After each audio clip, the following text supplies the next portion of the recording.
All right. Hello, everybody. Welcome. How are we all doing? I hope well. Hi.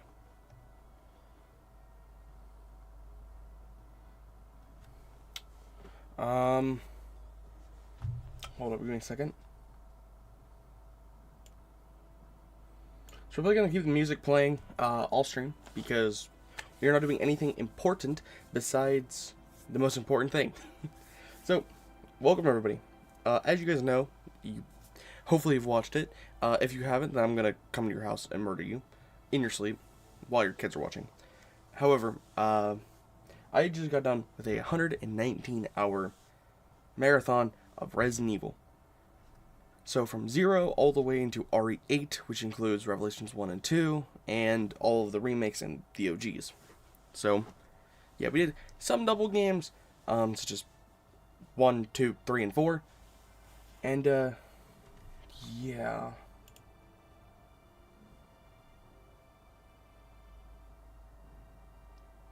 Make sure everything's good. I'm going to get my phone on charge before I start doing anything, just so I don't forget about it.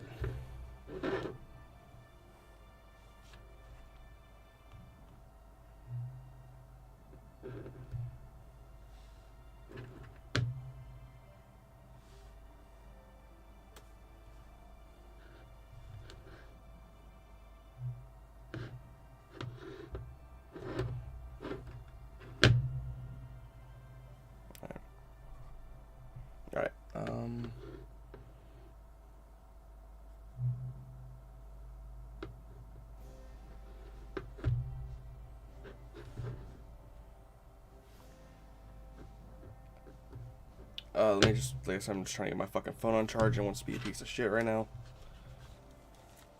Some days, my phone will charge at, like, anything. Like, it doesn't matter what angle it's at, but sometimes my phone will, like, require me to, like, fucking put it at such a weird angle in order to charge it. It's really fucking annoying. Okay, it's charging. Fucking yippee. Okay, so hopefully it's good enough. You can check on later on. So, I have, my fucking hair is crazy. I have a Resident Evil tier list prepared for me. Right. It's right here. So, but there's one thing, however. This does not have director's cut. So, some of these games, also, I really hope I can I enlarge this somehow? I'm not sure if I can, maybe?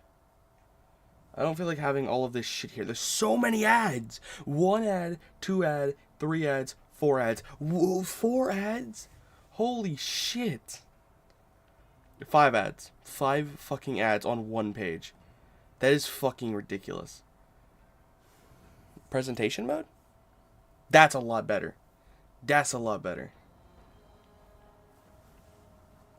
I'll have to move my face cam, though. I will move my face cam.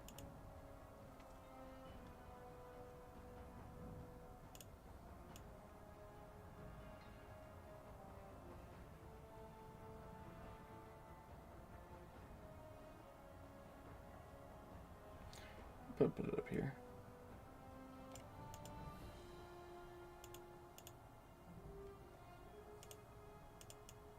We'll get rid of this.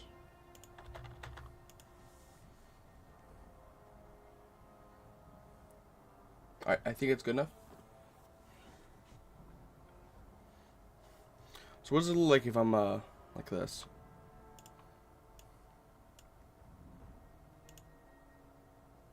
That works.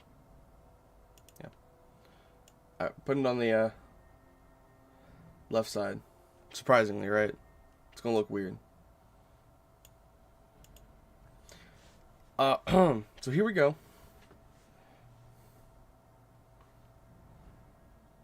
You see how there's no fucking ads? So we gotta choose a file.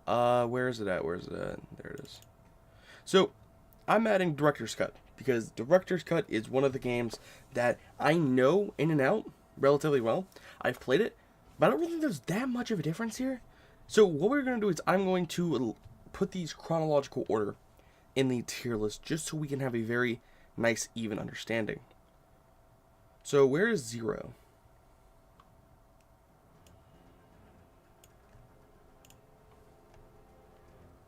Uh, 0? Am I stupid? Oh, there it is. 0, 1, director's cut, remake, 2 remake. Whoops.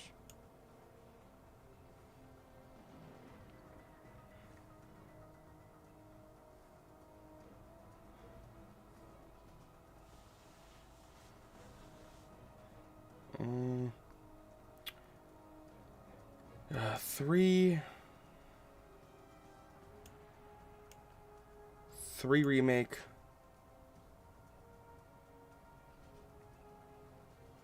We'll put Code Veronica here.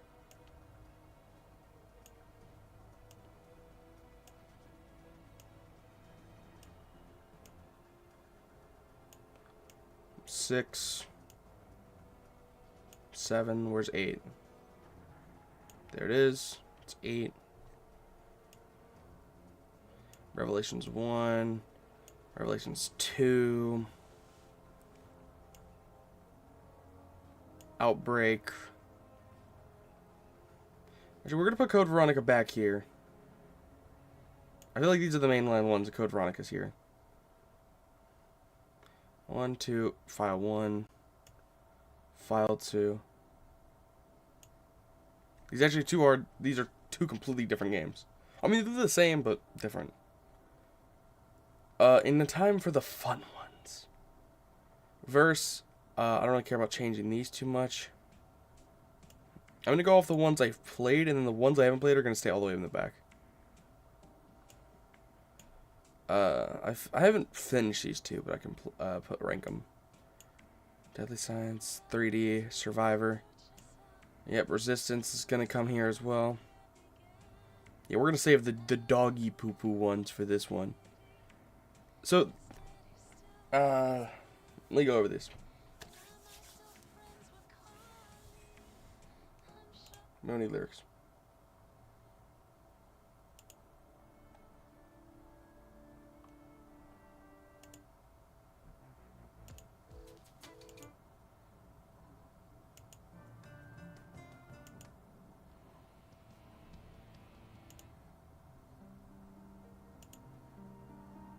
There we go.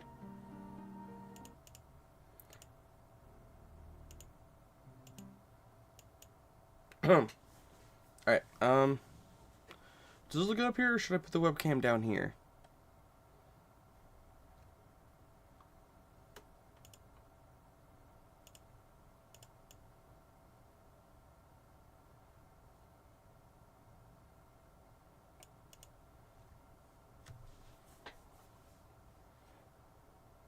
What looks better? Should I put my webcam... I can't keep it up to the top left.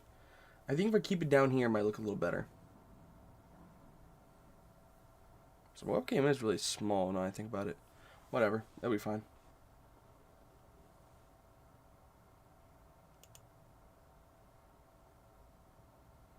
I know anything will come up here.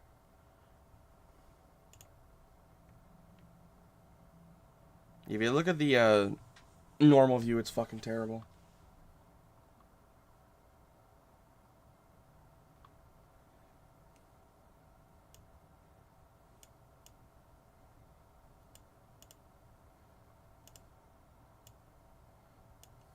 Alright.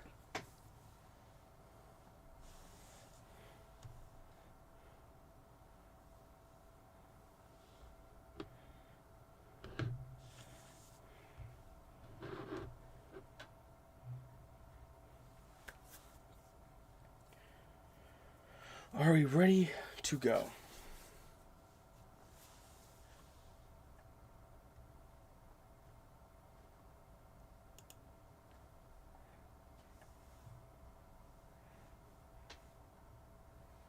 I think we are. Alright. Hello, everybody.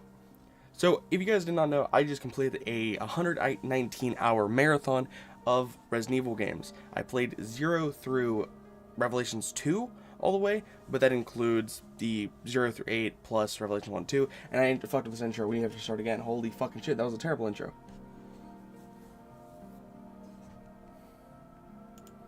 Sorry. I'm turning this into a YouTube video if you guys are wondering. Hello, everybody. Fuck. What is going on, everybody? Welcome to... What the fuck? How do I begin this? Hello, everybody that's watching.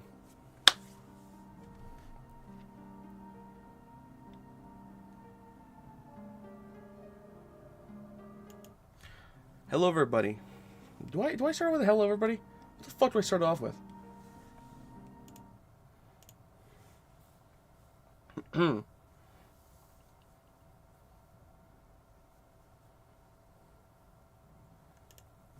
Hello, everybody. Welcome to Resident Evil... Motherfucker. Why is this so hard for me?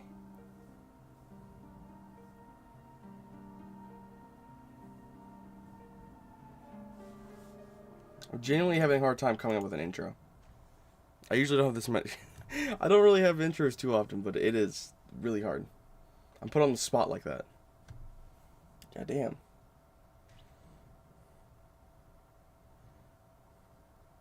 I've just finished a 119-hour marathon. Let me go at my fucking notes real quick.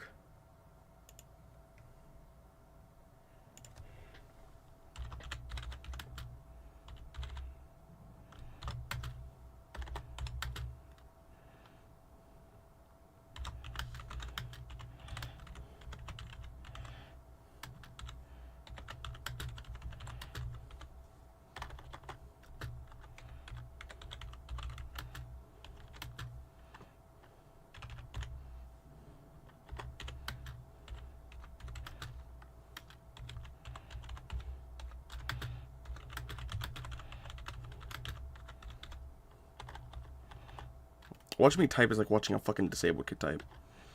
I don't type on mouse and keyboard if you guys couldn't tell. Hello everyone, I've just played a 100-hour marathon of Resident Evil. Of the Resident Evil series.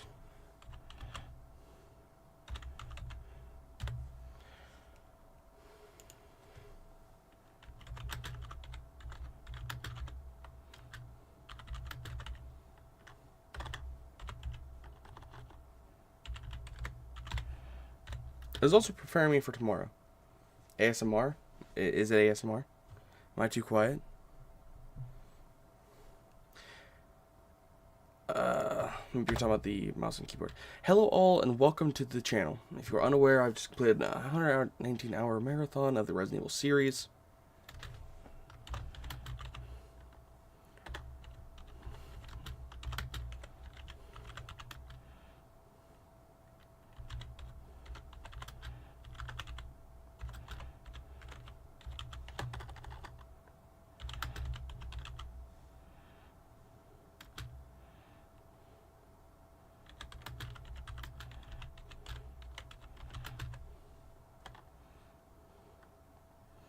Giving them inline.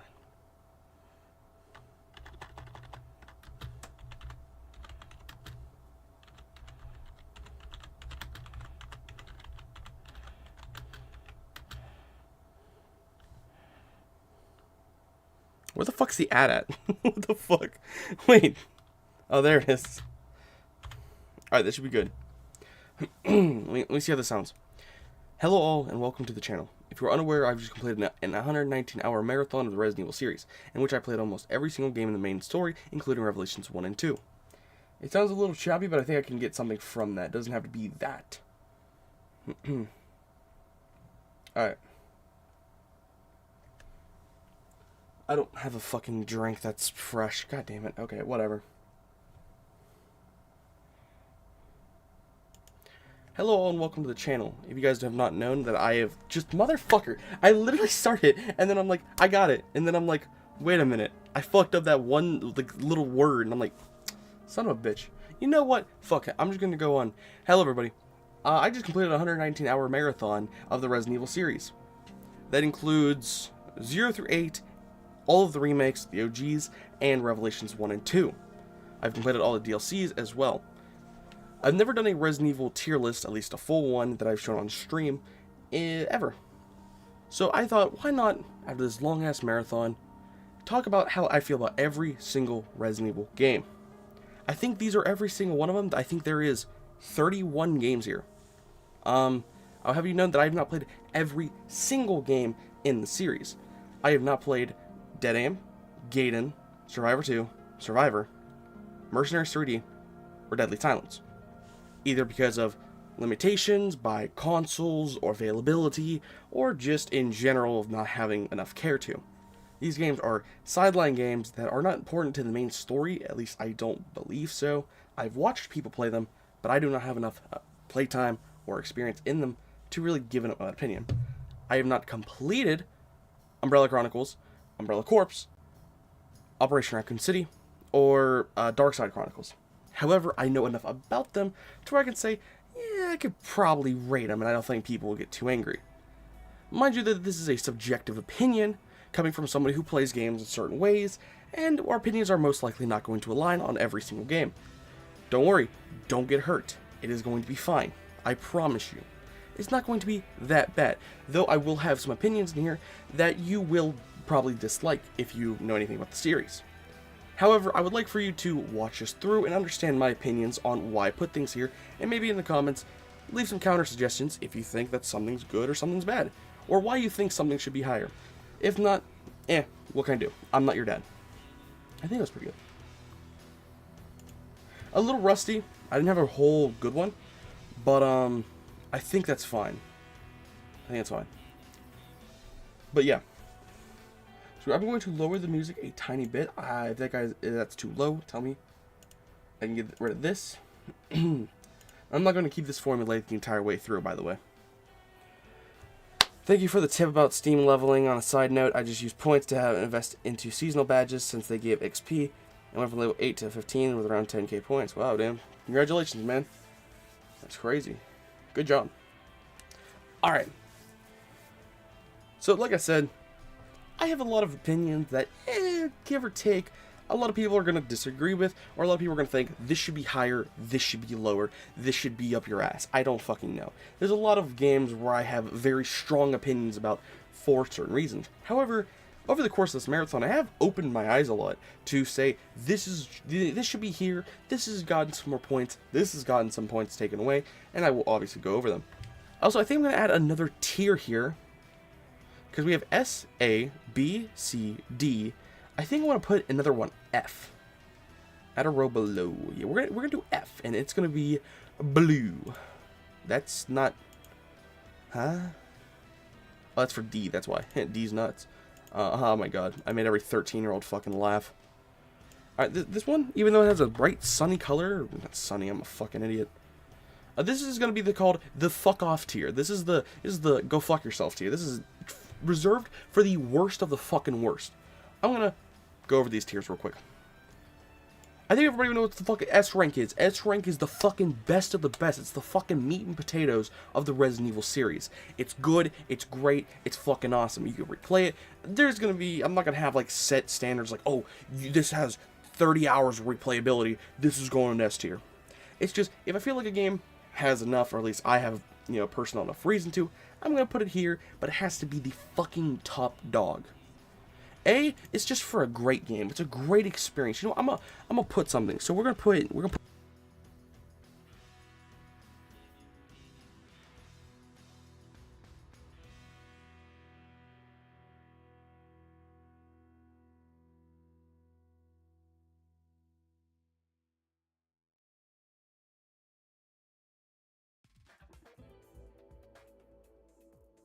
Why am I muted?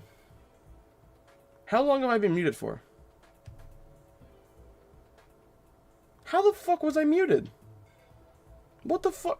Have I been muted this entire time? Did I do the intro being muted? Like 20 seconds? Motherfucker. Well, that's awesome. I don't know fucking how. Why did it auto-mute? What the fuck happened? Alright, whatever. Anyways, I don't know if you guys caught this. Fucking amazing. Anyways. The S rank is like a 9 to a 10 out of 10. It's the best of the best of the series. It's going to be the ones where I recommend you play it the most out of all of the games. A is for a great game. It's something that you can put it on and you're going to have a good experience. And maybe it's not a perfect game. There's a couple flaws. But overall, it's fucking just fantastic. B is going to be...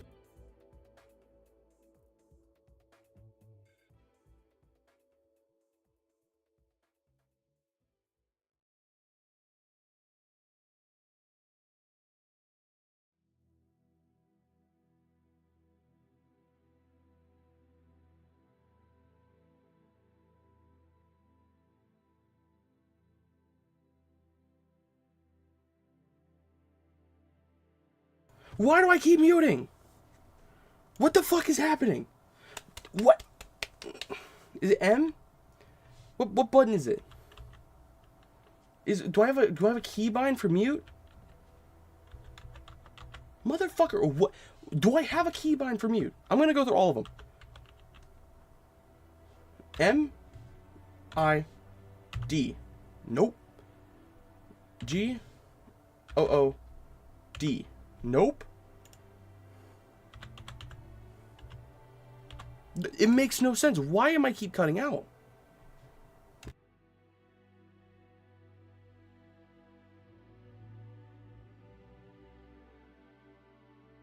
I know fucking why. It's because hold up.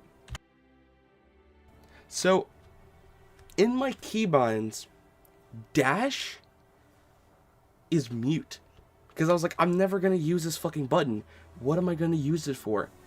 That's fucking why. I didn't even realize I had that. Ugh.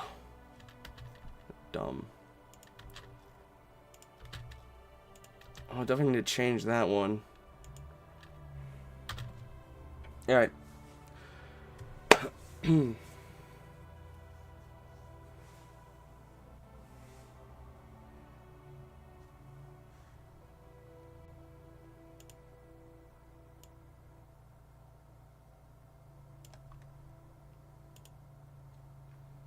We're gonna go through again.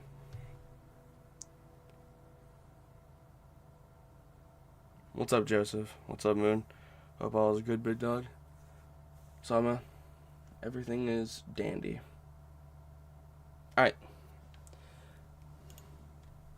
I will go over all of them for the final fucking time once I have them all down.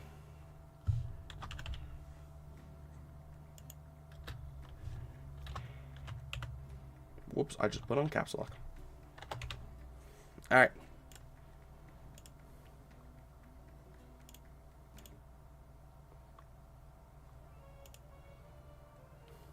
Alright. So, here's what the tiers are. First off, we have S for Goated. Goated is just the best of the series. It is the meat and potatoes of what makes a Resident Evil game a Resident Evil game.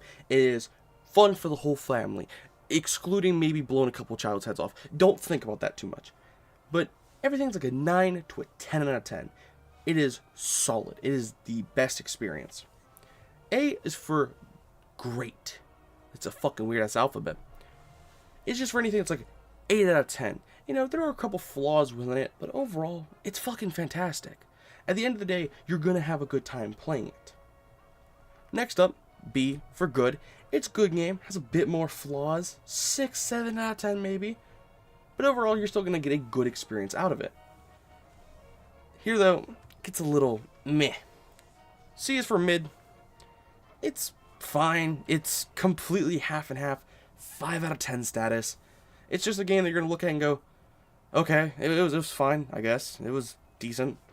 You know, you're not going to come through with an amazing, like, oh my god, but you're going to come through with it. There were some good moments. Decent amount of bad ones. Overall, whatever. D is for meh. It's where some of these games, you're definitely going to get a lot of explanation of why I feel these way. Meh is just for anything that's like a fucking 3 out of 4. a couple good moments. Majority of it sadly sucks, and there's gonna be lots of reasons fucking why. Man, it's just there's some good parts. There's some parts where I'm like, damn, okay, that's kind of fine, but overall, it's still a disappointing game. And F is gonna be for fucking bad. This is something that I cannot look at in any way and say this is even fine. It is just straight bad. And surprisingly, there are some of them. But a mainline game, spoils, I guess. I don't think there's going to be a mainline game and bad. I don't think any of the mainline games are bad games necessarily. Some flawed, but bad? Not really. But some of these side games, oh boy. So, I'm going to get a drink real quick before I start this tier list, and then we'll go.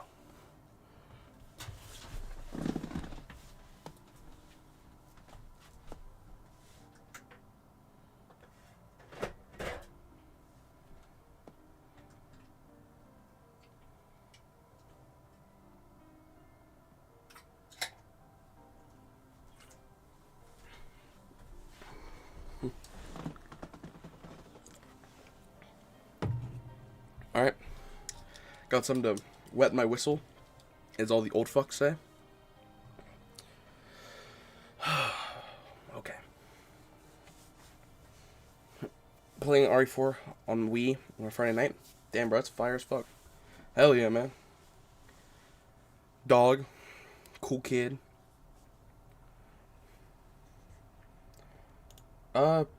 Where's Seer? Is it this one?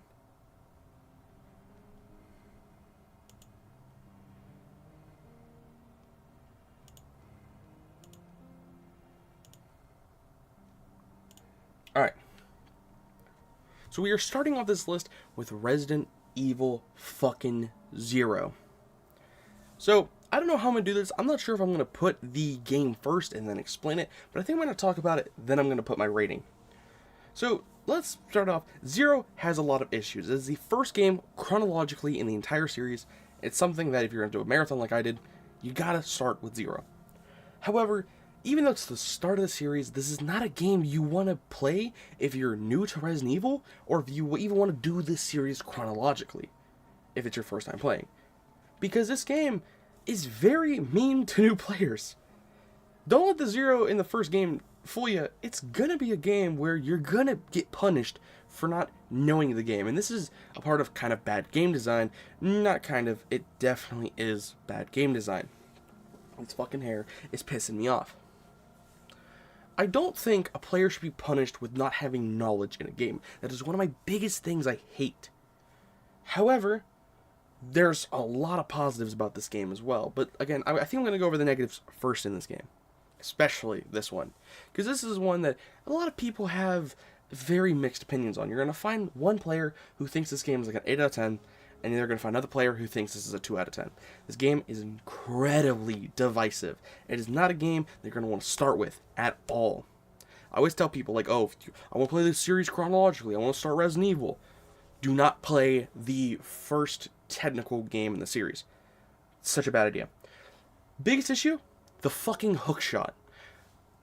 I think I've heard plenty of people talk about this enough. I think everybody knows why. But if you don't know, the way Resident Evil works, at least Resident Evil 0 compared to the other old games, is that there is no item box. Item boxes in Resident Evil, if you fucking somehow don't know and you're watching this, what the fuck are you doing watching this? In earlier games, your inventory was pretty small and you couldn't really exactly get rid of items anytime you wanted, so you gotta go to the safe room and put the items in. You know, let's say you have a shotgun you don't have any ammo for, put that bitch in the item box. However, 0 changed that. For the worse.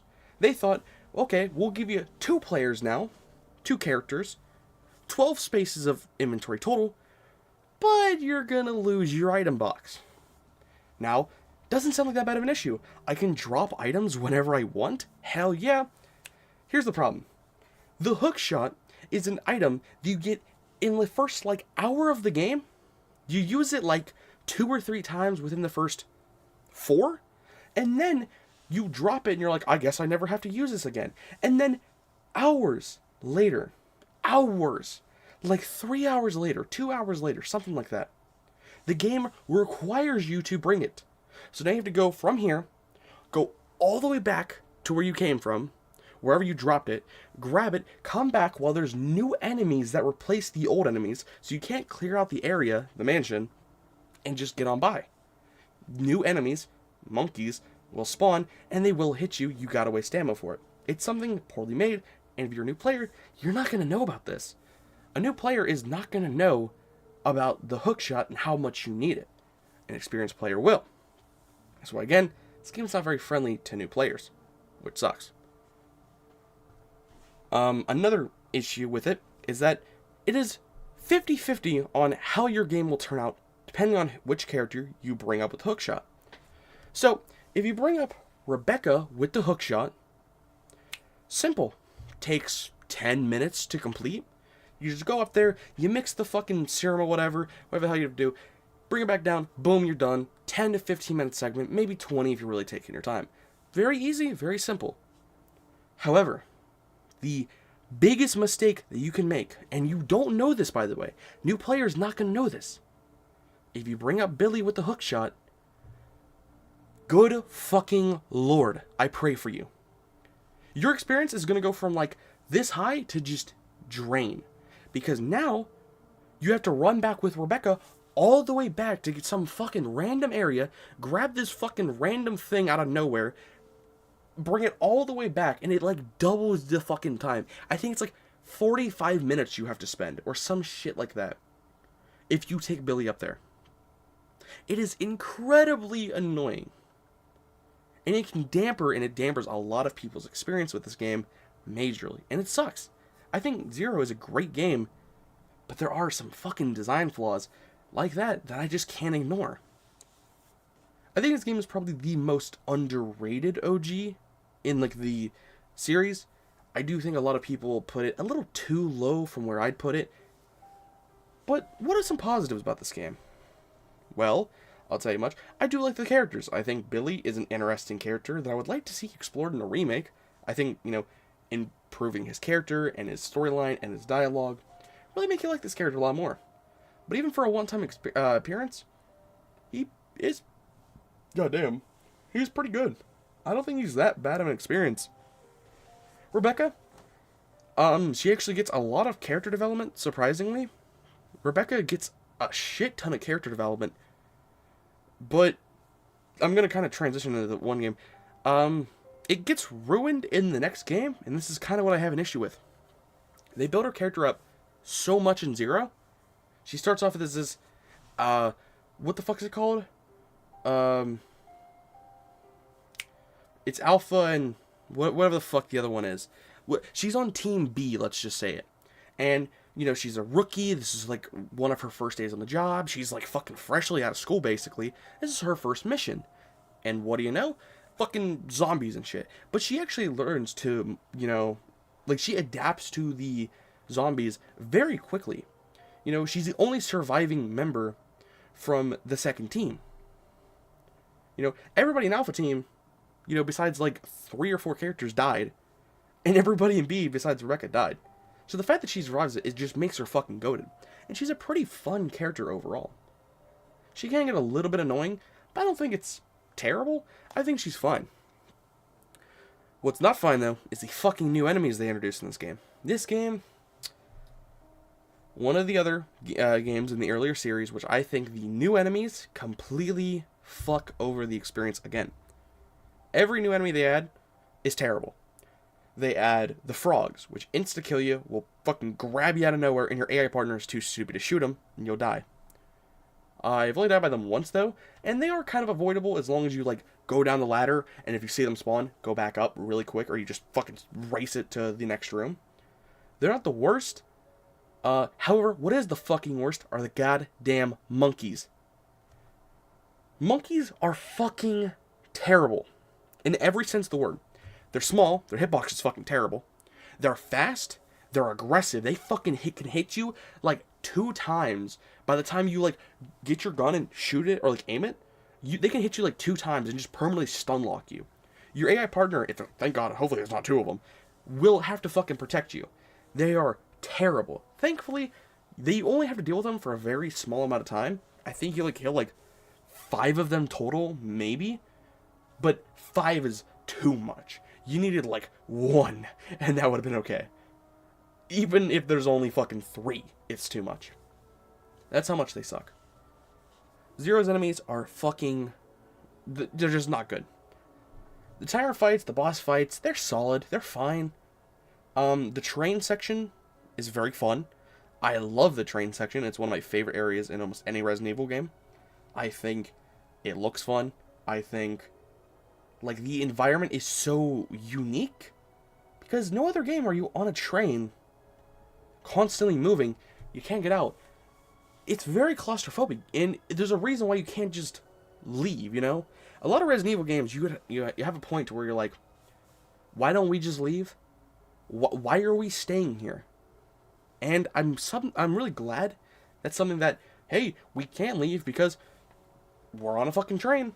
Though the train only lasts like an hour. I wish it did last a little bit more, but Scorpion's really fun boss fight. Centipede's kind of boring, but this was in the earlier stages of Resident Evil when the only thing to make a boss was just take an insect, spider, centipede, fucking rat, and you just make it big. That's all they did for boss fights back in the day. Bat, I forgot about that. My hair, that's pissing me off. Should have got it cut shorter. Jesus Christ. I think there's more I want to talk about. I do think it's a little bit weird. Like, I understand why they made it to where Billy cannot mix herbs. You have to have Rebecca do it. It's cool for character dynamics, but at the same time, doesn't matter. Also, Billy has more HP than Rebecca, and this is going to harken back to what I said earlier about the hookshot being terrible. So, you're kind of like learning whenever you play through R0. You're going to want to take Billy into rooms. Billy is like your main guy. Rebecca is your backup. I like playing with Rebecca more, but that's just the way the game is intended to be played. Because Billy has more HP, he's tankier. I'm not sure. I think there's something with the criticals about, like, Rebecca can shoot, like, or get more fucking criticals. I'm not fucking sure. But he is tankier, so you're going to want to go into a room with Billy first. You know, he's going to take the brunt of the damage. However, that means when you're in the hookshot area, when you are deciding who you're going to send up, the percentage, the chance that you are going to send up Billy, which is the bad one to send up, over Rebecca, the one who gets damaged easily, versus the Brute, you're going to obviously choose the Brute, but it's going to fuck you over, which I think leads to a lot of people disliking that section. And some people can never get past that section. And it makes sense. If they would have made Billy's section up there not nearly as tedious or annoying, or make the hookshot a thing in general, then I'm not minded it. Mind you, this is not a co-op game, but it does feature 2 players. And I do actually like the sections when they're split up. One of my favorites being very early on in the game, in the train, whenever you're playing as, well, whatever character, whoever connects the lines gets thrown down in this, like, tiny room, and the other person has to go fight a boss to get you freed. I love that idea. Even if it's your first time playing, it's a good surprise, and it kind of lets you know this is going to happen a lot. You are not going to be with your partner forever. And I think it's a really good positive. It means you're never safe. You don't know when one of your characters is just going to go bye-bye. Which can also be kind of bad. One of the bad things about that is, let's say you're playing as Billy, and you have a shotgun, a magnum, and a bunch of shit. But if you connect the power lines going into the laboratory, you're going to get knocked unconscious, and you're going to lose controllability for like 30 to 45 minutes. So that means your shotgun, your magnum, whatever you have is no longer available. Which I think is a little bit more bullshit, but I think, again, it kind of evens your odds, and it's like, get ready for whatever's ahead of you, you know? And I think because the game knows that it's going to happen, they give you more pistol ammo, because you're not going to keep 2 pistols on one player. That's just not going to happen, you know? And if that happens, that's not the game's fault. That's your fault for being irresponsible with your guns. But at the same time, it can get a bit annoying. Again, an experienced player will be able to work around this, but a new player, not so much. And this is what I'm talking about at the end of the day. I think that RE0 is a game that caters to more hardcore players and players with more experience in Resident Evil games more than new players. However, again, the issue is, this is a game that a lot of people, if they're not into the series, and they're like, I want to play RE, what game do I play, or should I do it chronologically? A lot of people might choose Zero. Again, it is the first game. It's just not a good choice. So overall, I think I've talked enough about Zero. I've given a lot of pros, a lot of cons. I think the game overall is very underrated, if not the most underrated game. No, I will not call it the most underrated. There's another game way further along that I gotta talk about. Overall, Zero, So, it's definitely not bad, not a meh, and I do think it could go in mid. However, I'm an RE0 apologist, alright? I think, for as much as people can hate Zero, and I used to be one of those people who used to hate Zero, I used to say this shit was in D. However, my opinion, this game, a lot of flaws, but this is really good. It's a good game, it should not be your first game. Fuck it, watch a playthrough and then play through this. I think this game is good. I'm putting it in B tier. Mind you, this is a subjective list. This is not objective. Fuck objective lists. Oh yeah, why would I want to fucking agree with what everybody else puts? This is what should be up here. Fuck that. I think Zero is a good game. Some flaws, shitty enemy design, and even a story that could have been worked around well, and I think a remake could fucking make this game even goated. I genuinely think that Zero is so unique, fun, and entertaining that I think if it were to rework majority of the negatives, hookshot, some enemies, the fucking way you drop items, they were to make like a remake of this, I think, maybe not goated, I think it could be a great game. Truthfully. I think this game could be fucking 8 and 9. Hell, maybe if they nail it, shit, 10 out of 10. Why fucking not? But overall, because of its flaws, because of its kind of like the way it fucks over newer players or somebody who's not experienced, that's just bad game design. Shouldn't punish players for being new or from not knowing the game. Oh, fuck. I think it's a good opinion.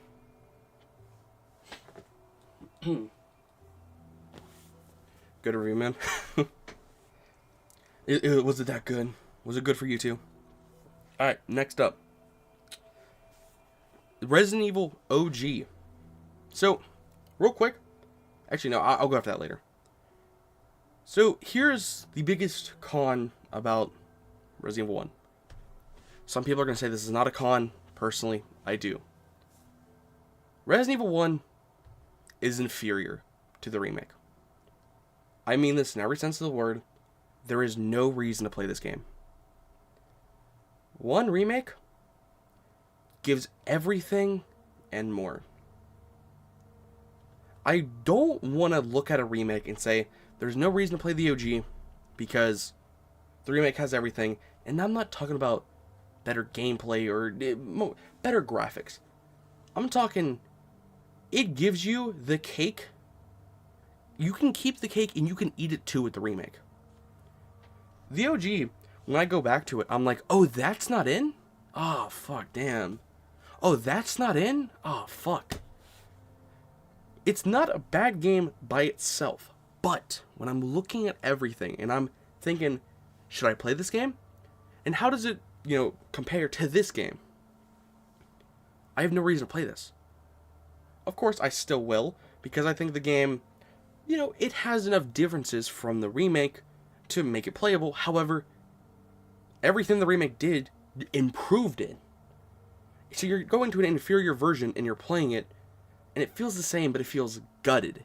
It feels like, oh, damn, I wish this was here, and I wish this was here. And it's really hard to rank, and I don't want to pick one thing and say, yep, this is why it's fucking dog shit, or this is why it's good. But there's just something about this that I'm like, it's just not one remake. It just feels like all of the gameplay elements was just stripped away. Unlike a 4 and a 4 remake, where the OG has plenty of reasons to keep you playing and to go back to the OG, 1 just doesn't do it for me. RE1 OG is nostalgic and it's a different vibe. I'd say yeah, and maybe more nostalgic, but I can't let nostalgia blind me on this. And because mostly I don't have a nostalgia for RE1 either. You know, RE1 is not one of the games I have nostalgia and I look back and I'm like, the good old days. RE1 is just a fine game that sadly, but also happily, got improved because of the remake. But if I had to compare them, I do think, overall, this is still a good game. And this might be a game I don't have to talk that much about, because a lot of what I have to talk about is in the remake. There's not too much about this. Because everything I say is just going to be kind of negative. Now, again, you do have to pay respects. Let me put it back down. You do have to pay respects because this game created the series. This is Resident Evil. Fuck the remake. This is Resident Evil. However, a lot of people haven't even played this version. A lot of people probably don't even know about this. A lot of people probably think that the remake was the OG. And that's just how that is. I think this is a good game. I think it is something that you can play and enjoy and love it. And you can pay respects to it. However, it is missing some of the things that the remake has that you just look at and you're like, fuck, I wish this was here because of this and that. It's still solid. I don't have too much to say about it. I don't want to drag this on about just, oh my god, the remake is so much better. But yeah, I'm very curious. So this is what I wanted to search up.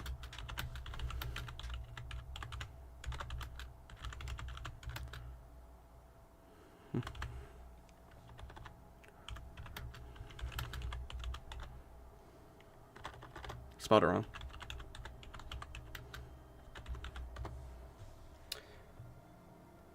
What is the difference between 1 and Director's Cut? I'm not joking. I have played both of them. What is the difference? Which originally appeared in the first RE release, standard difficulty, weapons and ammo. Okay.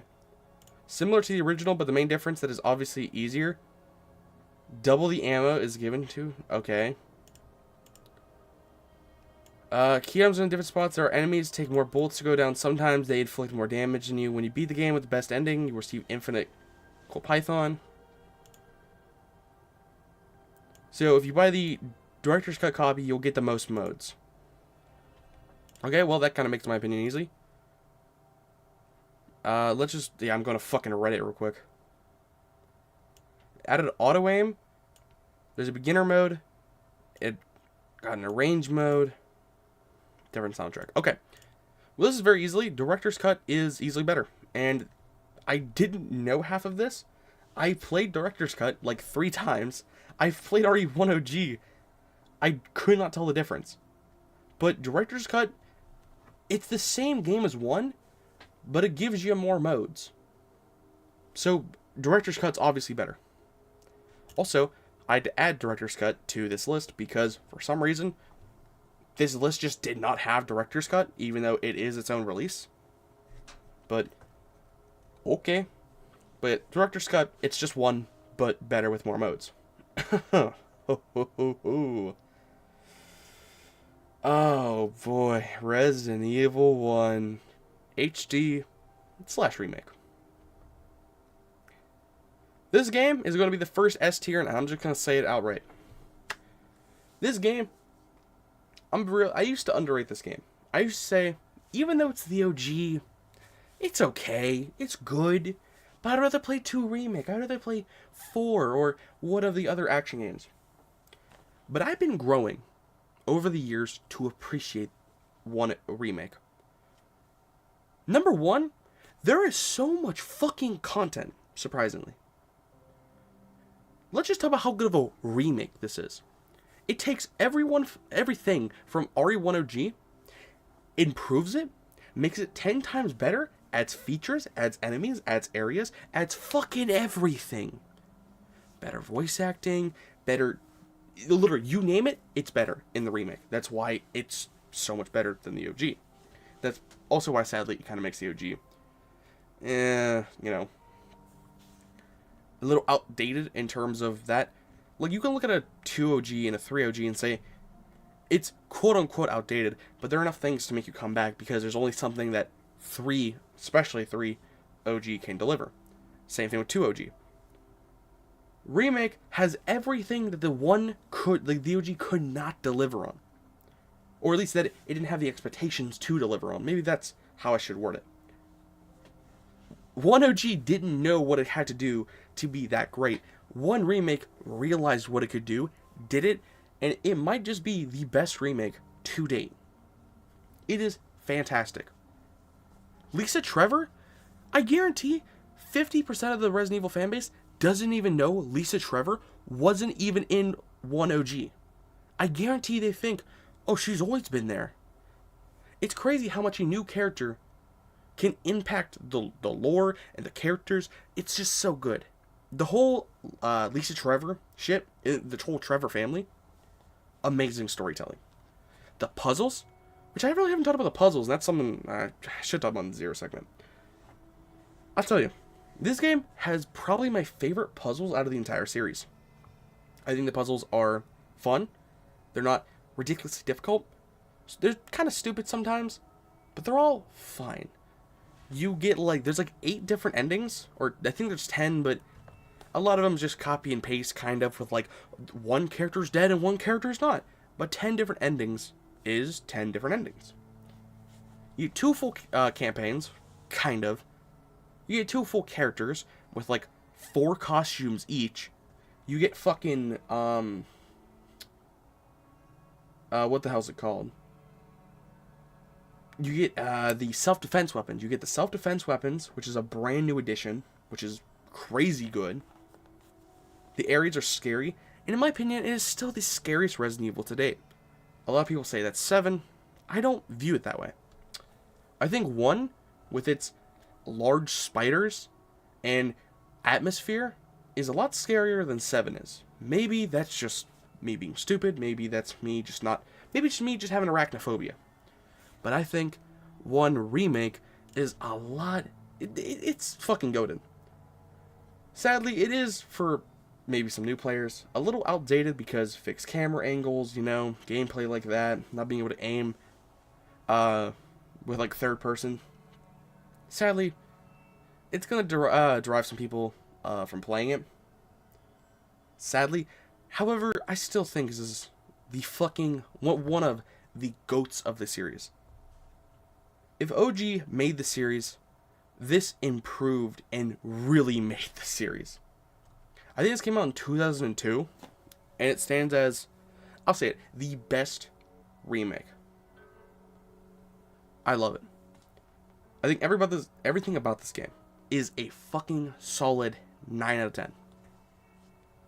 Now, I'm gonna lie, me personally, I'm not a huge fan of fixed camera angles.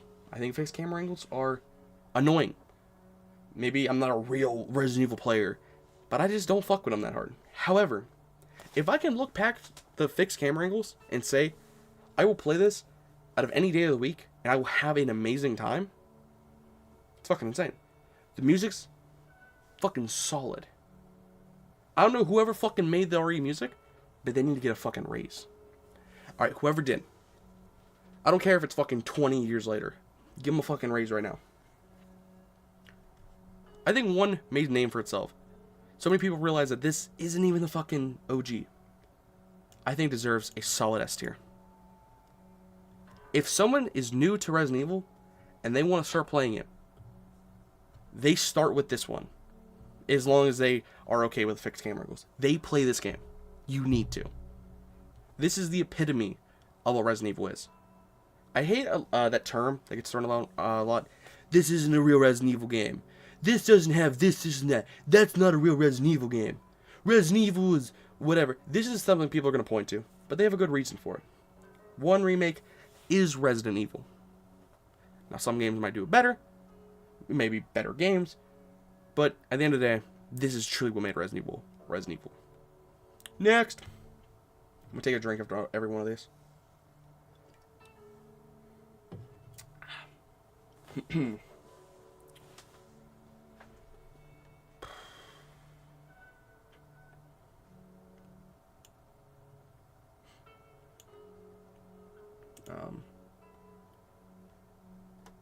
Did my way through 15 already? Goddamn.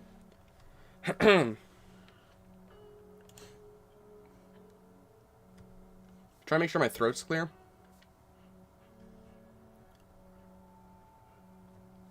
Two OG. Now, 2OG is one of the games that I'm more new to. I didn't have a PC, and I didn't have like a GameCube or an N64 to play this on. So, only a couple months ago, it was my first time playing this game. I think it was September of 2024, yeah. It was my first ever time playing RE2. And I've played it 4 times since... 5 times. It's like 4 or 5 times I've played it. And I say, I understand why everybody fucking loves this game. A lot of people say this is either the best game or like top 3. And I do understand it.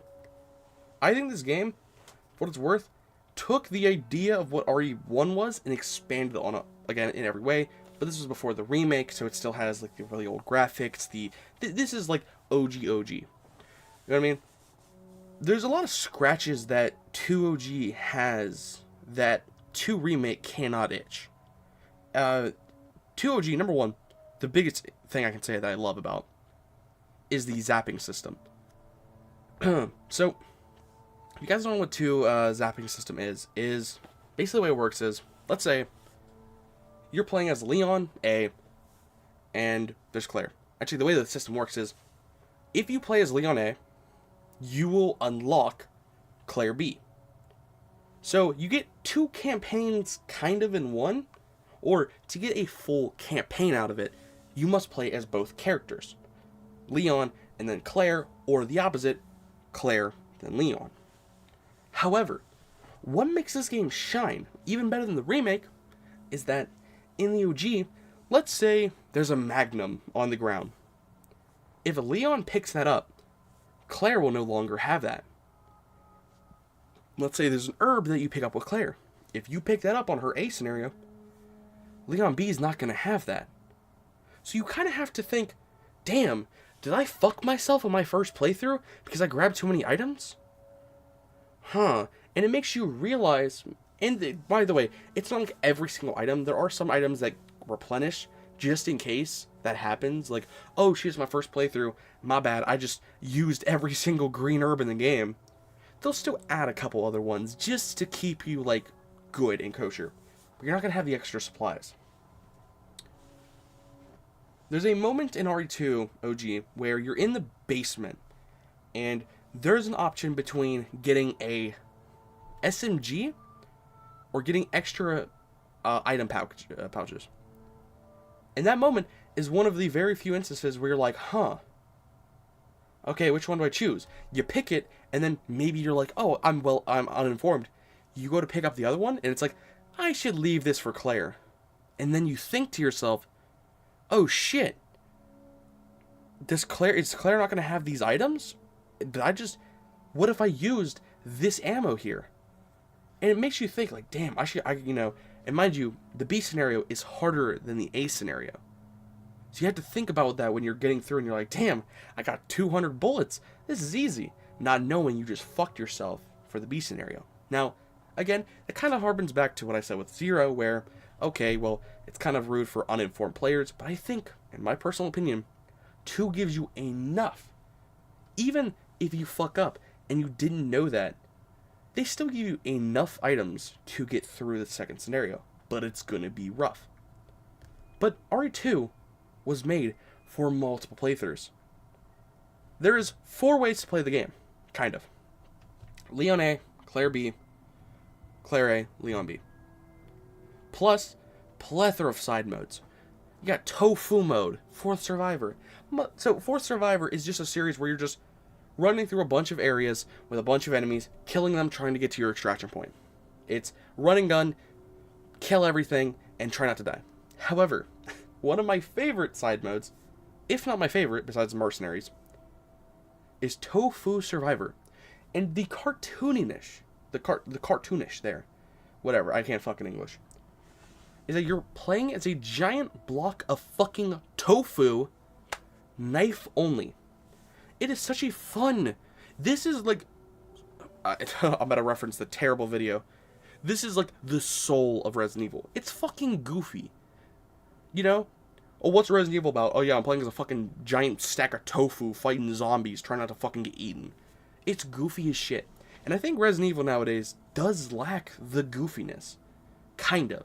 I'm not saying the fucking dog shit video, oh, Resident Evil soulless now. Fuck that video. But I'm saying there were certain things that they put in the old games where like, this is just Resident Evil. This is just dumb. And I wish they had a tiny bit more than that. The goofiness is still there. The corniness is still there. It's just something that I wish they dabbled a little bit more into. But 2OG, goddamn, it's just such a fucking solid game. Leon's fun. Great character. Claire's great. You know? Sherry, she's tolerable. She's, annoying. The Ada spin, great twist. I love what happens. The voice acting's fucking best. Mr. X on the side B scenario, oh my god. Dude, Mr. X on side B is fucking amazing. Never knowing when he's gonna pop out and just surprise the fucking shit out of you is one of the best experiences you will have in a Resident Evil game. Just walking through a hallway, then all of a sudden he just fucking busts down the door and he's like, "What's up, bitch?" Scariest shit ever. That is so fun. And especially if you're a new player, not knowing where he is, oh my god.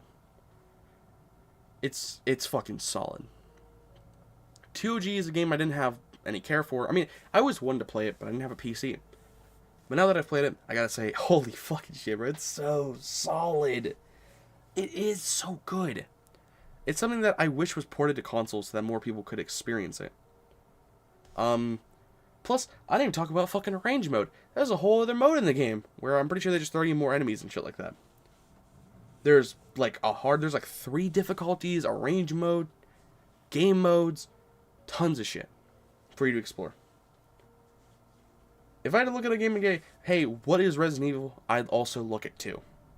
Sometimes even more so than 1. But what are some negatives about it?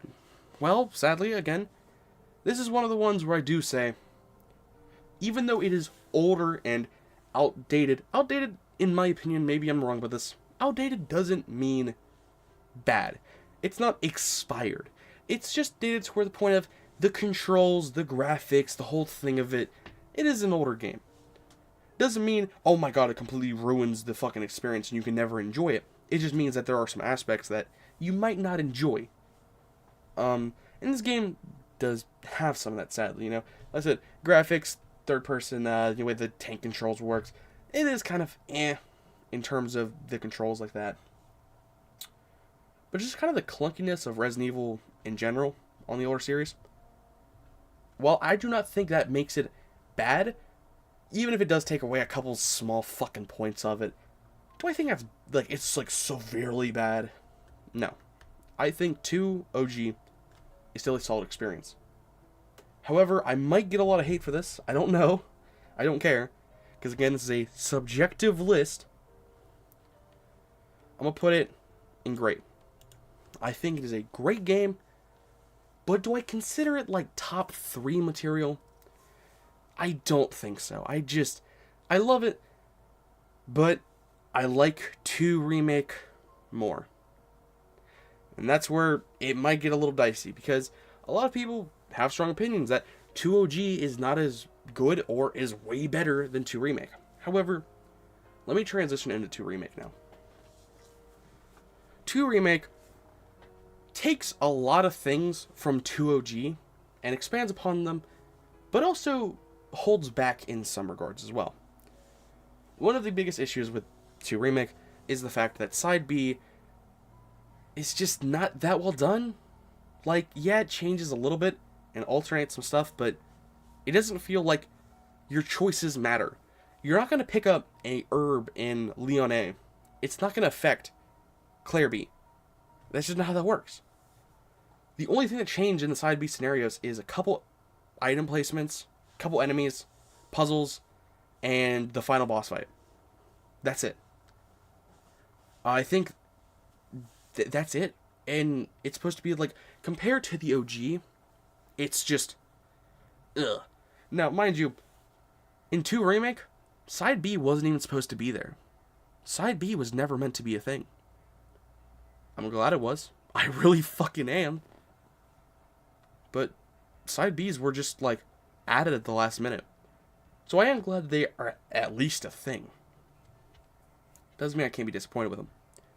However, that being said, just because there's one negative does not mean it's automatically worse. And I think, from the way this game plays, the graphics, the new things it does add, make this game so incredibly enjoyable.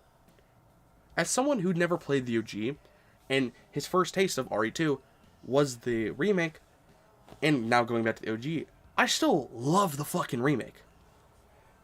I think the characters are still as great as ever. The gameplay, in my opinion, is way better than 2 OG.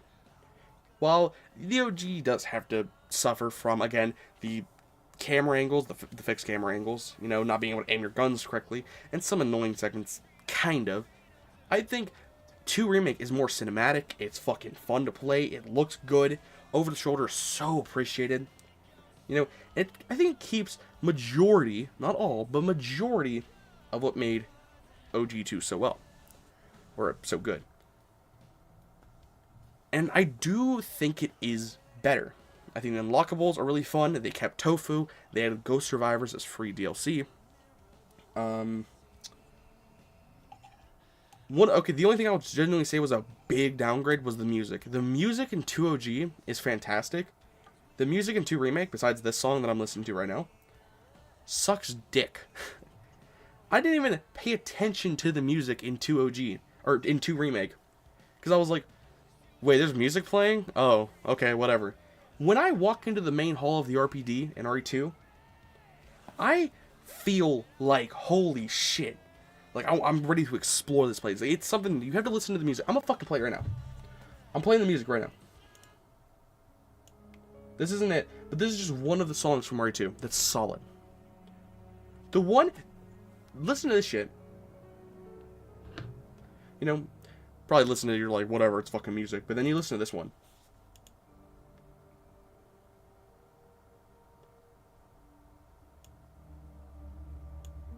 It just does not have the same feeling.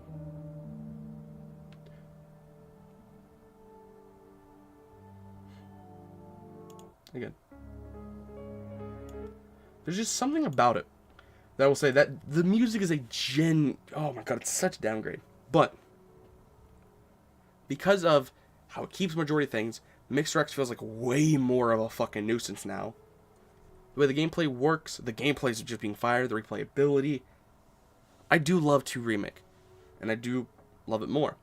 You know, they kept, like I said, 90% of what made the OG great, just with missing a couple marks. But I think it's goated. Now, do I consider it better, the 1 OG? Because, mind you, I am doing these in order of the list as well, because I don't like when people do that, or when they don't do that. You know, oh, this one could be fucking anywhere in here. Like, no, I want to do these in order. So here's the thing. Again, it's subjective opinion. I like over-the-shoulder gameplay more. And a negative that people might give this game is that they think zombies are too tanky. Zombies will take 20 bullets and not die. You have to shoot them how many times in the head? That's what I love about this game. See, instead of feeling arcadey, 1 OG, 2 OG, 0, they feel arcadey. It's really weird to describe it. Maybe I'm just stupid. But to me, they feel like, kind of, like I said, arcadey. They feel like older games. 2 Remake feels more realistic. It feels like when I'm shooting an enemy, a zombie, that motherfucker ain't getting worried at all. But they don't do it like Revelations 1. They still get stunned.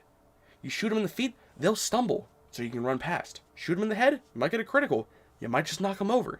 Shoot them in the hand, well, now they can't grab you. There's strategy to it, just like Dead Space, and that's what I love. In 1 Remake, there is kind of some stuff there, even in the older ones, even 0.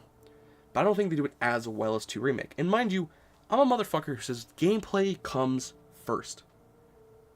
You can give me every ingredient to a good game. But if you make the gameplay not that great, I'm not going to have that much fun. or at least I'm not going to have as much fun. And in my opinion, I love the gameplay of 2 Remake more than 1 Remake. Mind you, these opinions don't really matter that much, considering that they're both in S tier. But when I have to look at them, I love playing 2 Remake a lot. Maybe not a lot more, because I think I love the replayability of both these the same amount. But I just enjoy the environment, the characters, the graphics, the gameplay, not the puzzles, the puzzles and the music are way better in the OG. But these two are very close. If I were to say these two could swap maybe one day in the future, and I'd be like, yeah, makes sense. Both of these games belong in S tier. I think everything RE2 Remake does is fantastic. Alright. Next up. No. Oh no. So, this is my first game where... I said it before that this might be a little controversial. I think this is my most controversial opinion. No, definitely not. Again, that's coming later on. This one. So, Resident Evil 3 OG. It's the same way with RE2 OG. I just played these for the first time back in like September of 2024. Now, how do I feel about 3 Nemesis? I like it. But I don't love it. See, out of the remakes, and out of the OG, nice RE3 music, by the way, one of the things I've held dearly is that 3 is the worst out of the trilogy. I hate saying it, because I feel like I'm disrespecting 3, but I do think 3 is the weakest out of the trilogy. However, does not mean it's bad. So let's go over some positives of 3 OG. What's up, Kush? First time I played RE2 was when I was a kid on Sega Dreamcast port. So awesome. I never played it on Dreamcast. I don't think it was even on Dreamcast. So, one of the favorite things I love from 3 OG is the options. The QTEs, let's say. The events. I don't know what the fuck you call them. But the game, let's say you're running away from something and you go into a room. And then Nemesis appears. It'll give you 2 options. Fight Nemesis, or get the fuck out of there. Either one will not change the story drastically, but it will change how you encounter or how you're going about what you're doing. You know, so running away means you save an ammo, you're getting the fuck out of there, but if you stay and fight Nemesis, you get some gun parts, you know, for later on in the game, they will help you. And there's a couple other choices. I'm not going to go too in depth with them on like, oh my god, this is this and this is that. But some of them will change how you play. Some good, some bad. Or at least some better than others. It is something that, I'm not going to talk about that yet. But, yeah, I think 3 is really good in the department of choices. I think the crafting system is absolutely fucking amazing. I love the idea that the more you craft one kind of item, the more ammo you will eventually get. So whenever you first craft handgun ammo, you'll get 15 bullets.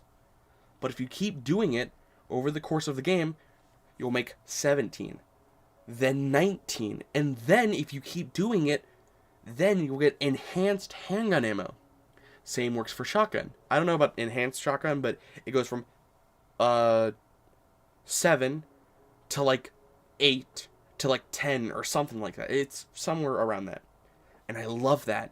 I think having this like built-in game like leveling system for your items or for your gun ammo is just so fucking cool. I don't think a Resident Evil game has ever done it since. Why? Why have they not done it since? It's so disappointing. I love the idea that the more you make pistol ammo, the more you're going to get rewarded for it. You know, you can craft... This is, by the way, the only time I think ever besides RE5 and 6 where you can freeze enemies. I don't know why this hasn't been in more games. I love the idea of freezing enemies. Why is that not a thing more? I think Nemesis, again another highlight, Nemesis is fantastic in terms of being a constant threat. Now, I find him personally annoying as fuck in this game, but he is the threat. They set out and they accomplished what they meant to do. He is somewhere where you are never safe in 3. That is something that they get across to you early on as fuck. In 3, you are not safe. Nemesis will follow you everywhere. He will follow you in the RPDs. So back in the day, let's say you're playing RE2. Let's say there's 5 zombies chasing you. You go into a door, they're not there anymore. They're back in that old room. Nemesis says, fuck you. Oh, you're getting chased by Nemesis? You open that door, he follows you. He's not letting you go. He's a threat. He is something that you will constantly think about in the back of your head going, oh shit, is he gonna appear? When is he gonna appear? Do I have enough ammo to deal with him? Holy shit. There's so much to it, and I fucking love it. However, I do have a couple issues with this game. Number 1, I don't think Nemesis is exactly worth killing. I think killing him can be a little bit tedious and really annoying. Like, I died like 12 times trying to get him just on the first stage. Like, the first time you fight him. I think I spent like an hour and a half fighting him for the first like 2 stages, and I was like, yeah, fuck this. I just don't want to kill him anymore. And what you get is very minimal at that time, so it feels like you're just not getting rewarded. And it feels like you're getting punished. You will get it rewarded later on, but that's later on. That's not now. But overall, if you keep doing it, yes, it is extremely worth it, especially when you get the upgraded shotgun and the 3 first aid sprays, you know, and the upgraded pistol. But at first, it's not rewarding at all.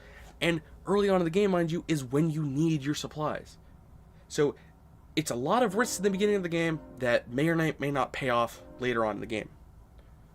I think Carlos is fine, though I like him way more in the remake. And your Nemesis can be really fucking annoying. This game also suffers from bullshit dodge. I hate the dodge in this game. Just like I hate it in Revelations 1. I'm like, why not just make it a button? Why not just make it a button? Why did it not have to have a button? I don't like that. Give me a dodge button. There's like 2 buttons that aren't getting used in 3OG. Let me use them. Also, at least on the GOG port, there is no options. There is no, like, oh, I want to go, like, change my run button to this or whatever. I don't think that's an option. Anywhere. Which is ridiculous. It's in 1, it's in 2, why isn't it in 3? It's just weird. So, I mean, that's kind of an issue, but it's not that big of an issue. It's just something that you gotta think about and be like, yeah, it is kind of weird. Oh, my biggest issue is that I think it's the second to last boss fight. In my opinion, this is a boss fight that is horribly shown and horribly designed because it is so dumb. So, let me show you guys. No, let me show you guys what I'm talking about. Does it only work good if I show you? Fucking, why am I not signed in? I don't know.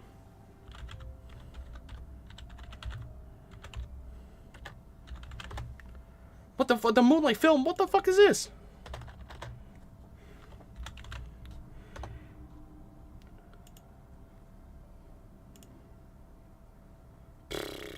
Where is? I think it's early as fuck. Is it 4? Nah, it's definitely later. It's like 6.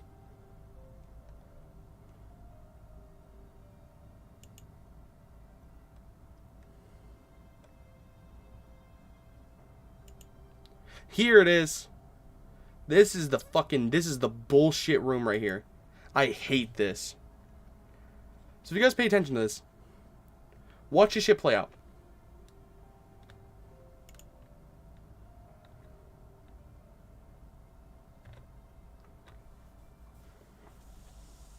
So Nemesis is chasing you.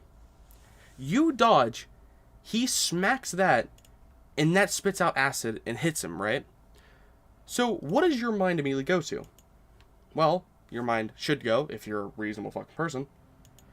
In order to kill him, you must dodge when he's attacking in front of a pipe to have him break it and spit acid on him. You think that's how that worked. That's what it shows you, that's what you should do. It's using a feature of the game that the game has taught you. You should use this to do it. However, that's not how you do it. It's so stupid. That's not how you kill him. You know how you kill him? You get him in front, and then you just shoot it. The reason why I say this is poorly designed is because it could have showed the player's skill by having them dodge in front of it. Him hits it, boom, done. It shows it in the cutscene, and that's how you do it. But instead, you just shoot it? What? It's just so dumb. Now, it would have been okay if you could shoot it and you could dodge it, but you can't dodge it all and have him hit it. I have to ask, why? Truthfully, I don't know. In my opinion, it's a very weird boss fight, which I'm not sure why they did it, but fucking whatever. But it's just weird. Does that make it necessarily bad? No. It's just one of the things that I'm like, makes no sense. It's badly designed. But overall, 3 has a lot of content. I know there's multiple endings, I'm pretty sure. There's like 8 different epilogues that make you have to play through the game like 8 times to read them all. I think I only have like 2 or 3 done. Also, yeah, why is there only 2 difficulties? Why? In RE OG, or RE2 OG and RE1 OG, I'm pretty sure there's 3 difficulties. You unlock, it's easy, normal, and hard on the OG, and then on 2, it's OG, it's fucking goddamn, it's easy, normal, and then once you beat the game, you unlock hard mode, and side B is the hard mode. However, there's only 2 difficulties on 3. Why? Why is there only 2 difficulties on 3? Makes no sense to me. Like, every other game has 3. That's like the base difficulty is 3. And this has 2. It's just one of those things that you look at and you're like, why? However, again, that does not mean it's bad. It's just some of the points I gotta take away from it. Mind you, I do think I'm being a little bit harsher on this game. Even though I'm giving it some praise and I don't think it's bad, I feel like, discrediting it a little too much. But, yeah, you know, where do I put this? Also, this also is one of the games where it's like, it just throws you like 40 enemies in every room and it gives you a bunch of ammo. Like, that's cool, but that's not why I play these games. You know, just giving me more enemies to kill is not exactly making me happy. But where do I put this? In my opinion, 3...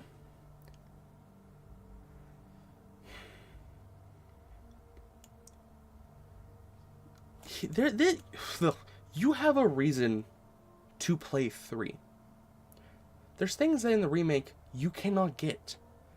The remake is something that is just, we'll get about that later. 3 OG is something that you are only going to get this experience if you play this game. Unlike 1 OG and Director's Cut even. I'm going to put it here. This might be, I don't know if this is a bad take. Maybe people are going to hate me for it. I don't know. I think 3 Nemesis, I like 0 more. I said it. I like 0 more than 3 Nemesis. However, I think 3 Nemesis is better than Director's Cut in OG because in RE1 Remake, you have every reason to play that over 1. You don't have the same reason to play 3 Remake over 3. 3 is so unique that you have to play it to experience it, and you have to play it because Remake is just not gonna do the same for you. It's just not at all. Like, you can't compare it. Can you shut the fuck up, Train? Can you shut up, Train? Please. But, again, probably hot take. I do think 3 is a good game, but I don't think it's great. Again, subjective. However, something not a whole lot of people disagree on. 3 Remake. Alright, where the fuck do I begin with this mess of a game? Number 1. RE2 Remake was fine. No, let's go over every single remake. 1 Remake. Why was it so good, and why is it the best remake? Because it kept all of the content. Not only did it keep all of the content, it added some. It added a lot. Lisa Trevor, the extra game modes, a lot of just extra shit I'm not going to go into. It added a lot. Things that now have become staple. If they're going to remake one again, they have to include what one remake. If they remake one, they have to keep everything and add in everything that they added in one remake. If that makes sense. It's fuck, there's just so much shit. Oh my god.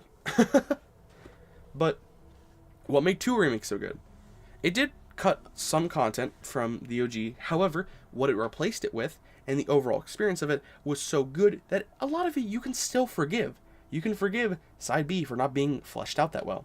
You can forgive the plant. No, they kept the plant enemies. You can forgive the spiders not being added in and some of the areas being changed, sometimes for the better. That's what made the other remakes so good. What makes 3 remake good? Nothing. The gameplay? I guess?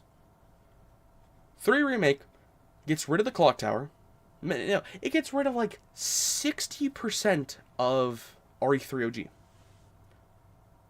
For $60, it gets rid of 60% of the content. What a fucking ripoff. Now, I have seen someone defend this, and I think they were completely wrong on it, where they have said that it makes up for the price because there's 5 difficulties, rather than the OG2 or the standard 3 or 4. However, when you add difficulties that do nothing but make you want to punch your fucking monitor over how dumb and how poorly made some of them are, then I don't think it truly justifies something. Just because you add 5 fucking difficulties does not mean you make up for the 60% of content you just fucking lost. What I would have liked is a full game and like fucking 3 difficulties, like 2 Remake did. This game, max, is like 5 hours. If you're taking your time. Nowadays, it's not that bad because you pay like $20 for it. Boom. I bought this shit on fucking release day. Or no, my bad. It was like a week later. I bought this shit for $60 back in 2020. I got 5 hours of content. And then it's like, oh, here you go. Replay it again. And then replay it again. But let's just not... I don't even want to talk about Inferno mode. Inferno mode makes me want to tear out my eyeballs with a fucking spoon. An Inferno playthrough is going to be like 8 hours. A full game, right? No. You know what you're spending 2 of those hours doing? The final boss fight. The final boss fight on Inferno difficulty, new game, is fucking ridiculous. It is so annoying. You'll get stun locked if you get hit once. The gameplay is so tedious on the final boss fight. What you're doing is you're shooting at a wall with basically dots, dodging these very fast attacks, and if you get hit by one of them, you're dead instantly. It's challenging, yes, and if you're into that, crazy, but I don't think that makes up again for lost content. Making me go through something again, but with scissors up my asshole, doesn't make like the experience any better. What you got rid of, that's not replacing. Because it's the same game, just another difficulty. 4 Remake is not way better than the OG or whatever, or even tolerable like that, because, oh, they added 2 extra difficulties. Or 1 if you play on PC. It's good because it kept everything and added more. 1 OG, same way. 2 Remake, kind of. 3 Remake did not. Now, I don't like Jill's character that much in this game. I think Jill's character is a lot worse than she was in the OG. Or, not as good. I won't say worse. I mean, obviously, I'm not going to say bad, but she's not as good as she was in the OG. However, Carlos, that bundle of sunshine, holy shit, he is so much better in the remake. A cold, cruel Carlos-less world. I've never wanted to fuck a man more. Never mind the merchant. But, Carlos is the fuck boy, but he also has a heart of gold. No, seriously, his character is just very fun. And it's not fun, though? Nemesis. Nemesis is a fucking pussy this time around. Of course, on Inferno, he's faster than you, He will basically one-shot you, slash two-shot you, is OP as fuck, and is annoying. However, he's around for like an hour and a half, max, and then he just disappears. He comes back for boss fights, but other than that, he's gone. Yeah, he chases you for the first hour, but that's it. You know? The best part of RE3 Remake, past the first 15 minutes, is the first hour. That's it.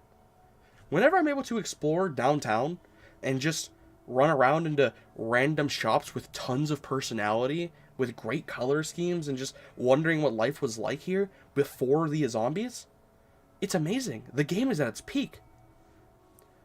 It should be illegal for how much, like, Resident Evil 3 Remake catfishes the player. Because everything is good, kind of, even though it's like a 15-minute walking segment. After that, it catfishes the player by being this, not open world, but semi-open, like, area for you to explore. You know, go into these random shops. There's so much optional stuff. There's so much for you to do here. And then it takes that idea of giving you options and variety, and then it crushes it on the fucking ground afterwards. As soon as you get on that fucking train, the game goes from like, oh shit, to like, all the way down here. It sucks how much this game flopped for like, oh yeah, the first hour, past the first 15 minutes, solid as fuck. You know? Like, it feels like Raccoon City. This is what we've been waiting so long to explore. The only game where we can explore this iconic, the most iconic Resident Evil area. And then after that, as soon as you go on that train, it's over. No clock tower. Lab is so fucking short, I barely even know it's there. When I see the laboratory, I'm like, oh, I have 30 minutes. Oh, no. When I see the laboratory in an RE game, I think 45 more minutes of the game. You can complete the lab in like 10.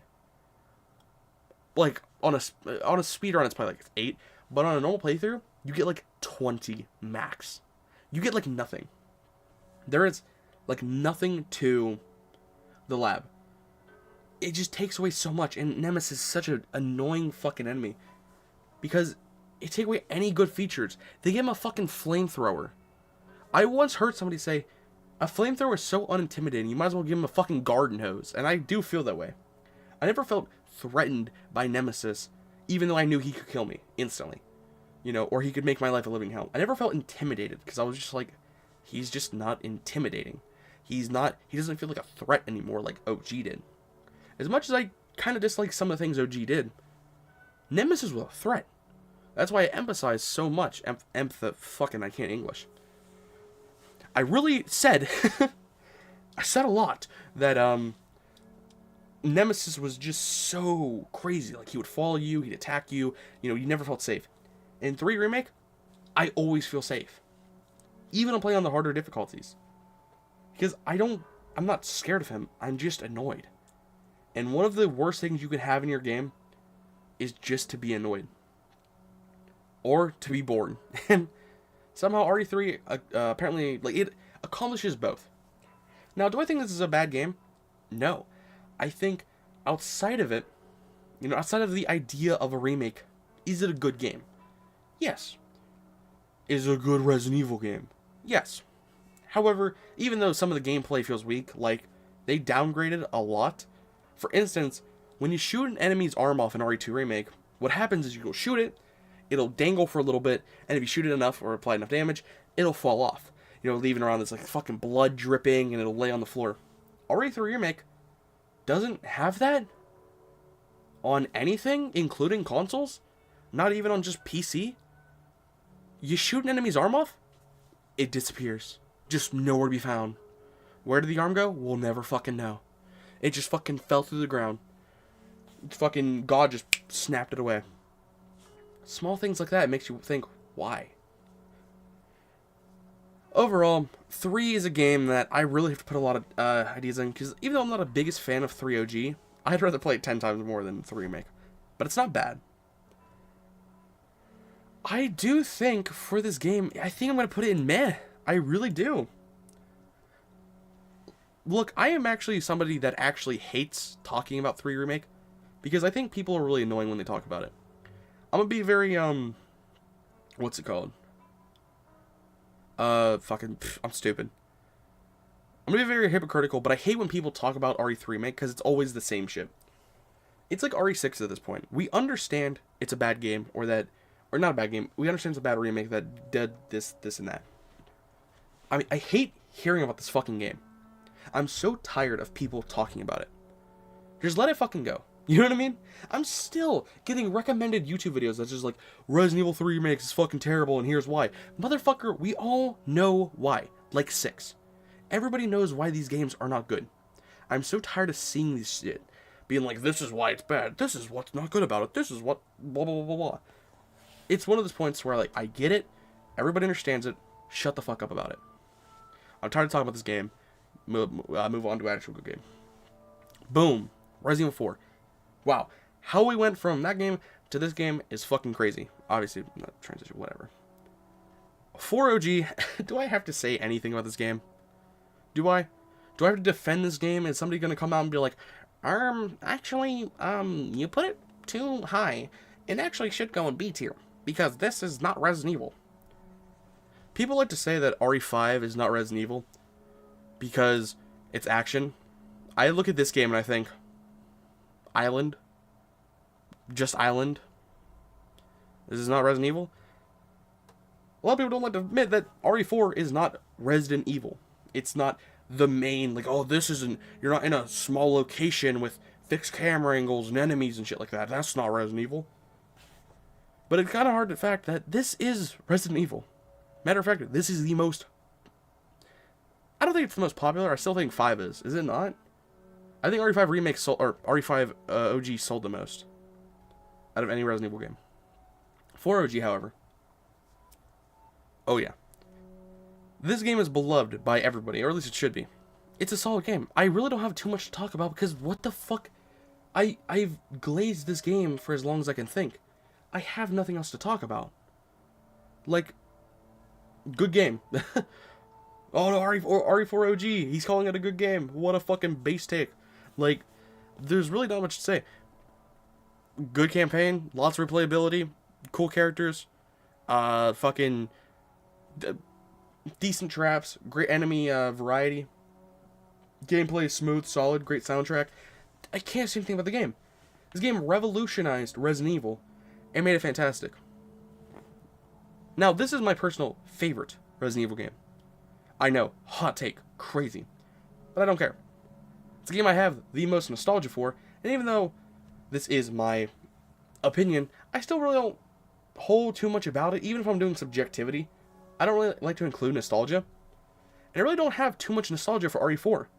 Because usually with nostalgia, it's for games that I don't play that often. So I go back to it and I'm like, oh my god, I can reminisce. But I've played this game for like 10 plus years. Like, not straight, but 10 plus years. I'm not nostalgic for it because I just play it every month. Like, you know what I mean? I complete this game on average probably like 8 times a year. At least. It's just, I don't know. But this is my favorite Resident Evil game. And in my opinion, I think it's the best Resident Evil game. Now, out of this we'll have some discussions about some things, but I do think this is genuinely the best. It's that simple. I know it's not that hot of a take, but I do genuinely think this is goated. RE4G? Fucking chef's kiss. And now, here's where I don't know where to go with this. This is the game I'm most dumbfounded with, because I'm going to lay it out. Well, I'm going to spread your cheeks and really just give it to you and talk to you about it. I'm singing you a symphony right now. RE4 Remake, on paper, is a better game than RE4G. On paper, and objectively, it is. I have to say it. The replayability, the characters, the graphics, the gameplay, the small tweaks within it, the parry system, everything. Besides the music. The music, I think, is a little bit more of a downgrade from the OG. Other than that, I think everything from the RE4 Remake is a positive. At least plus. However, I still think there is a piece of Resident Evil 4 that made it so iconic. I can't put my finger on it. I can't finger it properly. However, there is something about 4OG that sticks as this is Resident Evil 4. This is the one. It's something that RE4 Remake captured well, but it did not capture the same essence. On paper, again, this is everything Resident Evil 4 should have been, and I'm glad. RE4 Remake is a fucking fantastic game, and it is, I guarantee, it is the best Resident Evil game to come out since RE4 OG. Jesus. And it is now currently holding the best Resident Evil title as of really late, or even in general. RE4 OG and Remake, both of the games revolutionized their respective counterparts. Maybe not revolutionized on much of the 4 Remake, but it raised the bar so fucking high that whatever they're cooking up, they fucking have to match it. Because I'm personally not going to be disappointed if RE9 comes out and it's this tier in B or is A, because personally, I don't give a fuck. I love Resident Evil. I'll play every game 50 times over. I don't care. You know? As much as I don't like RE3 Remake, I've played the game probably 20 plus times. You know? Like, I love the series, so it doesn't matter what they come out with. But for Remake, the bar they set is so incredibly high. The only issues I truly have with it is the voice acting for Ada. People don't like Krauser's voice acting, but I actually love it. I think the fucking gravelly, I'm not sure what it is, gravelly, whatever. His voice is so fitting for Krauser. I know people don't like it that much, but I do. I genuinely love it. I feel like, you know, this is it, soldier. Like, this is fucking, like, I love it. I just can't put into words how much I love Krauser's voice. You know, and yeah, some of the villains haven't gotten as much time to shine, but I really don't care that much. It's one of the things with 2 Remake as well, to where there are negatives within 2 Remake. However, the positives can outshine it by so much. I used to say, oh, RE4 Remake, it's a 9 out of 10. Truthfully, I think RE4 Remake, even for its flaws, is a 10 out of 10. Truthfully. I have 500 hours in RE4 Remake. That bitch just came out 2 years ago. 500 hours of my life. And I would have more, but I actually had to give myself a break. I literally had to go, hold up, wait a minute. Let me take some time apart from this game so I can come back and appreciate it even more. I played this game straight for like 7 months. I played this game from March to like October of 2023. Straight almost. Like, I played it so much more off stream than you guys realize. I've streamed it like 80 times.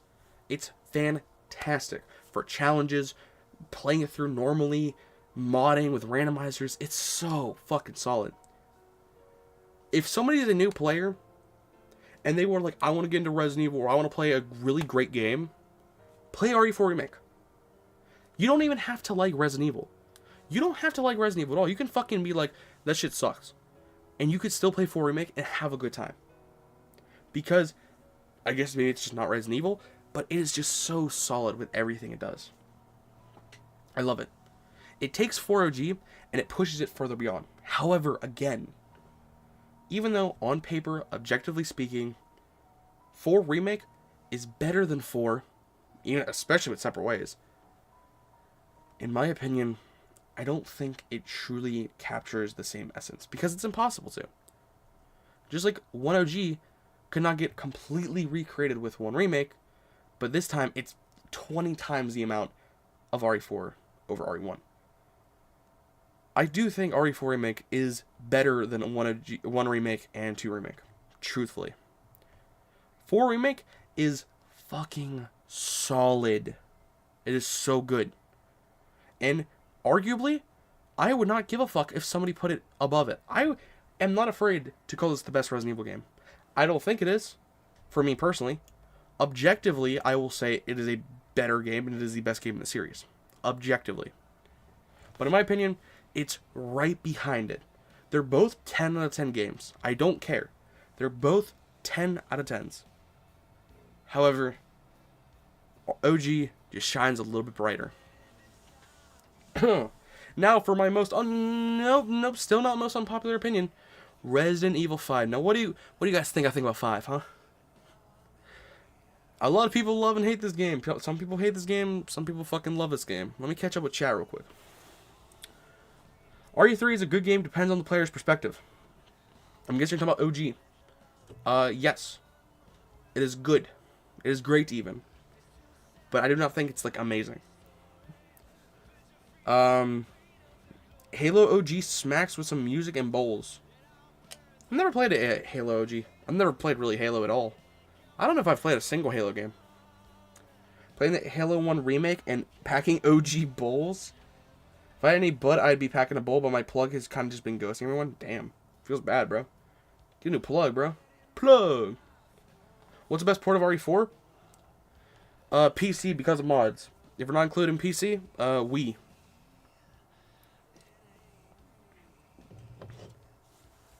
Sorry to hear that. I pack a bowl for you. So, probably the most anticipated remake since 4 remake.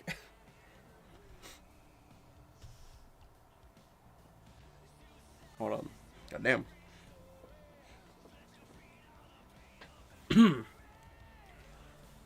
Jesus. Fucking I felt sick for a second. Resident Evil 5. This game, again, like I said, it's a very mixed bag. You know, it's like a box of chocolates. You're not sure which one's gonna fuck you. I don't know what the hell it is. But 5, if you play it solo, you're most likely gonna dislike it. But if you play the way it was intended, co-op, I think you're gonna have a blast. I think RE5 remake. God damn it! I keep saying remake because I've said remake for like every single game so far, so my brain just keeps going there. I think RE5 is something that... What are the words for it? What are the words for 5? I'm truly curious. Because I don't know if I can put it into words. Besides just saying, single player bad, multiplayer good. But I like single player anyways. I'm going to make a bold statement. 5 is overhated. 5 is not just overhated, I think it's underappreciated. 5 is a game that I can get on, even solo, and enjoy. Best mercenaries in the entire series. Sheva is a pretty well written character. I like her. I think Wesker is really fun, and I do think that this still captures the cartooniness, I don't know, I can't English, of Resident Evil. It still is Resident Evil at heart. Even though it's action and there's guns and, you know, there are a couple things I don't like, such as New Game Plus being fucking dog shit, because there's no new game, unless you wipe your entire fucking save file, which is just stupid. God damn, which is just stupid. On top of some other things, such as there's no yellow herbs, there's not really a whole lot of progression, there's like no merchant, so the whole shop system is kind of just underwhelming. I still love this game for being as unique and as fun as it is. Because even solo, this game is solid as fuck. There's lots of content, there's like 4 difficulties. You know, it's a pretty decently long game. It's not overly long. I think the setting is very fun. I think Africa is a very unique location. You know? As much as some people don't like it for very dumb fucking reasons, I think that it's still a very solid experience. You know? I think Jill's fine. I think the DLC overall, it's okay. The content, yeah, it's fine. You know, the enemy variety, pretty tight. I don't hate it. I do think it fucks up a little too early. But surprisingly, when I go back and I replay this game, I always thought that the game starts getting shitty around like the halfway point, like 4-1. But I just replayed it with Jammy, and I was like, wait a minute, the game doesn't get dog shit until like 5-2. Which, mind you, is like 75 to like 80% all the way through the game. I thought it was at 50%. Surprisingly, no. Like, I actually still like the Ancient Ruin area. It is kind of boring, but it's not terrible. It's still very fun. I think the location, it's like fucking Tomb Raider. It's very well done. In some areas. You know? I think the enemies and the way they get progressively harder until like the very end, that gets fucking annoying, it's okay. I like going from, normal enemies to the water Magini. I'm not sure what they're called, because like the way they like can attack you is so much more different. You got the shields that can fucking just leap on your ass. It's very unique. Especially chapter 3. I love the marshlands. I love a lot of areas. Some of the areas are very solid. A lot of, I heard, I think Bakpo Soup say it, where he didn't like some of the segments, like he didn't like the marshlands or whatever. And I was like, the only time I genuinely started disliking the game was at 5-2, whenever they started having guns.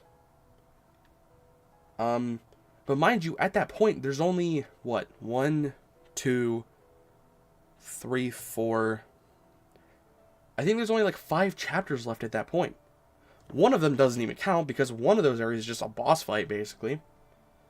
The other one is amazing because it's like the very end and it has like fucking 4 Wesker fights. And the other one has the Wesker and Jill fight. You know what I mean? Like, I think the game, again, is very underappreciated.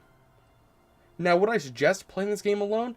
No. I would suggest getting a friend to play it. I think 5 shines the best with a friend.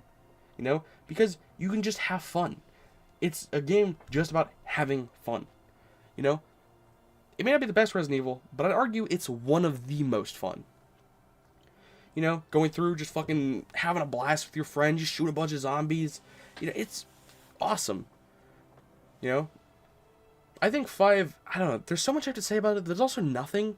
At the end of the day, I just think it's really underappreciated. And while, yes, it kind of jumped the gun and there were some bad segments, I don't think it was that bad at the end of the day. I think the majority of its flaws come from New Game Plus not being as good. What's it called? Yeah, the New Game Plus being fucking terrible, actually. The shot being underwhelming because of some shit. And yeah, the AI partner can get a bit annoying, I ain't gonna lie. But I don't think it sours the experience so much to where it becomes unplayable. Or even terrible. At the end of the day, 5 is an underappreciated gem with a bunch of flaws, but a lot of good moments too. But here's the moment I have to choose. Is 5 better than 2 OG in my opinion? Oh god. Oh god, I don't know. I really don't. Because, like, look. I have 2 Remake instead. I love 2 OG. I think it's a great game. But I can just play 2 Remake, and 5 with a friend is some of the most fun I can have playing a video game ever. Like, I genuinely love playing 5 with a friend. God, I'm actually so... It's hurting my brain right now, because I'm like... I feel so wrong if I put it there. I really do. I would feel so wrong if I put it above 2 OG. But I kind of feel like I want to. Oh my god. Holy shit. Because I'm like... There's so many things, and people tell me all the time, like... Or people say all the time, oh, RE5 sucks. RE5 sucks dick. But I'm like, have you played it with a friend? Have you played that shit co-op? God. Fuck, you know what? I'm doing it. I don't care. This is my list. I don't fucking care. I don't care. I am brave enough. I am brave enough to put RE5 in great tier and put it above RE2 OG. I said it. Absolute cinema. I do think I enjoy playing it more. On a objective fucking list that you'll see from every other YouTube creator, yes, fine, 2 OG is better on paper. And even in general, I'd say. But you know what? I would rather play 5 with a friend and just fucking have a blast than play 2 OG. And this is not to discredit 2 OG. Because, I mean, they're both in great territory. It's not like I'm saying, you know what, fuck 2 OG, we're putting it down at bad territory. It's just one of those things where it's, do I prefer this or do I prefer this? Which one? It's kind of the same thing I said with, like 3. How I feel like I was shitting on it so much, but then I still put it in good tier. You know what I mean? Not like I ripped on 3 Remake. I put that in meh, but I do love RE5. But maybe that's because I just have a little bit of a bias towards it. And maybe one day in the future, I'll look at this list and I'll think, you know what? Maybe 2 deserves to be above it. And I won't have a problem with changing that. I'm open to change. I'm open to saying, you know what? Maybe this is not that good. Because I tell you what, I made a list in like 2022. And I tell you, this was not my list. I'll tell you what 1 was in like great. 5 was in like good. 0 was in meh. You know, director's cut, yeah, I think it stayed the same. A lot of these games, like, I mean, some of these didn't change at all, but some of them did. Oh no, not 6. No, we're here. Okay, this is the game this is the one I wanted to talk the most about, so I might be on here for like 30 minutes. RE6 is so much to talk about. Let's just start it off. This is how I'm gonna start it. Resident Evil 6 is a video game that thinks it's a movie. This game wants to be a fucking movie so goddamn bad. And not cinematic either. The game's not cinematic. The game, like RE2 Remake, RE4 Remake, those games are cinematic. This game, anytime it wants to, it just rips control away from the player. There are like 5 hours worth of cutscenes. There are so many cutscenes. You will walk down a corridor, cutscene. You will shoot one zombie, cutscene. You will fuck someone in the ass, cutscene. It is fucking ridiculous. I hate it. The QTEs, ridiculous, but whatever. 5 had them, 4 OG had them. They're not that bad. But oh my god, the amount of times I was playing and the game would just strip control away from me and show me the simplest fucking thing ever. It'd be like there's a corridor that opened. Like, let's say I pulled a lever and it opened something. Instead of letting me go and look at whatever it was, the game will strip control away from me, take this long ass camera, show me what just opened, and then send me back. Mind you, this can kill me in some areas, or at least damage my character, because they do not pause enemies. So enemies can still hit you when control is taken away from you. Not very nice, is it? It's fucking terrible. And over the course of whenever I played it, like when I first played it, I didn't recognize it, because I spent it over the course of like a month playing 6. I mean, it wasn't a month, but I played it like off and on for a month. I didn't really recognize it. But playing it straight through, holy shit. You just do not have control. You do not. The game is just constantly fucking pulling the player away from having control. It's like, you will not play the game. And RE6 gameplay is okay. You know? The gameplay is tolerable. It's not the best gameplay, but it's tolerable. It has a fun Mercenaries mode.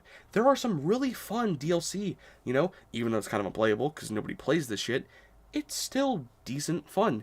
You know? I played way back in the day, I played Siege, and I played Onslaught. There are some fun DLCs, I ain't gonna lie. You know, I wish I had like 6 friends to play this shit with me. That would be awesome. But I sadly don't. I'm so lonely. But, you know, I wish I could experience some of these things with other people. Because I feel like I'd have to rate the game higher.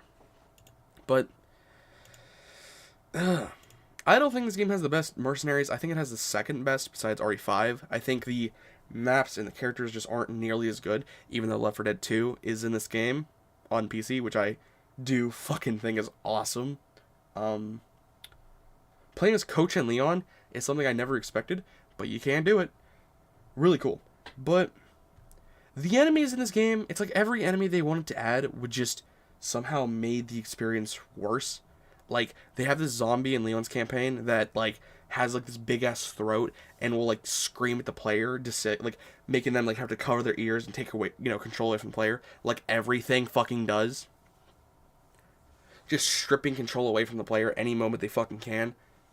Then you have the lizards, you have the fucking big-ass, like, what the fuck are they? Like, gorilla rock men. The fucking weird-ass, they're not even tentacle guys. What the fuck are they? They're on the ship with Chris. I don't know. They're fucking annoying. The Juavo are fucking annoying. Zombies are only in, like, 1 campaign. You know, 1.5 if you want to consider Ada's, which is barely a campaign. Juavo are in, like, the, you know, in, like, the longest segments with Chris and Jake. Even though I know Leon's is longer, it's still fucking annoying. And I do think I'm going to rank the campaigns, because I did say I was going to do this. As follows. My least favorite campaign is Ada's. I think Ada sucks. You play as her solo. There's no co-op partner. There's no, like, talking. She's usually just talking to herself. It's boring. It's just segments from areas you've already been in, which is enough of that, believe me. You know, because in RE6, you already reuse areas all the fucking time. And RE, with Ada's campaign, they were just like, let's just do that times 10. Like, the entire thing is just reused assets besides the first area. That's it. The first chapter is completely new. And somehow I think it's the worst one. It's fucking annoying. So maybe they should have just kept reusing them.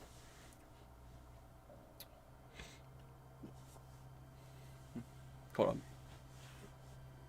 Let me get some over back.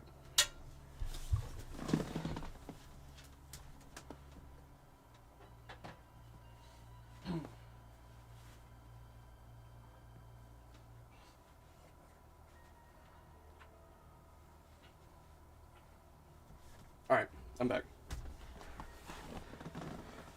Anyways, as I was saying though,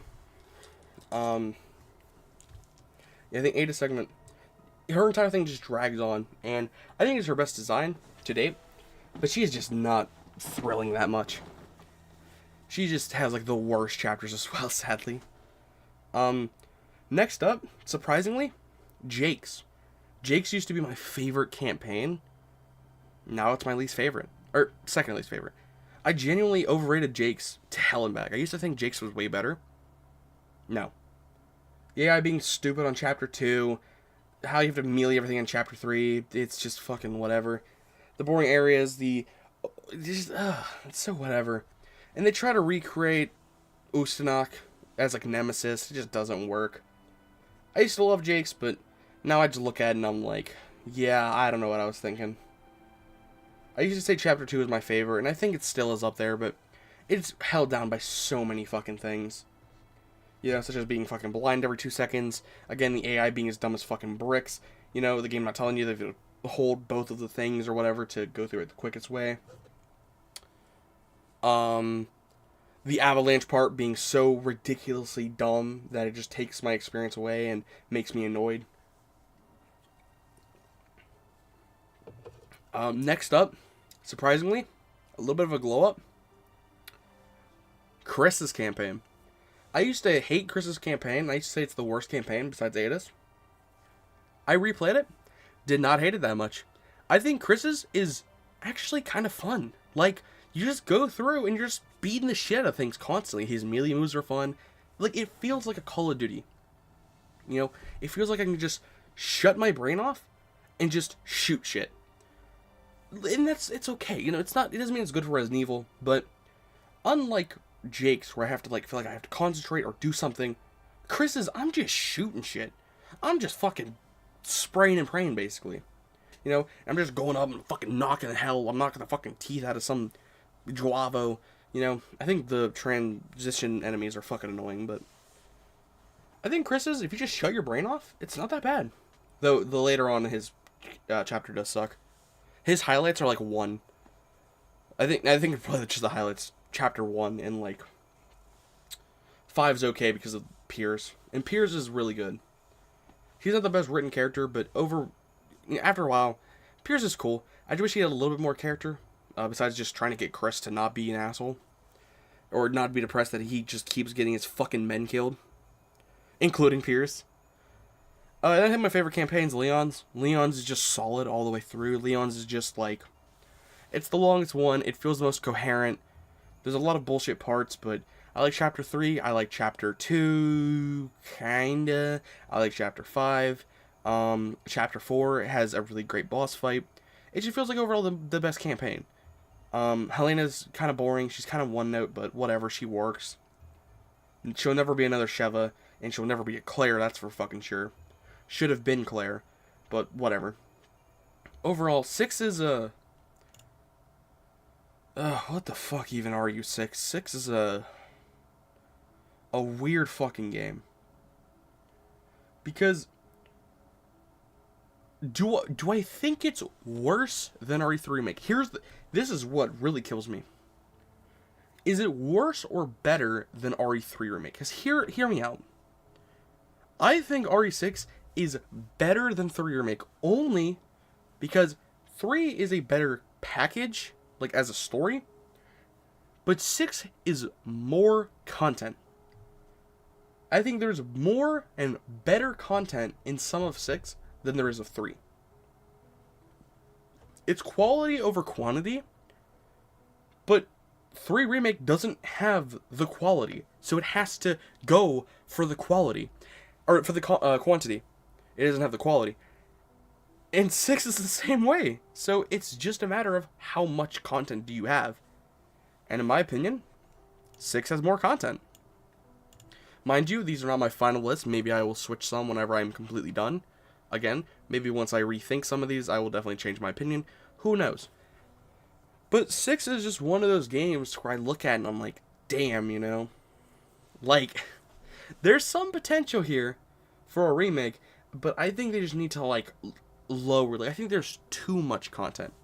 If they would have taken away, like, 2 of these campaigns, if they would have taken away, like, Chris's and Ada's campaign, and maybe you could have just made it fucking Jake's campaign. I would have been fine with that. Just make a really long campaign of Jake, you know, with some of the Ares and shit. Just a really cohesive story or whatever. And maybe you have another one of Chris or Leon. I think that could have worked, you know? Get rid of fucking Helena and get rid of fucking Piers and make it Leon and Chris and Jake and Sherry. That would have been fire. I would have loved that. You know, combine the 2 stories or whatever. Make one more of a survival horror zombie shooter with like Leon and Chris, and one of them like more action with Jake and Sherry, with also having Ustanok. I feel like that could have worked out a lot more. They just needed to lessen their shit. There's too much content. It's too spread. You know, it's goatsy and everywhere. But 6 is still held up by its Mercenaries. I think its Mercenaries has a ton of content. And Mercenaries is actually kind of unappreciated in this game. I think I'm going to change the name from meh to lackluster. That is how I feel about this tier. Is that it is more lackluster than it is meh. Because I look at these games and I think meh, but I also think there are good ideas here, but they lack what makes them good. Or they lack what makes like these games good. Also, there's not a single game in mid yet. That's kind of fire, actually. I mean, there's still games in lackluster, but a part of me kind of wants to put 6 in mid, because I think there's enough content here to justify playing through, and I think there's enough good content to be saying, oh yeah, I see why, but maybe I will put it in mid, but I'm not going to right now. I think I feel good with it being in lackluster. Fuck, you know what? I will put it in mid right now. I might change it later. I'll put it in mid just to have one in every tier. I think this is a good start to the mid tier just to see where it goes. I will adjust it later, but let's just see. So, RE7. So, the fucking game that saved the series. You gotta love it. 7 is one of the games that gets held up a lot by its DLC. Some of the negatives is that Ethan is just a fucking bland-ass character. Ethan is just, there's nothing about him. The replayability it's okay, but the boat segment. Ugh.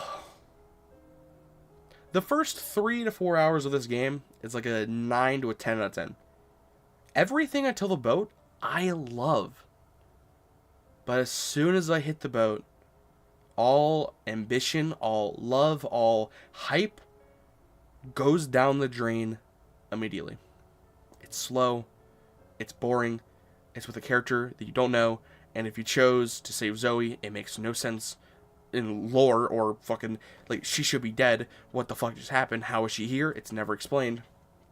It's poorly written. There's too much lore thrown at the player. You know, Evelyn's fucking annoying to deal with. You don't know where you're at. Everything just looks the same. It looks disgusting. It's just not fun. The environment is just not intriguing. It's not enticing. It constantly wants to strip control away from the player to show it something. You have to watch that long-ass tape. It's just not good. Once I'm done with the tape, I feel a little bit better.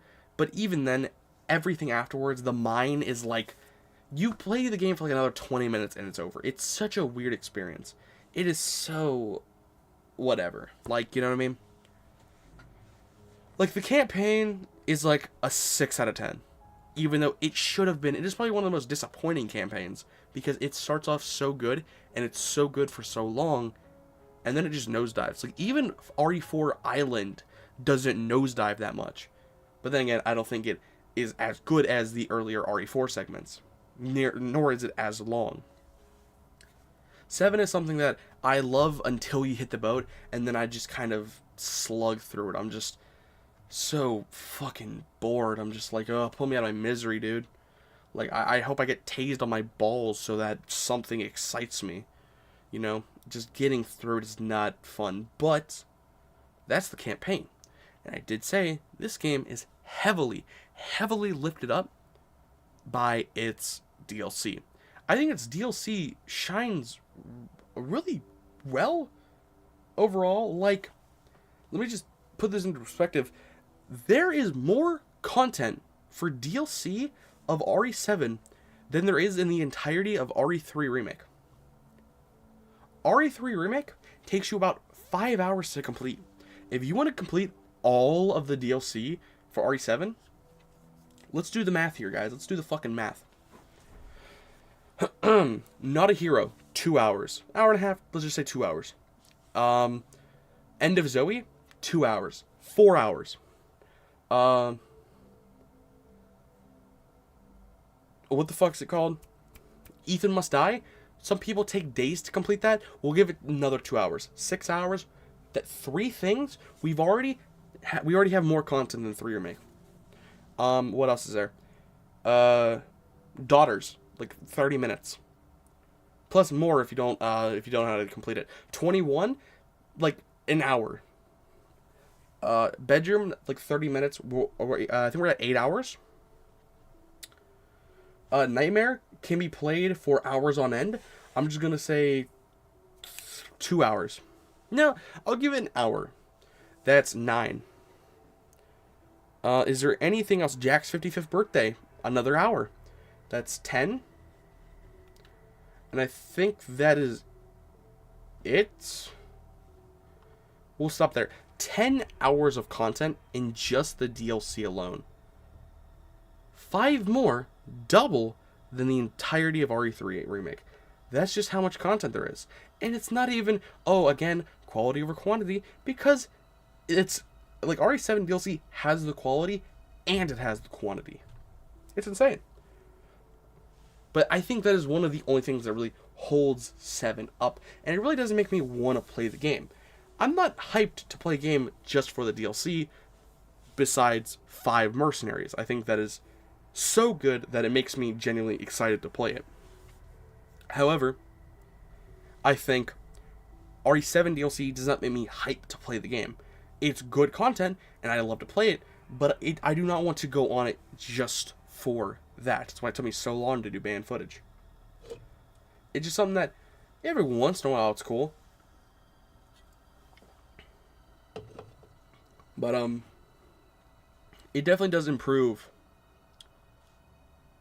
upon what the fuck is it called? It improves upon the campaign, because the campaign is just so ugh. But where do I put it?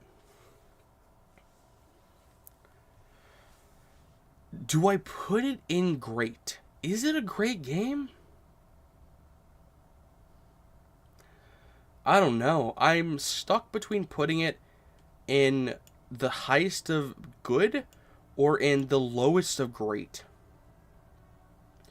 Because while I do respect the game, do I consider it to be that good? I genuinely don't know. What would I give it a rating out of? I think a 7, but the DLC is so good and there's so much content that I feel like I want to put it in great. You know, like, I feel wrong. This is going to be something I'm going to have to think about a lot more. This is definitely something I'm going to have to think about and be like, where am I truly going to put this? Because maybe 0 deserves to be in good. I don't know. Let's just keep it. We'll keep it in good for now. Maybe I'll change it later. It might go in great, maybe. But I think as it stands, we'll put it in good. Okay, Resident Evil Village. Oh boy, what a game. So here's my opinion about Village. I think Village is a solid campaign. I think the campaign is like a 8 or a 9, give or take, out of 10. It's really good. I like Ethan a lot more. I like the Duke. I like the bosses. The bosses are fucking... I didn't even mention Jack and RE7. Let me just go back to RE7 real quick. RE7 is fucking... I love Jack Baker. He's like my favorite villain. His personality carries that fucking game so damn high. 7, oh my god. He makes it so much more enjoyable. I meant to continue with 8, but like I had to go back to 7 just to talk about Jack Baker. He is so well done. Like, he's way better than fucking Evelyn. And Marguerite's pretty fun as well. I like their bicker back and forth, but you're gonna, like, love Jack Baker. His personality, his craziness, and his... But you also feel so sympathetic for him. I've never had a villain where I feel sympathetic for hurting them as much as Jack is. Jack is a fucking nutcase. But he is also just a dad who can't do anything about what he's doing. It is so good. I think just for Jack, I'm actually going to put 7 in great. You know what? I made my decision. I think Jack Baker is so good at what he does. He is so effective at what he does. He actually moves a game from good to great. Just by his presence alone. And I don't mean to, like, blow him and make him, like, sound like, oh my god, he's so amazing. He really is that well done. He really is. He is such a good character. I love this character. Yeah, I just had to go back and I had to talk about it because I think it deserves to be in great because of the DLC, Jack Baker, and yeah.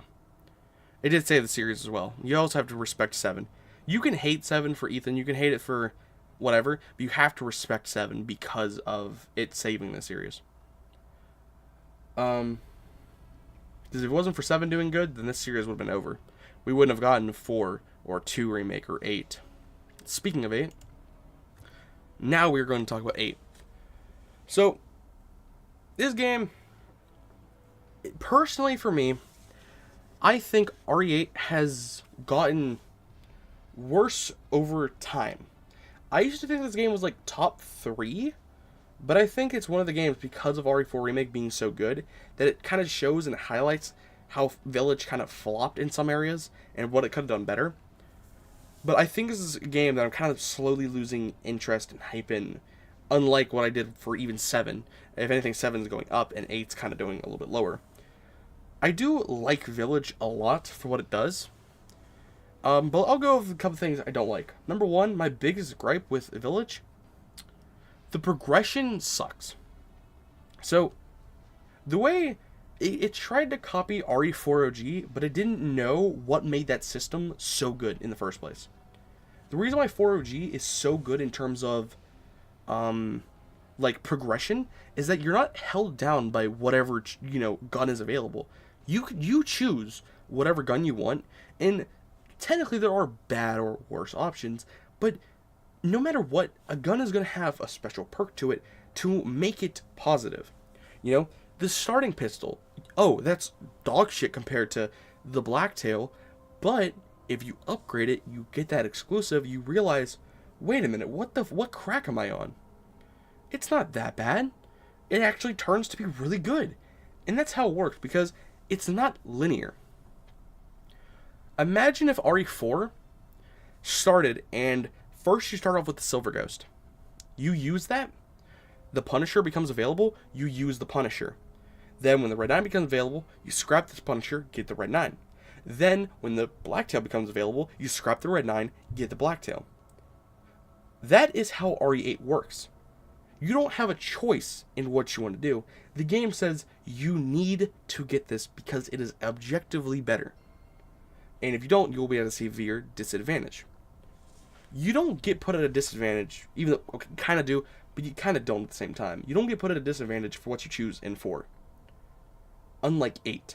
At least, as obvious as it is with 8 and 4. Like, 8, you have to get from Lemmy, the Lemmy pistol to the 1911 to the VZ. You have to do that. Because if you don't, you're going to be lacking firepower so fucking severely. And the same thing works with the shotguns. And there's not a whole lot of variety with the guns. There's one sniper, one magnum, one grenade launcher, and then like 3 pistols and 3 shotguns. What the fuck is... They couldn't add another grenade launcher? Maybe not a grenade launcher. They couldn't add another magnum? They couldn't have added another sniper? A sniper especially? You couldn't have had a bolt sniper? You couldn't have had like a really fast semi-auto one? Even faster than the other one? It makes no sense. And I don't like the progression in 8. It is one of my least favorite aspects about it. I like the cooking. I think it's fun. You know, I think gathering the ingredients is really fun. I think the characters and the bosses especially are really memorable and they're really good. Another thing I don't like too much about Village is that I feel like some of the areas did not get enough attention, such as Moreau and Donna. I talked about this a lot when I played Village. I've always had that feeling that Village is sorely missing like 2 hours of content. I think this game, even an extra hour would have been nice, because the game wants to spend majority of its time with like 2 bosses, Dimitrescu and Heisenberg. They both get like 2 hours of content, give or take. Which, okay, good, but Donna gets like 15 minutes. Moreau gets like 15-20 minutes. How is it that you can defeat 2 of these bosses like it's nothing in the time that it takes to get through half of one of the segments? It's just not well done. I do think that one of the games, or some of the areas, should have been longer, especially Donna's. Moreau's fine. I guess you could just use him as a boss, but Donna's is just meant to be scary. It's just meant to be like, ooh, spooky, and then you kill her. I feel like they could have added a couple enemies, you know? Made it a tiny bit longer. Maybe made the house more intricate. Maybe like a small mansion. They could have done that. But they went in such a weird direction where you just play hide and seek after you run away from the baby and it's over. And Moreau is a pretty cool boss fight with a really scary segment beforehand. But other than that, it's still kind of disappointing. Moreau could have made like vomit zombies or something where it like spits acid out at you. Why was there no acid enemies in this game? You could have had Moreau make them and they would have came out of the wall and they would have spit at you. You know, kind of like Silent Hill 2 Remake or Silent Hill 2 OG with the spitting figure. I think it's called the lying figure or something like that. They could have done that. They could have had dolls that you have to shoot down in in Donna's segment. You know, you could have had like a doll chasing you or whatever and you have to shoot it. You know? Or you could have just had zombies. Add more zombies. Who the fuck doesn't want that? You know? It wouldn't be the maidens, but it would be kind of cool.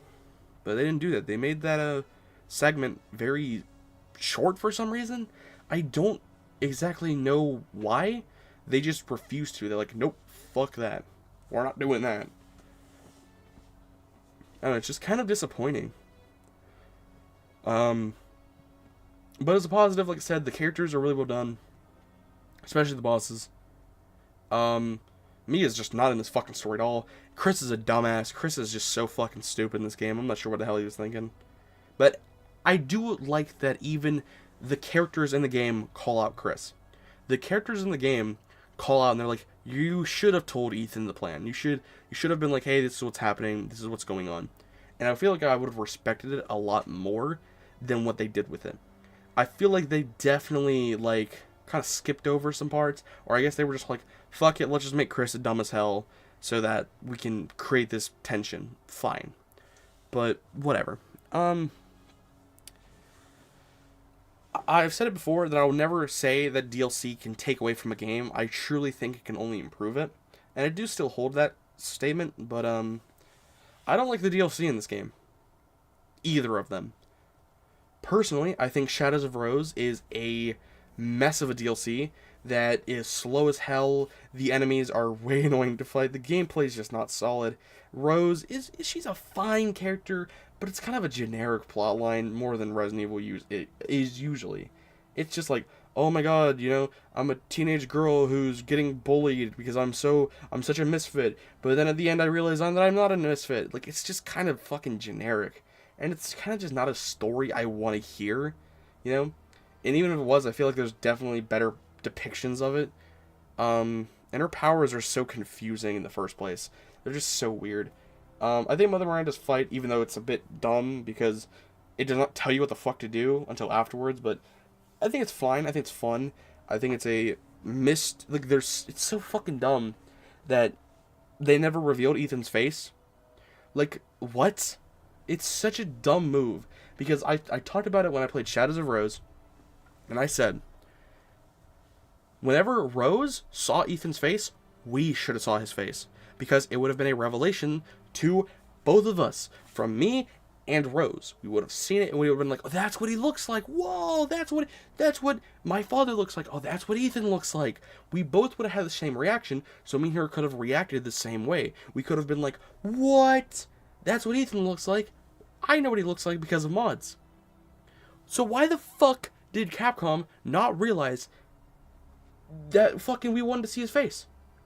It's like, I know there was an argument because it was like, there was an excuse where it's like, oh, the reason they don't show his face is because of, it wanted to be like a whatever it's called, where like, you put a self-insert. They were like, we want you to experience the game as you. Ethan is a character, but he's also a vessel for the player. But they didn't do that with 8. 7, he was a vessel for the player. 8, he was his own character. So why the fuck would you not show his face? Why would you have to leave it up to modders? It's so dumb. And then you had a third-person mode, but you don't show his face? It's like Capcom wanted to show his face, was like, nah, and they just kept fighting themselves. It was such a dumb move. All they did was just show his face and it would have been fine. I'm not sure why they were so adamant about a self-insert character, I guess. But making him not a self-insert. It's so dumb. A self-insert only works when it's a blank-faced character like he was in 7. He has no emotion. He doesn't react to like anything. It's the player that's reacting to most of it. That's when you can do the self-insert. That's why it makes sense that his face was never shown. But in 8, he's his own character. And they edge us. They're edging us. They were like, yeah, we're going to have fucking Ethan. Literally, you get pushed by Ethan, and you should see his face, but the background just blocks you. It's so incredibly dumb. We'll see. We saw the top of his face, like this. It's so fucking dumb. We saw his mouth, but we just couldn't see his eyes for some reason. So incredibly fucking stupid. Again, I don't mean to go on a tangent about it, but it's just one of the things I can't stand about it. This doesn't hurt the game that much. I just had to vent about it and be like, why? So pointless. But that was just Shadows of Rose. And then my other critique is that Mercenaries is just not fun. Mercenaries is just not the greatest. I don't know why they did Mercenaries the way they did. Like, they brought it back after how many years just to do this? It's very disappointing. But overall, I think The Village is still fine. It's still a good game. I still do enjoy it. I think it's a great game, but I don't think it's better than 2. But is it better than 7? So 8 has a better campaign, but worse DLC. But RE7 has a worser campaign, but a better DLC. Maybe I said that 2 times. I'm not sure. Whatever.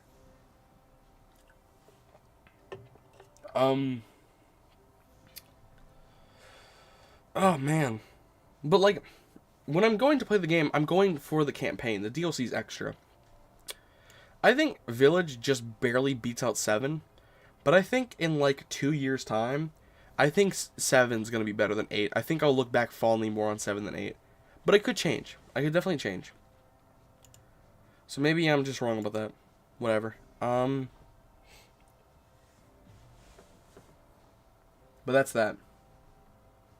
Wow, we are 444. What the fuck is this? This is the game I was talking about. This is the game that I think people will mostly disagree with me. And this is the one I was edging and I was saying, this is my most unpopular opinion. And the music for this game just came on. This is by far my most unpopular opinion. You guys ready for this? I know, I'm hyping it up. I don't like Code Veronica.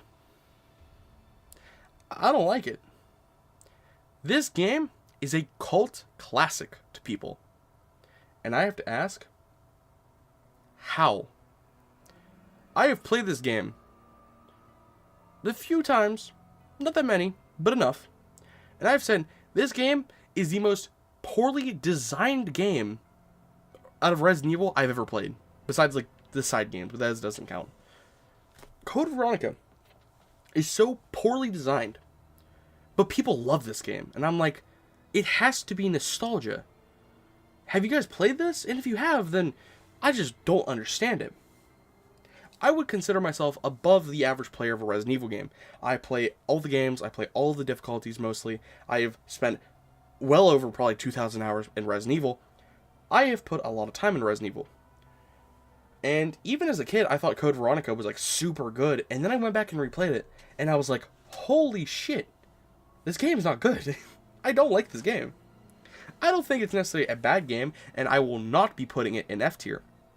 However, this game I just do not enjoy. Number one, I'll get off this one. I want to go over why this game is so poorly designed. And how it is crazy that people rate it as high as they do. People don't just love this game. People will put it in S. People will put it in A. People will put it in fucking B. When I'm saying this game deserves like a C tier. Bok Basuk described this game as being so poorly done or whatever, with soft locks and just the overall design of the game being terrible. And that motherfucker put it in A tier. And I love the Soup Man. I love him. But he went over on this like long tangent on why it was such like bad. It was like why it was such dog shit, and it was subjective. So I'm not gonna like hold him at gunpoint and say how dare you. But he said so much bad shit about this game, but he put it in A tier, and I think people overrate that game way too much. So number one, the biggest mistake of this game, when it takes control of the player like halfway through, and it switches to Chris. So again, whenever you're playing as Claire, so this game has two protagonists, Claire and Chris. Whenever you're playing through, you're going to start with Claire. And she's like the main character, but the main character later on ends up being Chris. However, a new player, I don't think, knows about this. If anything, they're expecting something like RE2, which this game is not. So you're playing as Claire, and you're about to go into a boss fight. So you think, okay, let me pack... And mind you, this game is full of missables that you need. And the game doesn't tell you it, so it also does one of the biggest mistakes I say. It's not new player friendly. And not only is it new player friendly, it's just not kind to a person who's new to the game. New to the series is one thing, like Zero. But new to the game is where I draw the line. You know, that's why so many people fail at Zero, because they're like, what the fuck, you know? I expected this to be like the first game and it'd be like, you know, enjoyable or whatever, at least simpler. Definitely not. Where Code Veronica, you know, like, it's okay for like, I mean, definitely not good for a new player, but, for a newbie to like the series, but to just the game. It's like, you have to punch a brick wall to get through it the first time, and then later on, the next time through, you're like, oh yeah, this is how I can make it less dog shit. But when my first playthrough has me debating about whether I even want to finish it, because it's so annoying, that's not good. Even RE6, I wasn't sitting there like, oh my god, I want this to be over. Even though I don't like 6 at all, almost. I had a lot better time with it than I did Code Veronica. Um, I kind of went on a tangent there. Code Veronica, what happens is, so you'll go into a boss fight with Claire, and you'll grab your magnum, your guns, and you'll be like, I need to kill this guy, so let's bring all my good shit. However, what the game doesn't tell you is that, whoopsie, made a little oopsie, whenever you're playing and you defeat the boss, you switch to Chris. Not only do you switch to Chris, you get whatever's in the item box, which you need. But all of your good shit, all of your ammo, you took out because it's a boss fight. You most likely took out your magnum and your shotgun and your AR and all your good shit. So now you're left with scraps that you didn't know you were going to have to use. You didn't know you were going to be switching as a different player or as Chris, and now you're fucked out of ammo. Now you're instantly put into a boss fight with Chris that you can either fight or run away from. But if you run away from because you don't have enough ammo, you're going to get punished for it. So it is just so incredibly annoying because it's fucking the player on both ways. You know what I mean? It's so incredibly annoying, and I'm not sure why they did it like that. All they had to do was just take Claire's items and put it in the item box, and it would have been okay. Nobody would have had an issue with it. But then, another criminal thing is, you do that, let's say somehow you get all of the missables, which you need, you need that AR, you need that dual SMG, or no, maybe not it's dual. I think it's another gun you can get that's missable. That's really good. But once you get those things, you swap back to Claire. So you're like, oh shit, okay, now I need to get whatever I need, and maybe I'm gonna finish the game with Claire. And then you play as her for 10 minutes. And then you stop playing as her in total. It's just over for her. It's so fucking dumb. Why? She just disappears, and then she's just nowhere to be found for the rest of the game. Until like the very end. Then you play as Chris. Hopefully you have all your ammo back now. And the soft locks. Oh my fucking god, the soft locks. It's so easy as a new player to get soft locked in this game. Oh, you're a new player and you didn't know how good BOW rounds were? Like BOW rounds, you get them early as fuck, and it's this grenade that's not in any other Resident Evil game. You get it early as fuck, you get 3 of them. My dumbass used them instantly. But then again, I didn't know that they were going to be that fucking stingy. I didn't know they were only going to give me 3 throughout the entire game. It's like getting a Magnum and being like, holy shit, I got a Magnum, guys. Oh, what's that? You only give me 3 throughout the entire game? How fucking useless. Even if it's like the best thing ever, you don't know that. So again, it's something that you have to play on your second playthrough and be like, right, that's how you avoid that. You shouldn't have to have experience in a game before you play it to make it better. That's why I took so many points away from 0. Is that, in my opinion, you shouldn't have to do that, and that's what the game did. The game was like, we're going to force you to learn about the game and then play it to have a better time. That's just dumb. Code Veronica is the prime example of that. Plus, the bosses are not fun at all. I hate every boss. The Tyrant boss in the plane is so fucking annoying because he can just insta-kill you out, and you have to fight him in this tiny cockpit, or like whatever, the exit of the plane, and you have to like press a button to like throw a crate at him. It's so fucking, it's just not fun. I don't like that one, but that one's tolerable. The other one is the Nosferatu, which you snipe on the roof with Claire. And even though he can't insta-kill you, I think he's probably the best boss in the game. He's kind of cool. His design's kind of cool. But just annoying in the fog does not help at all. You're fucking blind the entire time when you're trying to snipe. You're trying to snipe in a snowstorm. Not gonna go that well. But that's fine. What else is there? Alexia. Alexia's cool. I think the characters though are really terribly written. There's like a drag queen as I think it's Alfred. He dresses as his sister. Or a crossdresser, that's what it's called, not a fucking whatever. He cross-dresses as his sister, and his character is just so annoying and dumb. Like, he talks in like this high pitch, and he's like, ah, it's so fucking annoying. His character is so cheesy and so it's like Ramon Salazar, but like 25 times worse and not funny at all. He's like, I got you this time, and then like tries to snipe. It's just, oh my fucking god, I hate him. Alexia is cool though, even though she's naked. It's kind of weird. But her like having blood that like has fire, really cool design. I love that. I think like having a fucking enemy like throw blood out and then it turns into fire is such a cool idea. I'm like, I wish that came back. I hope in RE5 remake, Wesker has that. I wish he could just throw blood out and it just catches fire. That was fucking sick. Love that. Especially whenever Wesker like wall runs and then he like punches Alexia in the face. That was sick. And then she like throws the blood on the wall and it catches on fire when he's running. Oh my god. And then Chris has to go fight him. It's really cool. Great segment. Probably my favorite part of the game. Even though the Steve running away segment with Claire, like right before or right after that, is fucking terrible. That segment with Steve where you run away, such a dumb segment. Number one, you're basically forced to get hit there like 2 times. You have to be super lucky if you don't. And he is so... It's so annoying. He kills you in like 2 hits. All you have to do is just run away from him. It's just... Ugh. I'm not a huge fan of that segment at all. But it wasn't terrible. It was just kind of whatever. And then other than that, the final stage of Alexia is just annoying, but she isn't bad. She's just whatever, because you have to fucking...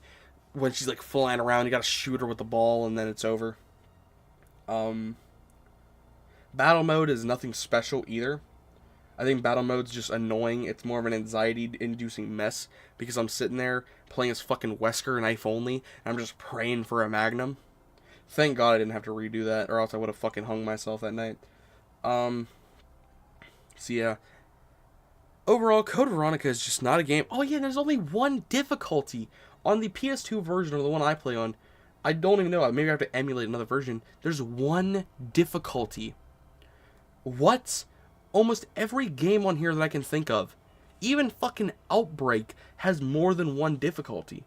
This game has one. You just press start and it just starts it. There's no difficulty. There's no costume select. There's no extras besides battle mode. Code Veronica is so small in content, and yet people rate it in the 8 category. Not even in the content is it fulfilling. In my opinion, it's just not a well-designed, nor a intriguing or fun game. It is purely annoying as shit. I do not like this game. I do not hate this game, however, and I do not think it is the worst Resident Evil. However, it is most likely it is the Resident Evil I do not want to play the most. In my opinion, this game is lackluster. People are definitely going to hate that opinion. I don't know why people love this game, but I think I've put enough fair points out for how badly designed this game is. However, this game has the most potential for a remake. It has a lot of potential. I don't know, the whole thing with it is just, there's some good ideas in here, but God, when I think about this game, I just don't want to play it.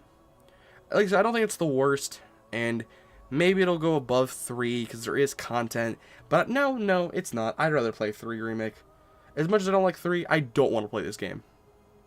I do think it deserves to be in lackluster, though. 6 is definitely just mid. Code Veronica, I just don't like. But objectively, or even subjectively, it's not a bad game. It's just really poorly made. Bad game design, with some fun things here and there. But, yeah. I'll really have some shit to say when I get into bad games. Hey, look, it's my least favorite Resident Evil mainline game. Wow, 2 back-to-back goats, really. Wow, Revelations 1. This is really loud to me? Nah, whatever, it's fine. Resident Evil Revelations 1 is the most boring Resident Evil game, I think, ever that's mainline. This is the game I can look at Code Veronica and say, well, I didn't like a lot of it. There's some good ideas here. 3, 6, same thing. Revelations 1 is so boring. Number 1, I usually don't talk about graphics that much because graphics, like, I'm usually okay with them. I don't care that much. How did this game manage to have terrible graphics when RE6 came out and had amazing graphics, at least for the time? Revelations 1, look, I understand the game was made for the 3DS. And yes, it runs well, and it's crazy that they made a 3DS game as well as they did. However, that does not mean the game in general is good. If I put GTA on a fucking 3DS and I make it playable, doesn't mean that GTA is going to be good. It just means it's playable and that they made a well game, that works. Doesn't mean the quality of it really has gotten altered. And especially because it's got transported, what the fuck ever. It got transferred or ported to the fucking consoles and PC and shit. Goes to show me that they did still want to call this like a mainline game. They wanted to push this out there. Unlike Deadly Silence or like fucking the 3D Mercenaries. They wanted to make this like a mainline series or the mainline game, so they pushed it out there. And I don't know what the fuck they were thinking in Revelations 1. This game takes everything from RE5 and just dumbs it down. The melee moves are the exact same. Literally, it's fucking insane. I'm pretty sure they just copy and paste melee moves. There's no healing animation. It's one button. The inventory system is god-awful. The enemy design is god-awful. Every enemy type is annoying. The location I love, but I also hate how poorly they made it. Because I don't feel like I'm on a ship. I feel like I'd rather play the RE7 ship than the Revelations 1 ship. And that's sad to say. It's just so fucking boring. The new characters are fucking terrible. Parker is kind of interesting, but he's also not interesting at all. Raymond, I think, such a dumb character. They don't continue on the story. Jessica's nothing but a fucking hoe. Basically, the entire game, she's just, like, horny. Like, it's like a life-threatening mission, and she's just like, you have to buy me a drink. It's so dumb. The two characters, they're kind of funny, but they're also really fucking annoying and boring. It's just whatever. Like, I don't know. Revelations 1 is just a game that... It is a 3DS game, but there's just... it just does not mean it's good. I don't hate the game. I just feel empathetic towards it. I am not a huge fan of it. And sadly, this is my least favorite mainline Resident Evil game. I do not consider it a bad game, though. Again, I don't consider any mainline Resident Evil bad. I just consider them eh. But this one is definitely the most boring. You can't even play it co-op, and you have a turret AI partner. Which I didn't really talk about that much, but I don't really care to. It's whatever. But Revelations 1, I think it's even worse, because I don't think they're going to even care to remake it, considering that it sold like dog shit. I mean, it sold like 3 million copies, but in terms of like Resident Evil sales, I don't think they're going to look at that and say, that's worth putting money into. I think Revelations 1 Remake could do very well. I think it could be way better. It could definitely, it could get the best facelift ever, but, yeah, I don't know. Maybe one day we'll get lucky, but I doubt it. Next up, Revelations 2, the most forgettable Resident Evil. And a lot of people probably forget this game fucking even exists. Because believe me, even I do. Revelations 2 came out at the weirdest point in the series. It came out in 2015. Right after RE6 and right before Umbrella Corps. And right before RE7 as well. A lot of people claim that RE7 is what brought back horror into the series. I say that's bullshit. Revelations 2 did. Kind of.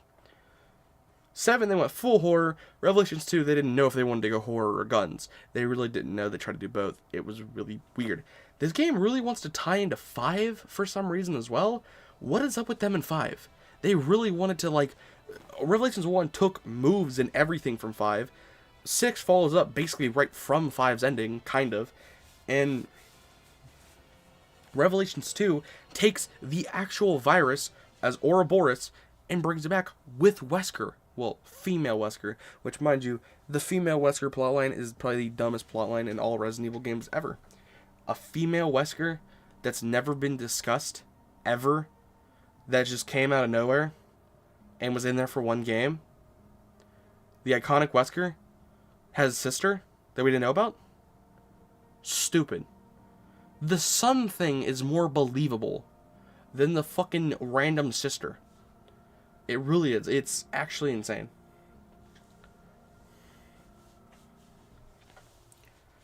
I think her name's fucking... What the fuck's her name? Alex? It's Alex Wesker. Such a dumb character. And maybe it's like the lore is different. I don't care. It's a dumb fucking idea. Did I win? If so, you should play Pogo Stuck? Yeah, you did win. I passed out. How long was I gone for? I think like an hour, maybe? It's not just a sister. Yeah. The gameplay is fine, even though a bit clunky. It feels weird. It just, I don't know why the fuck they made the game like that. The gameplay's fine, but it kind of feels like I'm just shooting, like, pudding. It feels like I'm just shooting water. Like, it doesn't feel like my guns have any weight to it. Like, I shoot a shotgun in that game, and I'm like, I feel no impact. I feel more impact in RE1 OG. You know, the game that came out in 1996. I feel more impact with my guns than I do in a 2015 game with Revelations 2 and Revelations 1. It's weird. The game was just weirdly designed and made. However, Revelations 2 shines above Revelations 1 majorly in terms of content with raid mode. Raid mode in Revelations 1 is terrible. It's not well done at all. Oh god. But Revelations 2 is actually very straightforward. It's very well done. You can play with a co-op partner and it's very fun to do. I've completed the entirety of it and I've almost done it again for the second time. You can easily spend like 100 hours doing it. It's very fun. Although a bit tedious at some points. As long as you do it every couple weeks, maybe not like back to back. Back to back would be terrible, but overall, it's pretty fun. It's probably the best part about the game. The Struggle is one of the worst DLCs I've ever played because it throws in a brand new feature that's been in no Resident Evil game ever, and hopefully never will be back again. It's a fucking life counter. Imagine if you're playing separate ways and you had 5 lives, and if you die, you have to restart the entire thing again. It's fucking stupid. Never throw in a life counter ever again. And it's also made so poorly because it's... The way the DLC works is, you start the game, you go shoot rabbits or whatever, you just go hunting, like a mobile game, you gather supplies, you go out, you kill like 30 enemies in a row, and then you go back and you just grind more materials, and then you just keep doing that over and over again.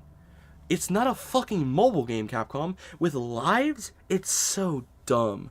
Like, I didn't even complete Revelations 2 The Struggle DLC. I played it for an hour, lost all my progress, and said, fuck you, that's good enough. I will one day complete it, but it is so dumb. Little Miss was okay. Little Miss, thank God it didn't have a life counter. It was fine. It worked. It was intriguing to see where she got. And the worst part is, The Struggle actually has a decent story. I was actually kind of curious to see what happened to the old man. How did he die? What happened to him? But it all got ruined because of the life counter. Worst system ever. And the campaign is so boring and dull because it has characters you don't know that you really don't care about, and the only thing good about it is Barry. Moira has very little character development the entire time. Her entire thing is, I fucking hate Barry. Barry is a piece of shit until like the very end of the game with the DLC, and then you start getting some character progression. But the fucking DLC sucks. So I think maybe The Struggle is the only game that actually weighs down Revelations 2 a bit. What's it called?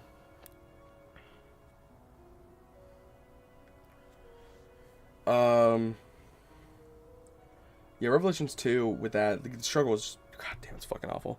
But Barry's great. I love Barry. He's like the daddy bear energy. I love him. Claire's fine, but boring at the end of the day.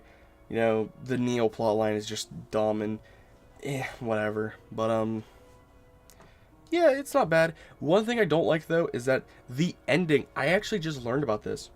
So, the ending of Revelations 2 is all deciding on which character shoots. So, in Chapter 3 of Claire's campaign in Revelations 2, whenever you are knocked down by Neil and Moira is down there on the ground too, the ending dictates, or no, the choice you make there dictates what ending you get. So this butterfly effect that's never been shown in anything before this, you can pick this option and you will just completely get a fucked over on the ending. I didn't know that till just like a week ago when I searched it up. Because I was like, I wonder what makes me get the good or bad ending. And it's all about which character shoots the gun. If Moira shoots the gun, you get the good ending because she got over her fear of guns. But if Claire shoots her, or if Claire shoots Neil, Moira never did, Moira dies, that's the bad ending because Moira's not there to save her. That to me is dumb. Because I like it, but it never showed us that a butterfly effect was going to happen. It was just a 50-50 guess. So that means you could play the entirety of the game, get the bad ending, and have to spend 2 hours getting the good ending. To me, that's dumb. They should have made it obvious, or they should have made a butterfly effect earlier in the game to show that that is a thing that could happen. Because it was never shown before. With the actual fuck, they put a life counter. I missed pretty much all the DLC streams. Yeah, they put a life counter on Revelations 2. It was fucking terrible. But I'm gonna go to the bathroom real quick. Actually, let me finish Revelations 2, and then I'm gonna go to the bathroom, and we'll start with Outbreak. But overall, I think Revelations 2 is saved by raid mode. It has a decent campaign with some weird DLC. A lot of content. There's probably well over, even on a first time playthrough, there's probably like 80 hours of content because of raid mode. It's very fun, and I think it's well made enough to say, pick up Revelations 2 just for raid mode and do it with a friend. I've never done it with a friend, but it probably is fun. But yeah, I'm going to put it, I think, above 6, and I'm going to put it in mid. I think I'll describe it once I come back. I'll be right back.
Alright. Sorry, everybody. I am back. I had to go to the bathroom real bad. So where was I? Oh, yeah. Revelations 2. So, Revelations 2, I think 6 is more content than 2. Like, on a piece of paper, I think. Well, I mean, I think in general it does. But, like in actuality. But Revelations 2, I think it just has a better playing experience. I think I'd rather just play through it with raid mode than Mercenaries. Like, maybe not. I don't know. Mercenaries, they're basically tied. I used to think Revelations 2 was a bit better. But I think Revelations 2 is like right in the middle of the series on... It's not bad, it's just not great either. It's not even...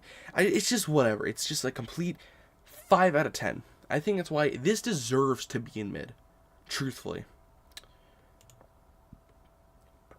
Oh my god. So, welcome to a game.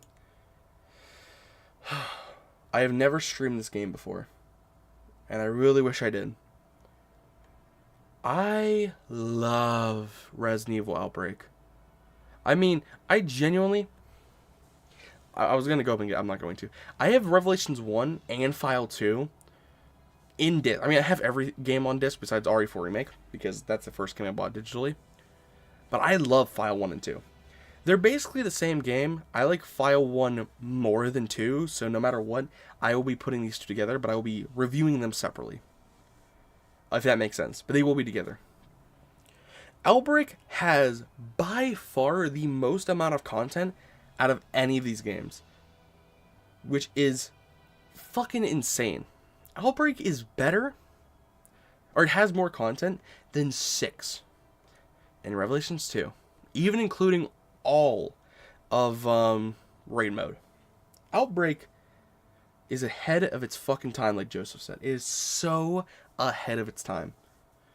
Let's just say this. If Outbreak came out in 2025, I would put it in S tier.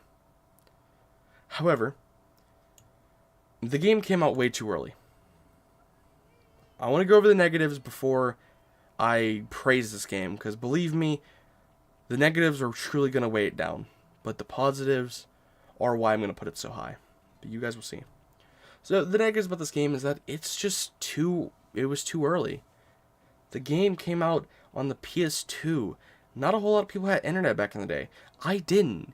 You know, not a whole lot of people had a good enough connection to play this game with. And it means a lot of people didn't get to experience co-op. I never even got to experience co-op on this game. Matter of fact, to this day, I've never played this game co-op as much as I want to. I truly do want to play this game co-op one day. But I just haven't been able to do that, ever. Outbreak is one of the games that needs the remake the most because I love this shit. Outbreak, I die for. Because it's so unique, it's so fun, and it's an experience like none other. It is such a great experience, and that's only for me playing it solo. I get jealous of watching people play it co-op. I really fucking do. I would love to play this bitch co-op, but I've never been able to. It came out way too early, and the online system is the only thing that truly fucks it over from being an S tier, or sadly even an A tier. It's just not as fun playing it solo because your AI partners are not that great. But if you guys don't know what Outbreak is that I think it's the most underappreciated series ever in Resident Evil. Basically, it has... You're one of 4 survivors that basically have to run around certain areas, certain maps, and solve puzzles and basically just get out. You're on a time limit, but it's not a normal time limit. The way it works is... I'm gonna show you guys a HUD.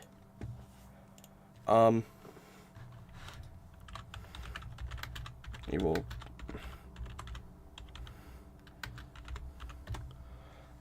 fuck. Sorry guys for the fucking brightness. Here. This is kind of low quality, but you guys can get it. Whatever. So, if you guys see this down here, this is your timer, essentially. So, whenever you're playing this game, you start the game at 0%. And if you reach 100%, you die instantly. It's game over. However, as you play, it goes up by like 0.01. It's really slow, and if you like just died by time limit, I doubt that ever happened. You'd have to play the game for like 2 hours on a map to do it. And mind you, each map is like an hour and a half long. It's like an hour long, give or take. If you don't know what you're doing, it's like an hour and a half. If you know what you're doing even a little bit, it's like an hour. But yeah, everything you do though, or everything that like hurts you, gives you a percentage. So if you get bitten, if you get hit, if you're on the floor, it's all things that raise your percentage. And instead of dying in this game though, if you're at danger, you'll get put into a final state of sorts.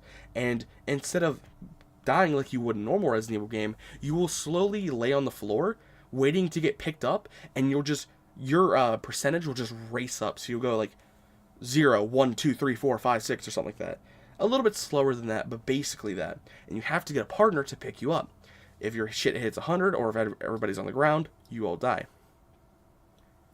But it's supposed to be played co-op with multiple people, and they're all supposed to help each other, and fucking... There's a lot more to it, but I'm kind of giving it, like, the bare minimum, intended. But there is, like, this is, like, the inventory. Everybody has 4 inventory, and you're supposed to, like, trade between each other to, like, help each other. And this is, like, how low you start, basically. And there's 8, count them, 8 main characters, and they all have their unique abilities. Every single character has unique abilities that make them unique. I sound like a fucking idiot. I'll name a couple off my head. Kevin starts off with this pistol, which does like more damage. Mark, it has better melee attacks. Cindy can like heal teammates and starts off with more heals. Yoko, being my personal favorite, has like an extra bag for inventory, so she has like 8 slots instead of 4. She's like my main. But I switch all the time between these guys. And mind you, why I say there's more content than all of Revelations 2 and 6 is because there's not just 8 characters. There's like 80. There's like 80 characters that all have their unique abilities. They're just side characters. Those are just the main characters. There's like fucking 80 or some crazy shit. I didn't even know there was that many. And there's so much to unlock. Now there's only 5 maps on the first file, which is how much there's on the second file too. And I do wish they kind of interlocked, but I don't think they do. I don't think if you progress on file 1 that it does anything on file 2. Maybe it does though. These are the characters, by the way. And what it does is it takes from RE3 and it improves it. Because all this is just areas from Resident Evil 3, or aka Raccoon City, and it has random citizens. These are just random people, which I wish got explored more. Because Resident Evil has always been known for its main characters, but there was 8 characters that were just random people that all had to survive it. And I love that attention to detail. I love the idea of there just being normal people in the apocalypse trying to survive. And I think it captured it very well. And mind you, again, these are only 8 of the how many different characters there are. I don't know where to fucking find them all, but there's a lot more. Is that Revelations 1 Yoko? What the fuck is this? Okay, I don't know what the fuck I'm looking at, but... yeah, Outbreak series, it's just so solid, but it gets weighed down by the fact of, it's just not really online accessible and you have to get on the PS2. Yeah, you can emulate it, but it's just, I don't know. It's just not the same. And you have to have all your friends emulate it, and they have to go through this whole process. It's just a lot of work. However, I still have to show love to this game on how good it is. Because even on paper or not on paper, this game is solid. And this game was one of my favorites. I used to have this collector's edition. Hold on. Resident Evil PS2 collection. God, it's so fucking bright. Where the fuck is that? There it is. I used to have this. The Resident Evil, the Essentials. This is what I grew up on. These are the 3 games I played the fuck out of when I was a kid. Well, Code Veronica I kind of didn't play that much because I know how to play it. But 4 and Outbreak were like my babies. I love Outbreak. It's solid as fuck. It's amazing. It's fun to play. It's just something that you can't get anywhere else. It is truly, truly unique. The experience, I would love to get it. And Capcom, please, I will suck your balls. Remake this fucking game. Or at least port it. That's all you have to do. You want to give players what they want? You want to make money? How about you fucking port it? Please, I beg of you. But Outbreak, it's underappreciated, but it came out way too early. I'm going to put it right here. I think this game deserves to be in good. I think it is the key game for good, because it is a good game. It is so good, but it's not great because it just can't be. You know, that's what's so bad, because personally, if I was being, like, completely fair, and I was just saying we shouldn't judge games based on, you know, how, like, they're online or whatever it is, then I would put Outbreak in, like, great. I'd put it, like, right above Village, but right below 2. I would put it, like, here. But because of, it just not being accessible, I have to put it at top of good. But I do genuinely love it more than these games. Like, Zero is good, Nemesis is good, but I love Outbreak the most out of all of them. But yeah, it just does not come to these. So File 2 is the same way, actually. File 2 is the, literally the same game, but there's 5 different maps. It's the same characters, it's the same idea, it's the same game, essentially, but, like, a part 2, you know? It's like a side B, essentially. And, like, there's not too much to talk about with File 2, because it's literally just 1.5, basically, like, the only difference is the maps, and I think the maps are a little bit worse. For example, the 5 maps you get in, actually, let me rank the maps. So in Outbreak 1, the 5 maps, my least favorite is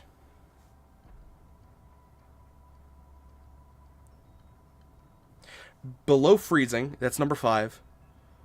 Then it's Decisions, then Hellfire, then the Hive, and then Jay's Bar. Or, I don't know, I think it's called Outbreak, but I'm going to call it Jay's Bar. I think it's what it should be called, or whatever. I love Outbreak. It's so fucking good. Like, the name of the level. The very first level, such a solid one. But I don't remember the names of, Outbreak.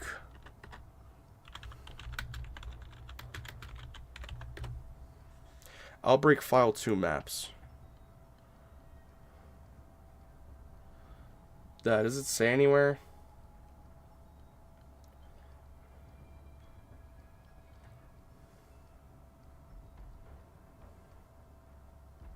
Oh no, is it Desperate Times?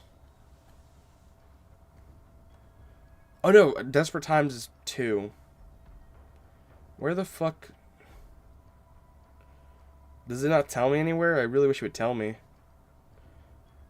Maybe it's, like, here instead? I don't remember these fucking maps. I don't remember what they look like. What the fuck? I don't want to see the actual map. I want to see, like, the thing. I don't remember what these look like. Okay, Wild Things I remember. Underbelly is the subway station. Flashback, I don't even fucking remember this. Desperate Times, I don't remember. And End of the Road, I don't remember these fucking maps. I have not put that much time into Outbreak File 2. I just know it's the same. No, don't show me that. I just want the fucking image. Ah.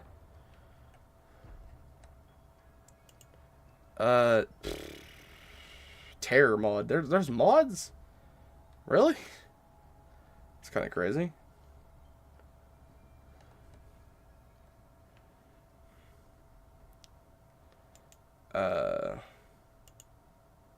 Is it a Resident Evil Outbreak? What the fuck? On Left 4 Dead 2? I gotta play that one day.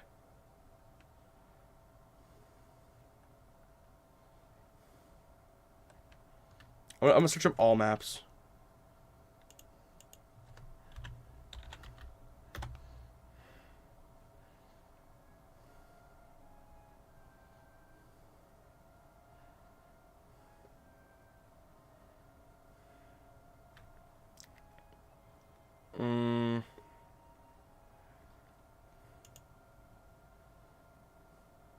Whoa, they even have it for Left 4 Dead 2. I gotta play this one day. One day I will. This is, what is this? This is the RPD. Oh, I think this is either Desperate Times or this is, Decisions. I can't remember which one it is, though. Or maybe I don't think it's End of the Road.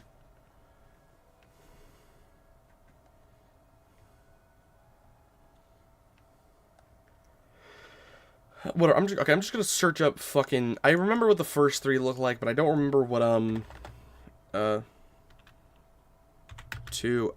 fucking.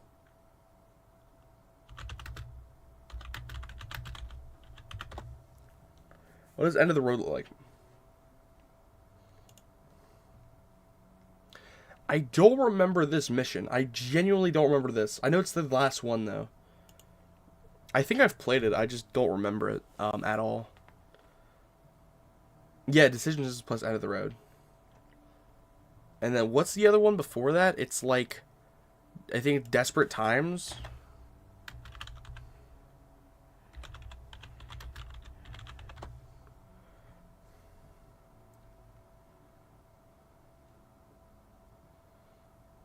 Yeah, this is the RPD one. Okay, that makes sense. Yeah.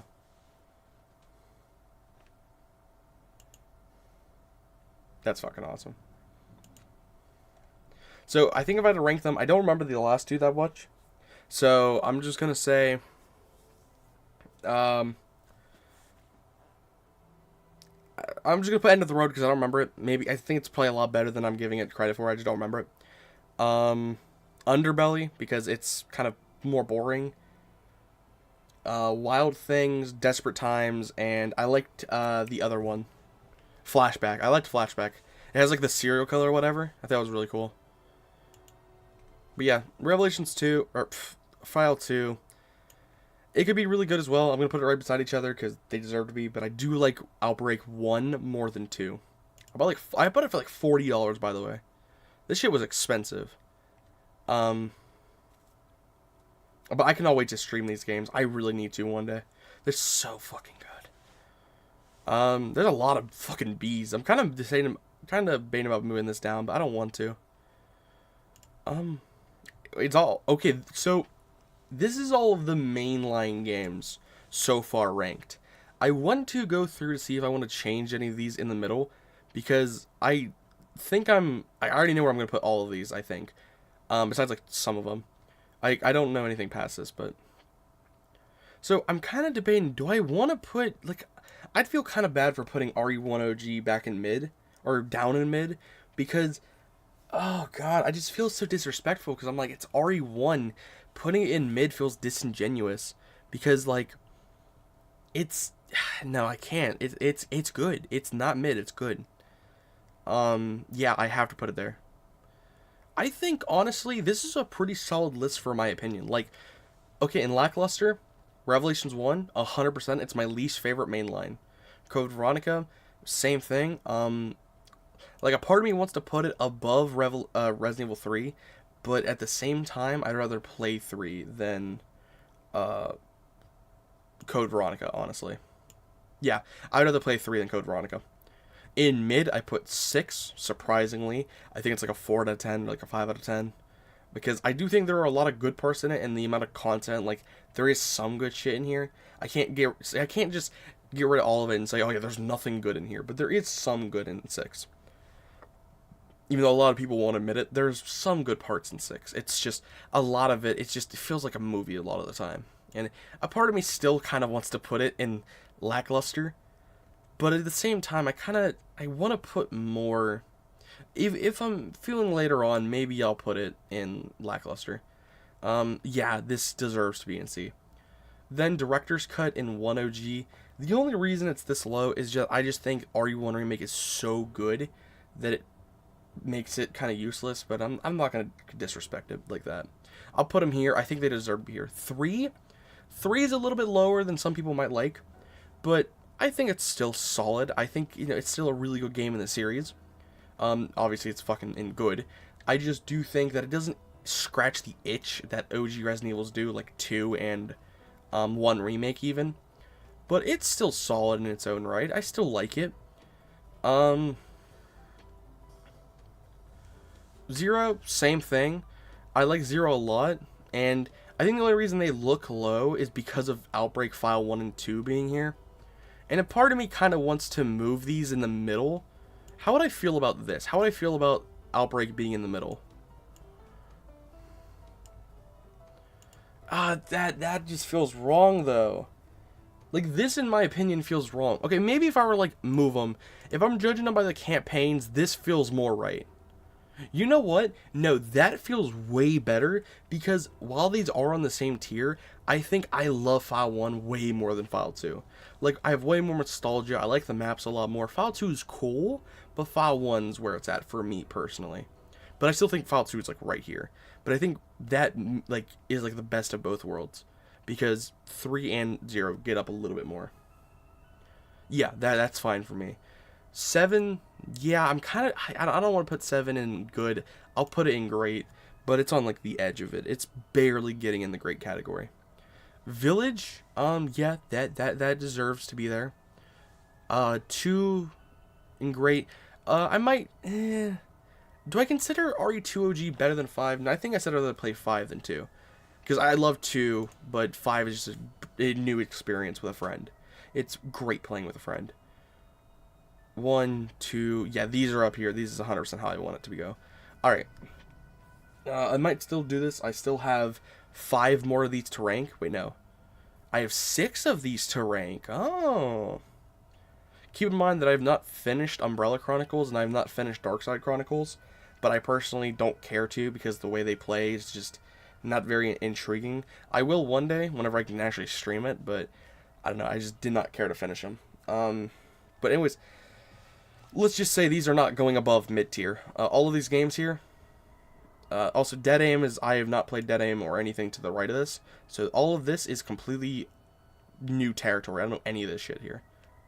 So RE Resistance, let's start it off with a banger. RE Resistance, here's the thing, it has good ideas, and I don't hate it entirely. I think Resistance could have been really cool. I played it a little bit.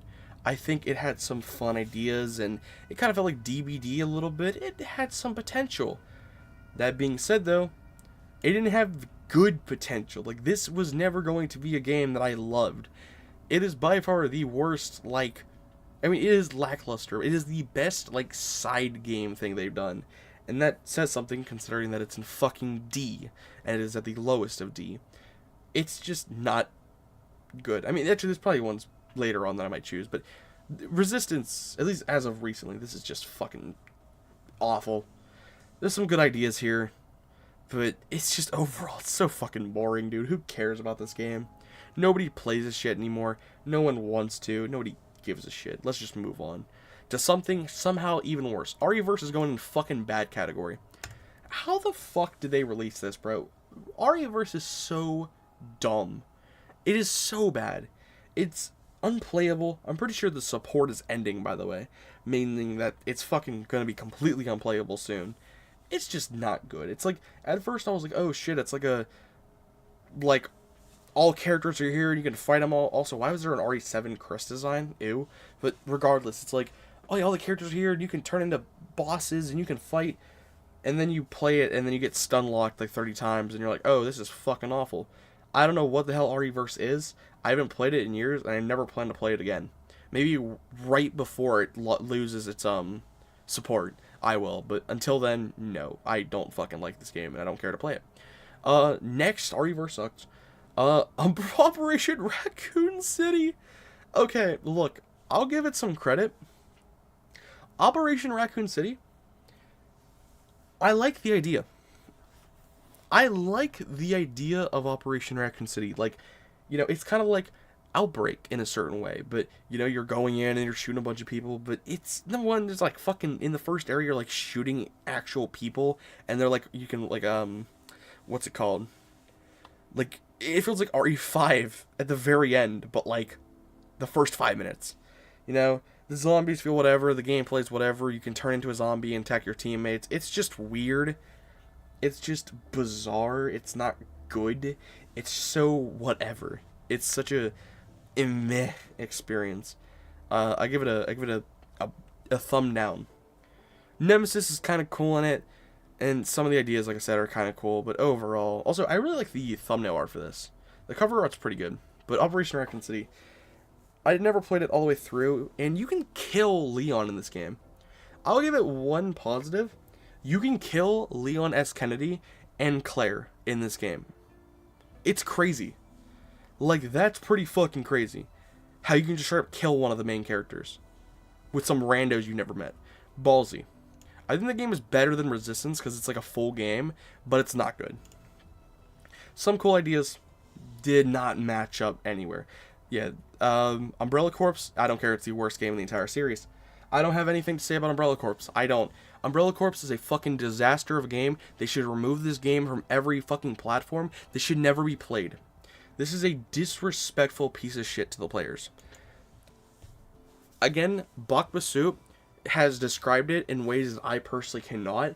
And if you want to go fucking understand it, watch his shit. But I'll give a quick summary. This was released as a 20th anniversary for the players. They gave us a middle finger. They fisted us for the 20th anniversary. They gave us a piece of shit game that's not Resident Evil at all. I don't know what it is. I don't know if I'll ever play this game on stream. I don't care to. Maybe one day just to make fun of it, but even then, it would be such a depressing game. This is just, I don't want to talk about it. It ruins my fucking life. Fuck Umbrella Corps. I hate it. So welcome to the last 2 games of the series, I guess, that I have to put in somewhere. So here's the thing with these 2. You know what? I don't care. I'm putting Resistance in bad. Fuck it. It's not good.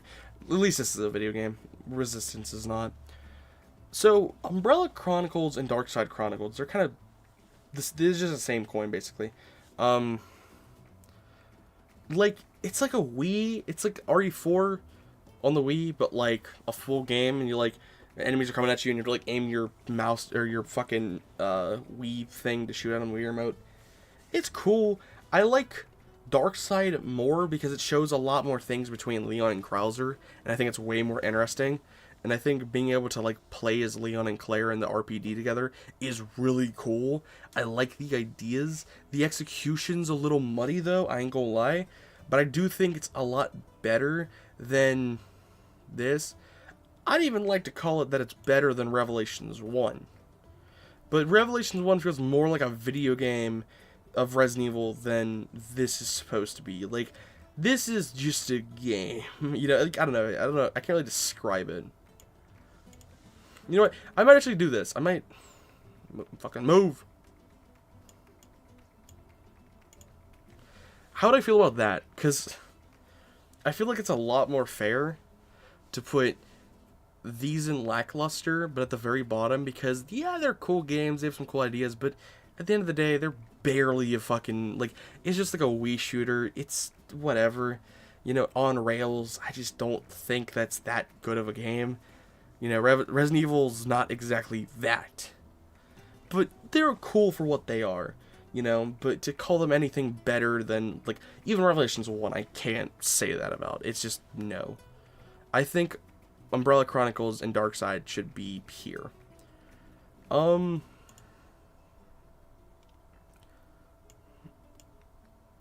don't like that, no. I feel like there has to be more in mid than Revelations 2 and 6. God. I really cannot get past that. I really gotta keep these here. I could put Darkside Chronicles and Umbrella Chronicles here, but I feel like that would just be kind of weird. God.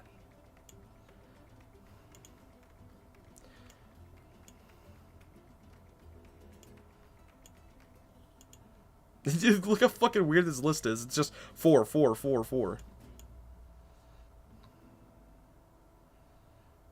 I don't know, is this it? Like, I feel so uncertain about this list. I cannot put it in mid.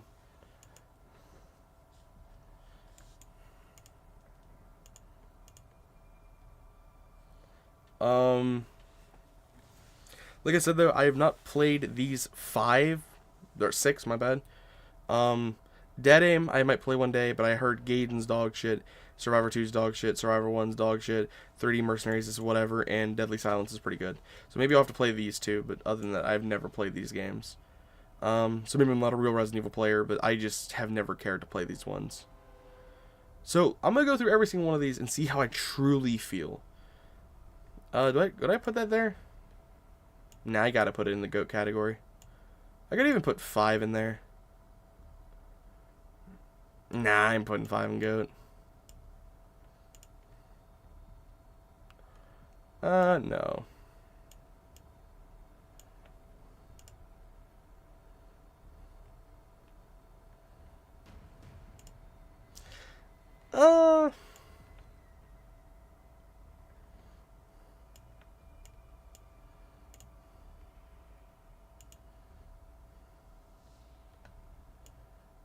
I don't know. I feel so weird because I feel like there has to be more in mid than Revelations 2 and 6 because just those two games don't feel right. Like I feel like there's definitely more mid games out there.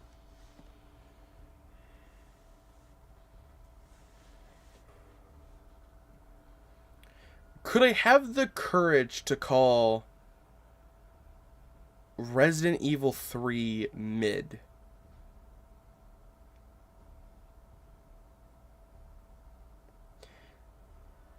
Do I dare? Do I dare? RE3 is so lackluster. God, this might be it.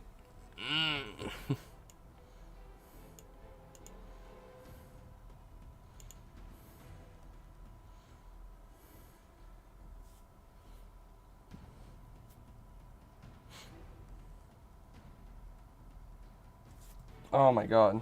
Okay, you know what? I think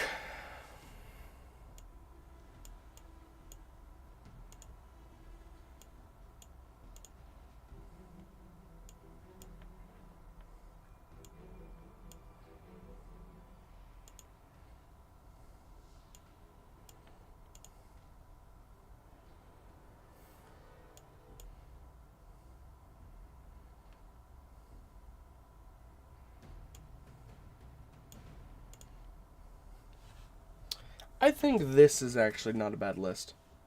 I think this is how I decided because here's my opinion. Not only is RE1 OG, though it does have one remake, but it also has director's cut to make it better. So RE1 OG is so it even has a version of itself that's better with director's cut, you know, with a range mode. So RE1 OG is just so like down on the radar on like what's positive or not, or like on what's positive, because like there's just no point of playing it if director's cut and one remake are here. I think, yeah, you know, it belongs in mid because it's mid only because you have other versions here. So I think this might be my actual official list. So what games are here? So 4, 8, 12, 13, 14, 15, 16, 17, 18, 19, 20, 21, 22, 23, 24, 25. I think 25 games here. So 25. Let's count them. So 25, Umbrella Corps. 24, RE-Verse. 23, Resistance. 22, Outbreak. Or Operation Raccoon City. 21, Umbrella Chronicles. 20, Darkside Chronicles. 19, Revelations 1. 18, Code Veronica. 17, RE3 remake. 16, are we on 16? RE6. 15, Revelations 2. 14, RE1 OG. 13, RE Director's Cut. 12, Outbreak File 2. 11, Nemesis. 10, RE0. 9, Outbreak. 8, RE7. 6, RE8. No, wait. No, I definitely counted this wrong. Because, yeah, 1, 2, 4, 5, 6, 7, 8. Yeah, I counted this wrong. Whatever, fuck off. So 8 RE7, 7 RE8, 6 RE2, 5 RE5. Oh, damn. Do I? Okay, I mean, that's kind of far, though, for me. Like, damn, I kind of want to put... I kind of want to put 2 in Goated. I really do, actually. Damn, I might actually put 2 in Goated. Because I think now I'm like... I do love 5, I do think the experience of it's great, but I don't want to put 5 in Goated. I really don't think it's Goated.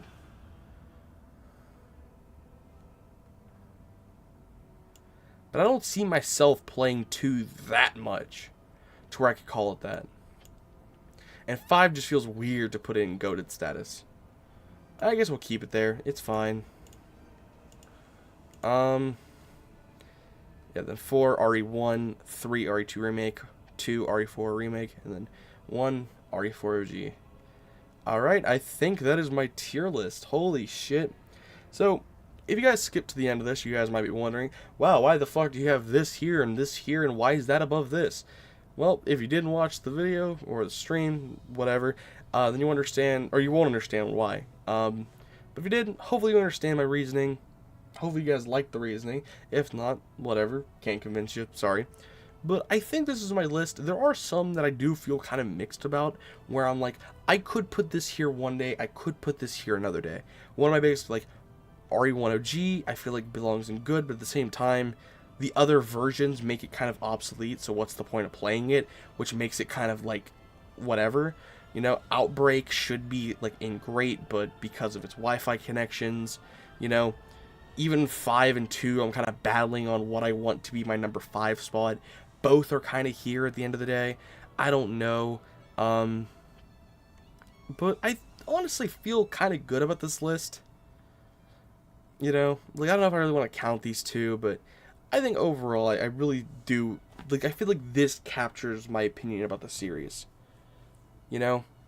Again, there are a couple games where I'm like, yeah, I could, you know, I could change them. Like, if I had a conversation with somebody for, like, 20 minutes, and they were trying to put me to like, get me to put RE6, like, down here and Code Veronica up here, I probably would, you know. Like, I don't have too strong opinions about some of these games. Like, I could move them around, but I think these are, like, the general areas. At least, I think these are the tiers I'd put them in, personally. But yeah, so... Oh, what the fuck? I never mind, I ain't doing that shit. The fuck I just did. I tried to screenshot that. I was like, wait a minute, this is not Steam. But I think this is definitely going to capture how I feel about the series. Yeah, this is it. And then hopefully, by the time next year comes out, I'd like to have the next RE game to include on here. I would love to. I just really hope that they fucking release it. And maybe in a year, I'll look back at this list and say, hey, wait a minute. I don't agree with this list. And maybe I'll switch it up. Like I said, I think the last time I did a list was in, like, 2023. And it was way different. Like, I'll just go over some short ones. Number 1, I had never played 3, 2, and 1 OG, so I didn't even include those. RE1 was in great, RE5 was in good, Village was, like, the top of great. I think it was my number 5 spot. RE7 was in good. I had never played File 2. I had never played these games, and these ones have always been in the bad category. Nothing will ever get them out of it. They'll always be, like, the bottom 4. Hopefully we'll never have another bottom 4. Or hopefully we'll never have to add anything to the bad category. Hopefully these ones, when I play next year, or this year, hopefully they're not that fucking bad. But, yeah, I don't know. I probably have a trash opinion. I don't care. I've played this series for my entire life. And I think this overall kind of captures my feeling about the games. These are how I think about them. You know? Like, top is what I just love to play no matter what. You'll see me, like, only playing these games half the time. You know? Like, I love the series from good up. Like, I want you guys to realize that. Like, majority of this I love. And then majority of what's down here is just bonus shit. Like, look at how much is just... Pretend this doesn't exist. There's only 6 things down here. Compared to the 4, 8, 12, 13. 6 compared to 13. And on top of that, I genuinely don't even dislike any of these. And RE1OG, Revelations 2, is not even that bad. 6 is kind of where I draw the line, where I'm like, yeah, okay, I can kind of see it. But these are the only ones where I genuinely have a dislike for the game. I don't hate them, and I don't think they're bad, but I don't enjoy playing them. 6, again, is like that kind of like middle child where I'm like, I want to put you down here where I don't enjoy you, but 6 has enough content on the extras and other shit to where I'm like, okay, it does kind of make up for it in there. The reason why these suck is because of the lack of extra shit. You know, there's lack of extra things. It's bare bones. It's stripped of everything I love. It's not, you know, great in a playable sense. I will put these back up here, of course, because these do count. And these two are just kind of thrown on here because I don't want to put them in bad because they're not, but they are not Resident Evil games. They're fucking shooters. They're Wii shooters, you know what I mean? So I threw them on here because, yeah. But yeah, this is my 2025 Resident Evil tier list. Like I said, I cannot wait to see what my opinion will be next year. You know, I could change my opinion. I change my opinion daily. No one should ever be stuck to one opinion for years. This list changed from last year. It will change next year. Even one of these things will be different. And hopefully, like I said, the next Resident Evil game will be out, and I'll be another year wiser. So, who knows? We'll have to see. But anyways, that is it for the tier list. I think I'll just take a screenshot of this to remember it.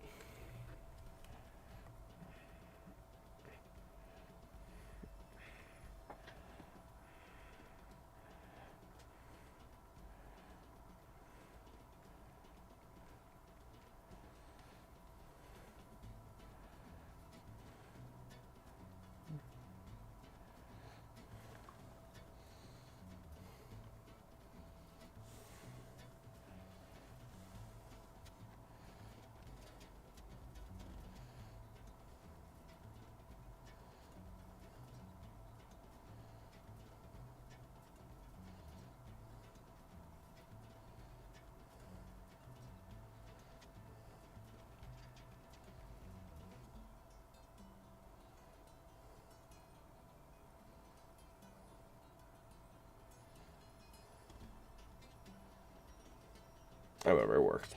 Whatever.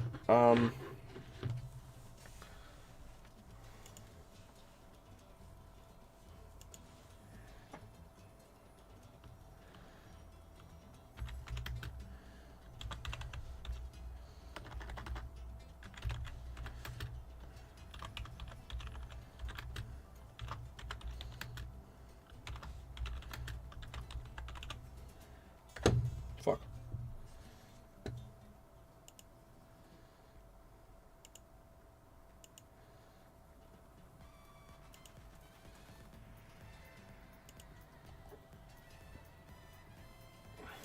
Can I open this? Oh, holy shit, I can. Okay, so I literally just have this. Awesome. I didn't know I could just straight up download it. That's crazy.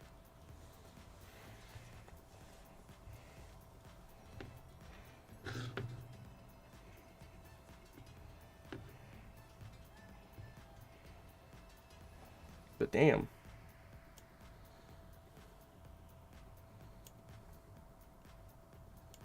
There it is. That is the list. Kind of low quality. I'm not sure why.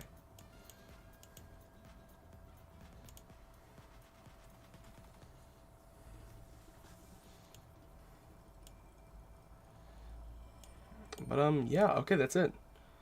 I'm not done though. I want to do something else tonight. And it's only 4 a.m. I still could stream for another hour. Something I saw Bakba Soup did that I kind of want to do as well is, what the fuck? I don't know why I'm not signed into my accounts, but fucking YouTube, the recommendation is fucking terrible. Why doesn't it show me the channel? Why doesn't it show me streams? Whatever. There's something he did here that I want to do personally.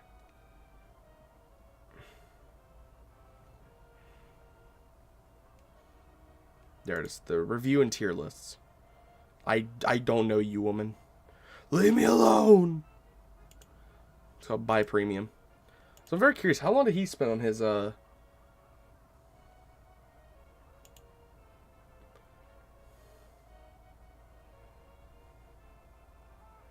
He spent like $340. Damn, so me and him spent around the same amount of time. That's crazy. But he spent how long before he did his? So yeah, me and him spent around the same amount of time. But he included some other ones, like 4VR and some other shit like that. Yeah, Nemesis, yeah, fucking... Ugh. We kind of have some of the similar opinions. Like, yeah, his B, like, with the Outbreak is kind of close. That's, okay, that's a little high. Uvillage is in, yeah, yep, okay. We pretty much have the same S rank besides 3 Nemesis. But, hey, look, it's me. But something I wanted to see was this one here. This is what I want to do. So he did the best of the Resident Evil series. And the best setting, the scariest setting, the best song, best gun, best story, best puzzle, best boss fight, scariest segment. I'd love to do this myself. So I think what I want to do is, I could not find this image, by the way. I tried everywhere to get this shit. I tried fucking everywhere. I looked on Twitter, I looked on Reddit, I looked on fucking Chrome, I looked everywhere to try to find this shit, and I could not find it.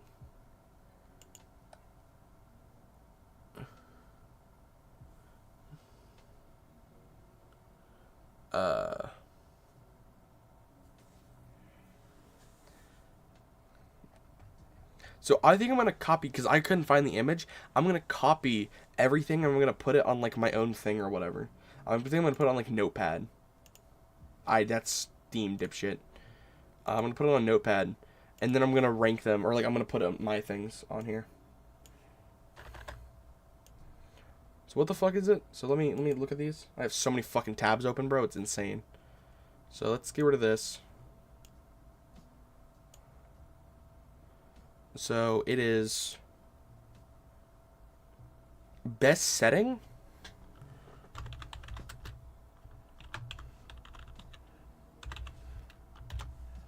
So best setting, scariest setting,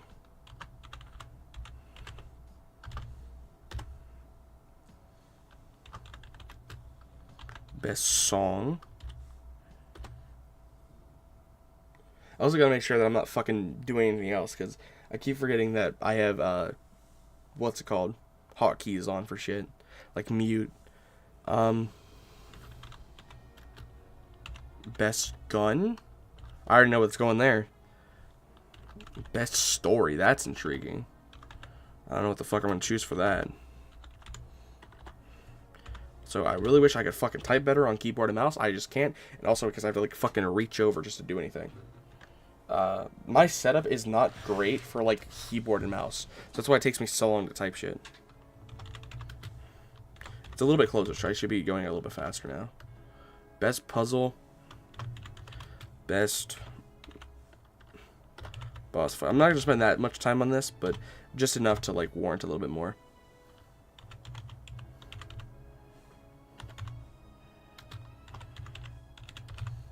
Scariest segment.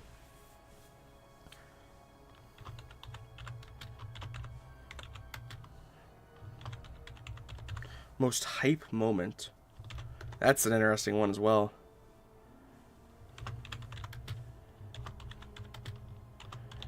Best main enemy. Yeah, this is RE6. I was like, what the fuck is this? Best.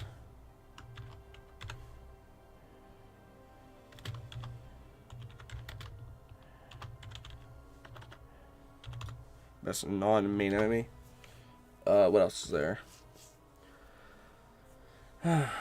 Best fetch quest. I'm just gonna see what he puts for that, because I don't know what the fuck a fetch quest means. I'm guessing it's like a side quest. I'll put it as a side quest, basically. Best gameplay? I think that's very fucking simple. And...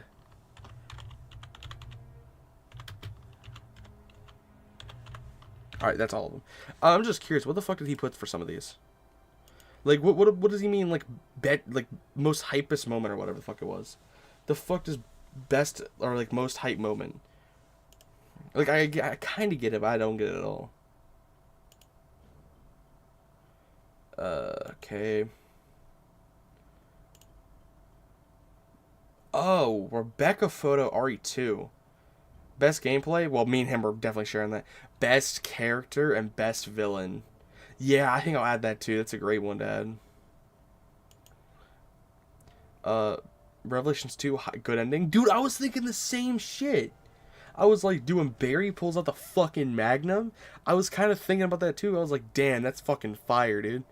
Damn, okay, he kind of got some good. I don't want to steal his though. I don't want to steal his. But damn, he got some good ones. Yeah, so best character. I'm gonna do side quest instead of fetch quest. I'm gonna do best side quest. Because that could be for lots of games. It doesn't have to be just for RE4 Remake. Side quests are always like bonus things. So best side quest.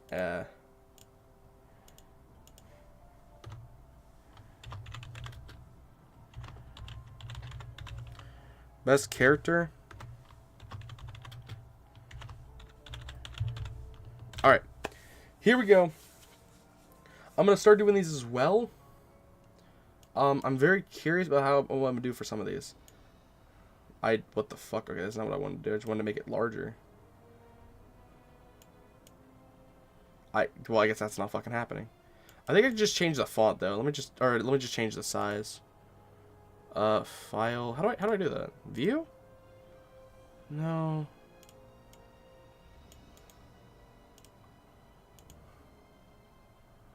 No. I don't want to make it that tiny. I gotta fucking...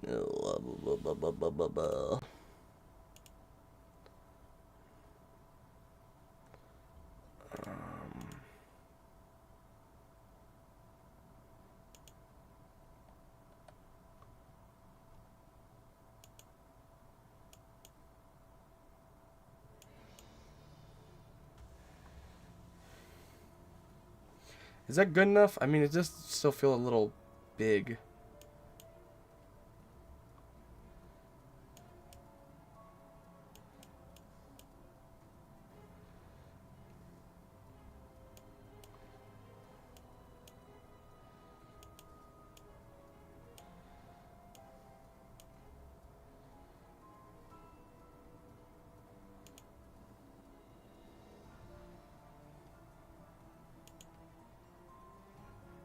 No.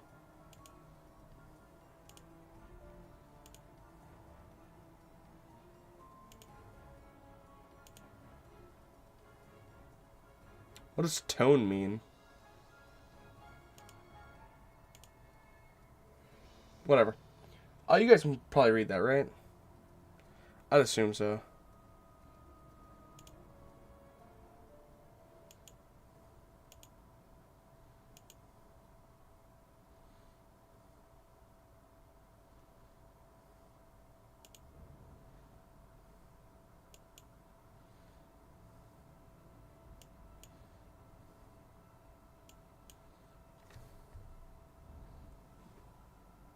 Alright, there we go. That should be good enough. So, let's look at this. What is the best setting for a Resident Evil game? Or the best setting? So, honestly, I really fucked with Raccoon City. I love the city aspect. But I also do like the rural location as well. Because I think in a city, like, you could think, oh, no matter where I could be safe. Because all it is like slow-moving zombies or whatever. But if you're, like, trapped, you're stuck, you know, you're fucked. If something bad happens, you're fucked. You know, you can't go anywhere. And I think it's a matter of what is the best setting in terms of you cannot leave. In my opinion, I think the best setting we've gotten is crazy. I think it's the RE0 train. I think, honestly, going and sitting on that train and then it moving and the entire location. Number one, the location, it looks great. I love the design of the train. I think it's tight, it's compact. You know, there's zombies everywhere. You cannot get out because, like, you know, it's moving, you'll die. You know, the scorpion's cool. I love the idea of it. I didn't want to put RE0 train. Honestly, I think that's my favorite setting. Like, the only one I can think about is the RE0 or RE1 is the RE1 mansion, obviously. Or the RE2 RPD. But I think the RE0 train is probably my favorite setting. What is the scariest setting? The guardhouse in RE1 with the spiders and snakes and sharks. I think the guardhouse is definitely one of the scariest. RE7 also has a pretty good contender for that area, but I think there's something so weird about, like, I don't know, like, especially the spider lead up and the sharks and shit like that. It's a very scary area to be in. It's a really scary setting. Definitely not anything for RE2. RE0, I don't think anything's scary. RE7 is pretty good, and the RE8 the RE8 dollhouse is pretty good, but I think it's kind of goofier than like scary. I already know what's going in the scariest enemy. I know exactly what's going there. I think the scariest setting, I'm gonna go with the RE1 guardhouse. That definitely feels like the one for me. I just spelled guard so fucking wrong. Let me just expand this a little bit more. Yeah, RE1 guardhouse, definitely. Best song? This one.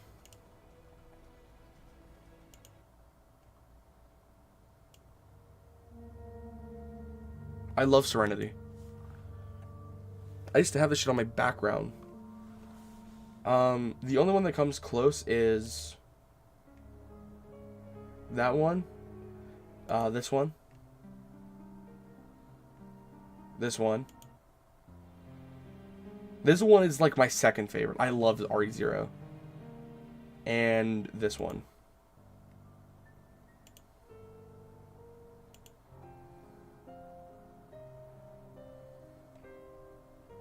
Taylor's finished up. Yeah. Here, let me show you it real quick. Where's my fucking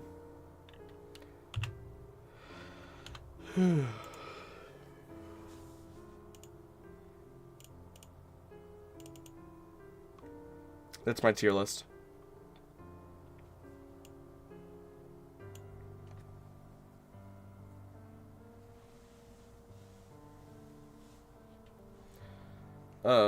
Yeah, boom.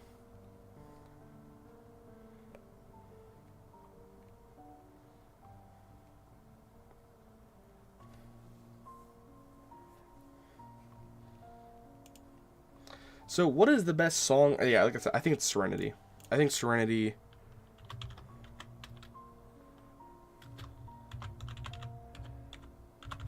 Yeah, RE4 Serenity. Best gun? Easiest thing ever? Red 9. I absolutely fucking love the Red 9. Let me tell you, the Red 9 is so fun to use. It sounds good, it looks good, the reload animation is smooth, it's so fun to use, you get it relatively early. It's my favorite gun to use. The close second is the Killer 7. Any 1911 pistol, basically. The bolt action rifle is also close as a third, I think. But I love the Red 9. It is so it's so fun to use. RE1's assault shotgun is really good as well. I love the assault shotgun. But I think Red 9, no matter what, beats it. I love it. Best story? What is the best story out of a Resident Evil game? Zero's isn't bad. One's not bad. Two's not bad. I don't really look at the games for the stories, though. Stories, I don't care about. What's the best story told by a Resident Evil game? Honestly, it might be a weird opinion. I feel like, I was going to say Outbreak, but that doesn't feel like a cohesive story. I like the plot. The plot is cool, but the story aspect, in terms of, like, how it plays out and shit. I like RE8's story.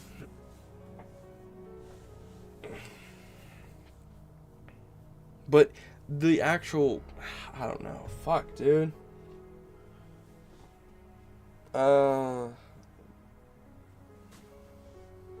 Yet none of these games have particularly good stories. Like, I don't look at any of these and say, damn, this story is fire. I don't know. I'm just gonna say RE8, I think Ethan's story of trying to just get his daughter back and going through any means necessary and then dying at the end, I think it's my favorite. I'll say it. I'll say RE8.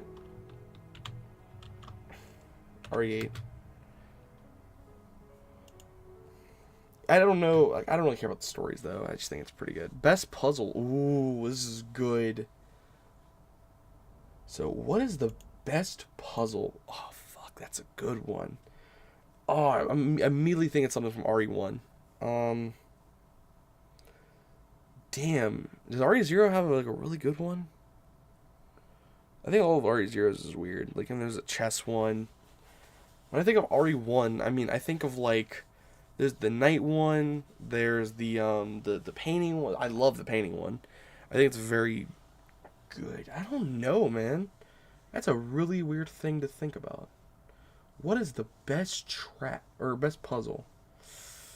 I like RE4 has some fire ones.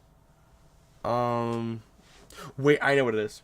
It is not a hard one, but I personally love the way it looks. It's the RE4.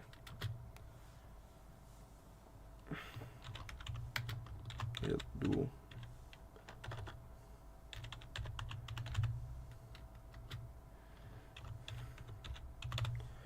I love this puzzle. It is the RE4 Los Illuminatus emblem. It's whenever you, right before you save Ashley, that puzzle, I'm not sure, it activates, like, all of my neurons. Like, when I do that puzzle, every time I have, like, a little, like, my heart skips a beat. I'm like, yeah, I don't know why. Like, I think it's just, like, the colors combining and just boom. I love it. Every single time I complete it, without a shadow of a fucking doubt, I feel happy. I don't know why.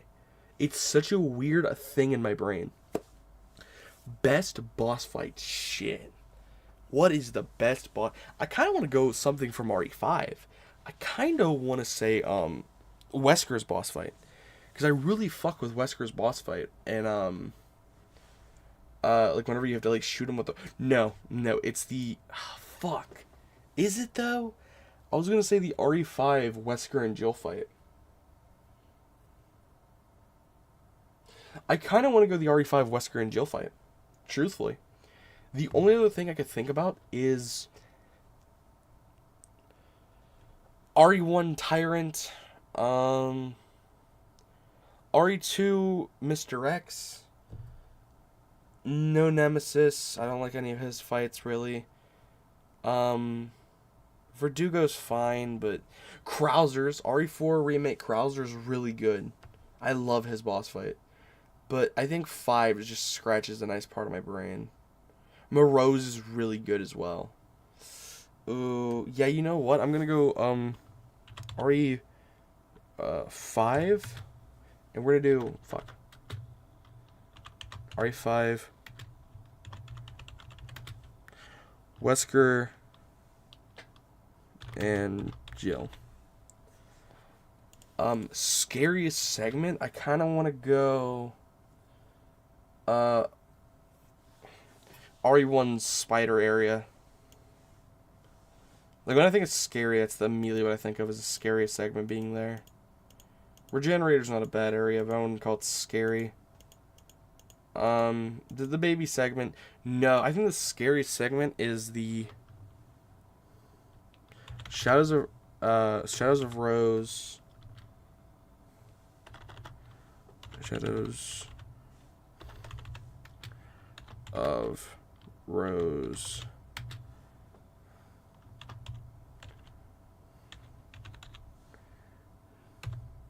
Is that how you spell mannequin? How the fuck do you spell mannequin? I don't know how to spell mannequin, bro. I think that's how you spell it. Whatever. Okay, definitely not a mannequin. No, that's it. No. That's literally how you spell villain. Oh, never mind. No, it's not. It's A-I-N. I'm fucking stupid. Illuminado. Yeah, that's how you spell it. Boss fight, yeah. I think Shadows of Rose Mannequin is by far the scariest segment in all of Resident Evil. I genuinely think it's that good. Like, having to walk away with them staring at you, such a good segment. Most hype moment, I think honestly, the Resident Evil Revelations 2 ending. I genuinely was like, let's fucking go!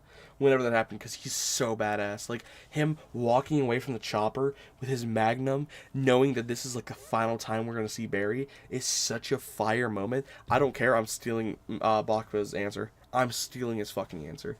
Most hype moment, definitely Revelations 2.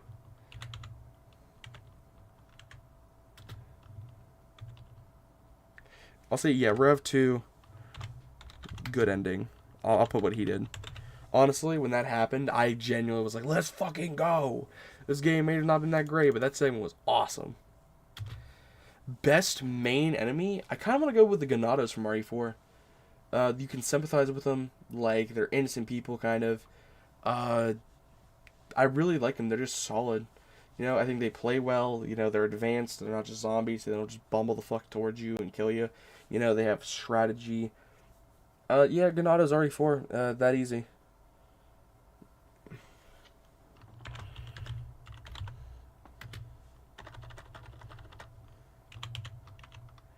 RE4. I'll put villagers. I think the villagers were by far the best main enemy. Best non-main enemy? I kind of want to say Lickers. I really like Lickers. Lickers, the way they work is like perfect. Hunters can be fucking annoying though. Hunters are severely annoying. They're so like 50-50 on their if they're going to insta kill you, where like Lickers you can avoid them. Like the risk reward for a Licker is 10 times better than the risk reward for a hunter. Are they the best though? The best non-main enemy? Like a side? I don't know. There's another one. I mean, I like the Lycans. Well, they're the main enemy actually. Dravo fucking suck in 6. RE5, nope. There's like no good ones. I mean, there's probably one of them on. I like Chainsaw. Is Chainsaw the best though? Nah, I think Lickers are by far the best. I think Lickers, yeah. I'm just gonna put Lickers, yeah. Best side quest? So this is like going out of your way just to get something. It could be like a Magnum. It could be whatever. I think the best side quest. I think it's from RE4 Remake, no matter what. It might be getting Leon's jacket, considering it's a callback to the OG. Like getting Leon's jacket and selling it and being like, wait, this is Leon's. But I think there's definitely more. There's definitely more goated ones. Like, I think, what's it called? Best side quest. Oh, the night one, like the boss fights are really cool. I like, getting the dog or whatever. Emblems are kind of fun, but I don't love them. Yeah, I think you said like the photo or whatever, which I don't know. I don't think that's the best one. Oh, I should put best unlockable. I think I'll put that as well. Best unlockable.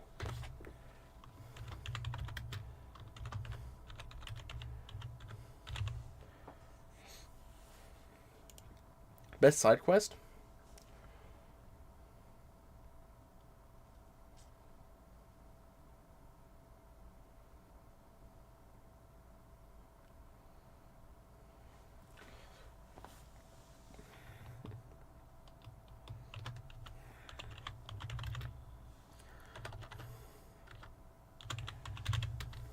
I can't spell this fucking word.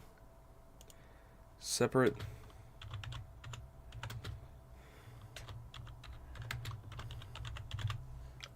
Oh my god. I like the callback. I love it. She's just like, what the fuck is this doing here? I think it's really cool how it's made as a side quest. I love it. Best gameplay? RE4 Remake. It doesn't even matter.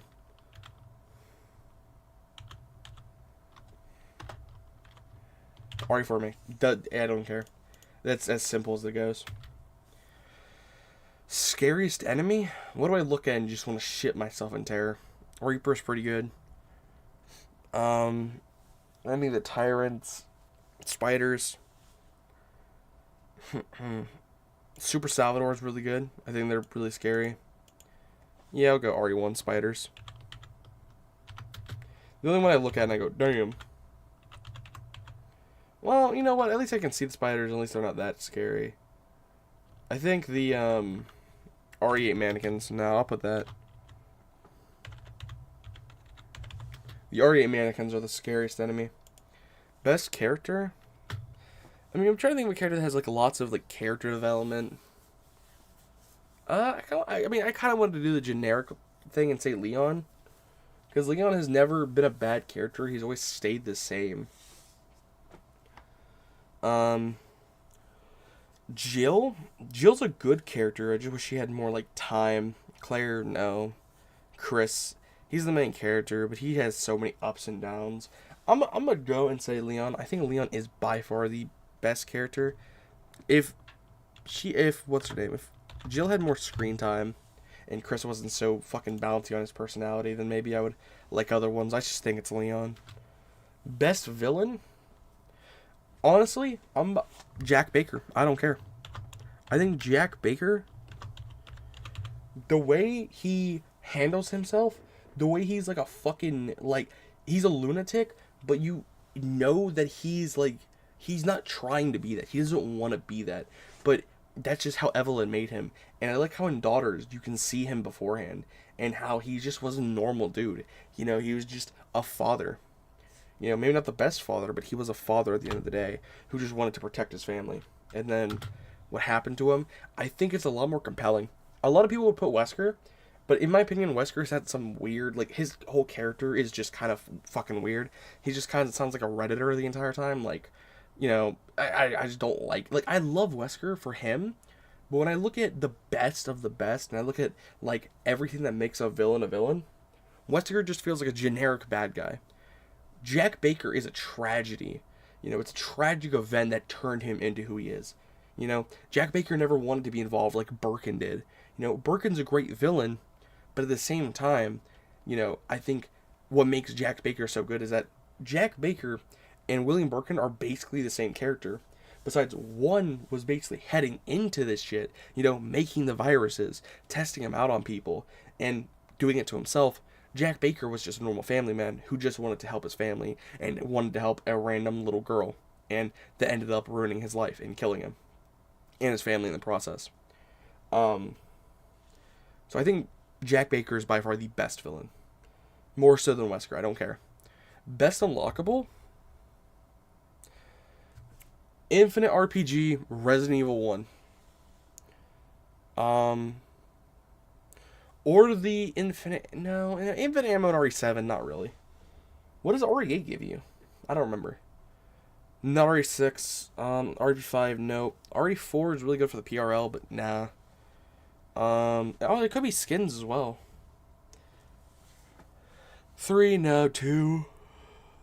Yeah, I'm gonna go RPG RE1 RPG.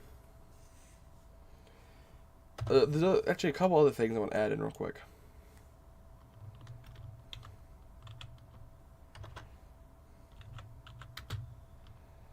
Best skin. What is the best skin or like costume in Resident Evil? Immediately my mind thinks to Rebecca, RE4 Leon, RE2 Remake Leon, Uh, Safari Chris maybe? Nah. Tribal Sheva. No, Fairy Tale Sheva. I love. Damn. Um, nothing in RE6. Nothing in RE7 and 8. RE0 Rebecca has a lot of great skins. I really do enjoy some of hers. But it's not one I think I particularly look at and I'm like, I love this one so much. I think I'm gonna go RE4 Leon Jacket.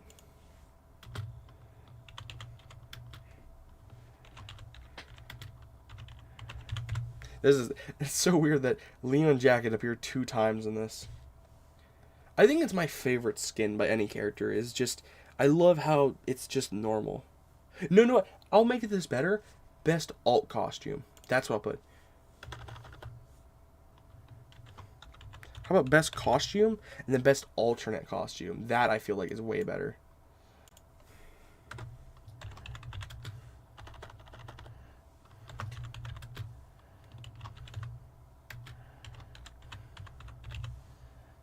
So the best alternate costume, I kind of want to go with Fairy Tale Sheva. I really like that outfit. Tribal Sheva is also really good, but Fairy Tale is just really, she's really hot, and it's such a cool outfit. Is it the best though? Rebecca also, like, I'm like, damn, Rebecca had some good ones. She has the red RPD, or not red RPD, she had the Red Stars one, she had, ooh, I like Jill's, I like her, like, rip-off Jill.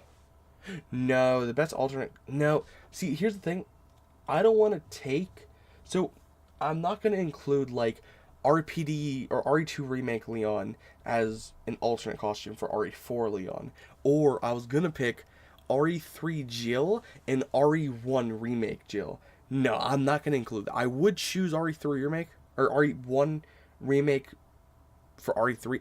Oh my fucking god. How do I word this? I would have chosen RE3 OG's Jill outfit from RE1 Remake. There. But I'm not going to do that. I want to do one that's different. I'm going to choose... It's either between Sheva Fairy Tale or the Stars, like, the prototype from RE0 with Rebecca.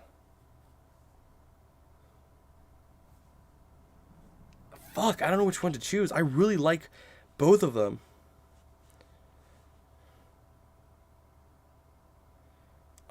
This is gonna be, you know what? As much as I love Sheva's, RE0...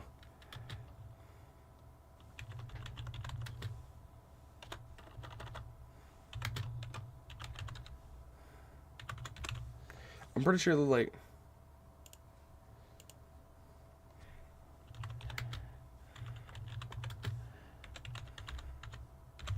I think that's what it's called, right?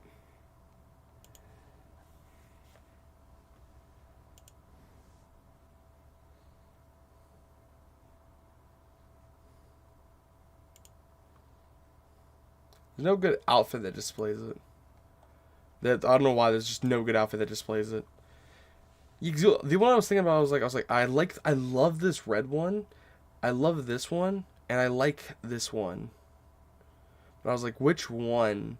Yeah, the Fairy Tale Sheva is good, but oh, I forgot about this one. Why does she look like that? She scares me. I never saw this. I didn't know that was a thing. Yeah, I think I'm gonna go that one.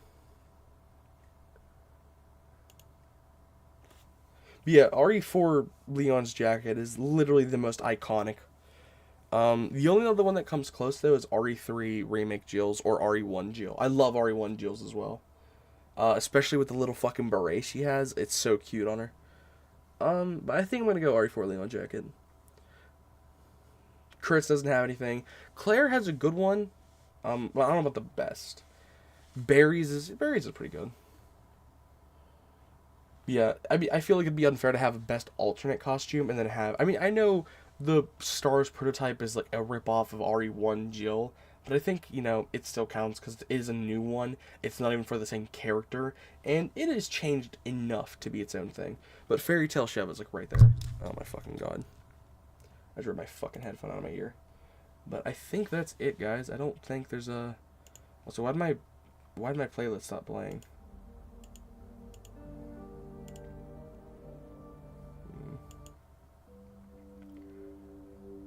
But yeah, guys, I think that's it. So this is what I'd say for this as well. If you guys want to check out my tier list, just look a bit further back. I will be putting timestamps in the description for all of the shit or whatever, so that it's easy to find. So once I'm done with this, I'll have to look back through and kind of everything up. I will be uploading this as a YouTube video as well on my second channel, or actually I might do it on my main channel as well. Who the fuck knows? But yeah. But this was just a bonus thing I wanted to do, you know, for just some stories. Some of these, like best story, I'm just kind of like whatever, and like best side quest, I had some ideas, but yeah.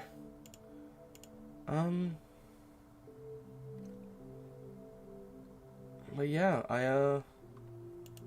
I'm done. I had a lot of fun with this though. I'm gonna put my tier list. I'm gonna show it up real quick.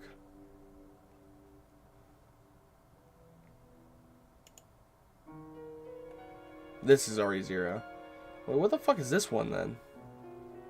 Wherever the hell it is. I don't know, but yeah, let me just flash my tier list real quick. So if you guys wanna fucking hate on it, yeah, here. Whoa, look, it's my tier list. Whoa. What a great tier list. But like I said, I think it's pretty good. That's kind of how I rate them. Some of them I could switch out, but I think overall it's pretty good.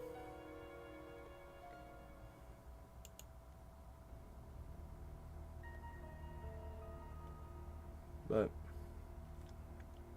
let's play this.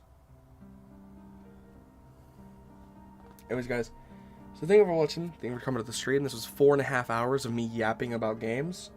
But I did talk about this for a long time, and I think I gave a pretty good amount of points on how I feel about certain things, like especially about some of these lower games, on why I dislike them or whatever, because I feel like I have to do a lot more justification for ones down here than I do up here. But yeah, so I hope if you guys have any feelings about it, I think you guys should put it, what's it called? Just listen to what I say, and yeah, that'd make your opinion, but whatever, I really don't care. At the end of the day, this is my opinion. It's a subjective opinion. I have certain tastes in games that you might not. You could have fucking 6 and goated for all I know. I really don't care. But yeah. But I think that's gonna be it. My throat is killing me. I currently do not have a fucking voice, because I've done nothing but talk and yap. Tomorrow, me and Jamie will be doing GTA Online. We've been talking about it for a long time, and I think it's finally time. I'm not a huge fan of the game that much anymore, but he wants to do it, and I kind of want to do it as well, so yeah, I'm hyped for it, I guess. But yeah, I'm so glad the marathon's done, guys. I'm happy it's over. Like, I had a blast doing this, but personally, it has drained me of, like, energy, because 23 streams in the past month, 24 streams in the past month, to me, I've never done something like that before, and the watch time has been at an all-time high, even though the subscriber count's been low as fuck. It's really weird. I am, just trying to keep going, and yeah, I'm not giving myself any breaks, let's just say that. But there are a couple things I do want to do. Code Veronica way load moon? No, it's not. I gave it a reason why it's there. If you want to go back and watch it, do it. I put that there for an exact reason. I know people are going to say it, and every time people say it, I say, how? But I talked about it for a good, like, 20 minutes on why I put it there. I genuinely cannot stand Code Veronica, and I genuinely think it's a game that is not bad, but the game design is terrible. It's designed very poorly, and that is something that should be looked at. But other than that, yeah. Some great titles on the desktop. I mean, yeah, these are always games I have on the desktop, like literally every time I play. I changed some of them. I haven't heard of this one in fucking... Oh, this is fucking Catherine. I should play Catherine again one day, and not suck dick at it. But, yeah, I'm trying to get emulating working, but I don't know how to emulate. So I'm currently just like a fucking moron. I'm like, duh, duh. I don't know how the fuck to do it, but yeah, I'm trying my best. Hopefully by the end of the year, I'll be able to emulate, but whatever. I want to get a capture card to play PS2 games, though. I would love to do that, but whatever. I think that's it, though. Yeah, there are a couple things, let me just say, that I want to do this month that aren't on my, like, list of the month. I want to do more BO3. That's something I do want to do, and I do think I have an RE3. There's another thing I wanted to do, but I can't remember what the hell it was. It was one of the things on a game, but I know I need to do the struggle. That's something I need to do on Revelations 2. But yeah, I don't remember, guys. I don't know, whatever. But anyways, yeah, I feel like it's just taking a lot out of me, and I'm trying, but at least I'm not giving myself any breaks. I'm just gonna keep going as long as I can. And yeah, but this has been by far my most busy month. I don't think I've ever streamed it 24 times in a month. Usually my average is like 15, and I've streamed for like extra long hours, so it's been rough. But all for the greater good, right? Yeah, guys. So thank you all for watching. Thank you all for coming to the stream. Thank you for supporting me. Thank you for hearing my opinion. Like I said, everything will be uploaded on the second channel and even on a main channel video, maybe. Yeah, guys. I guess I'm done with Resident Evil for the next fucking 2 days, maybe. But I'll probably be back very soon. And I will play, I think he said like Pogo Stuck. What the fuck is this game? It's like Pogo Stuck.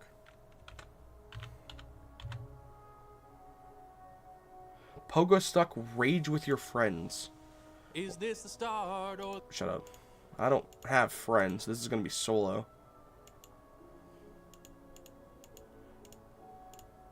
Yeah, well, I'll have to play this. Maybe I'll play it April 1st. Yeah. We got a lot of shit there to do in April. So yeah. There you go. I love you all. I wish you all the best. And I'll see you guys in the next stream. Peace out.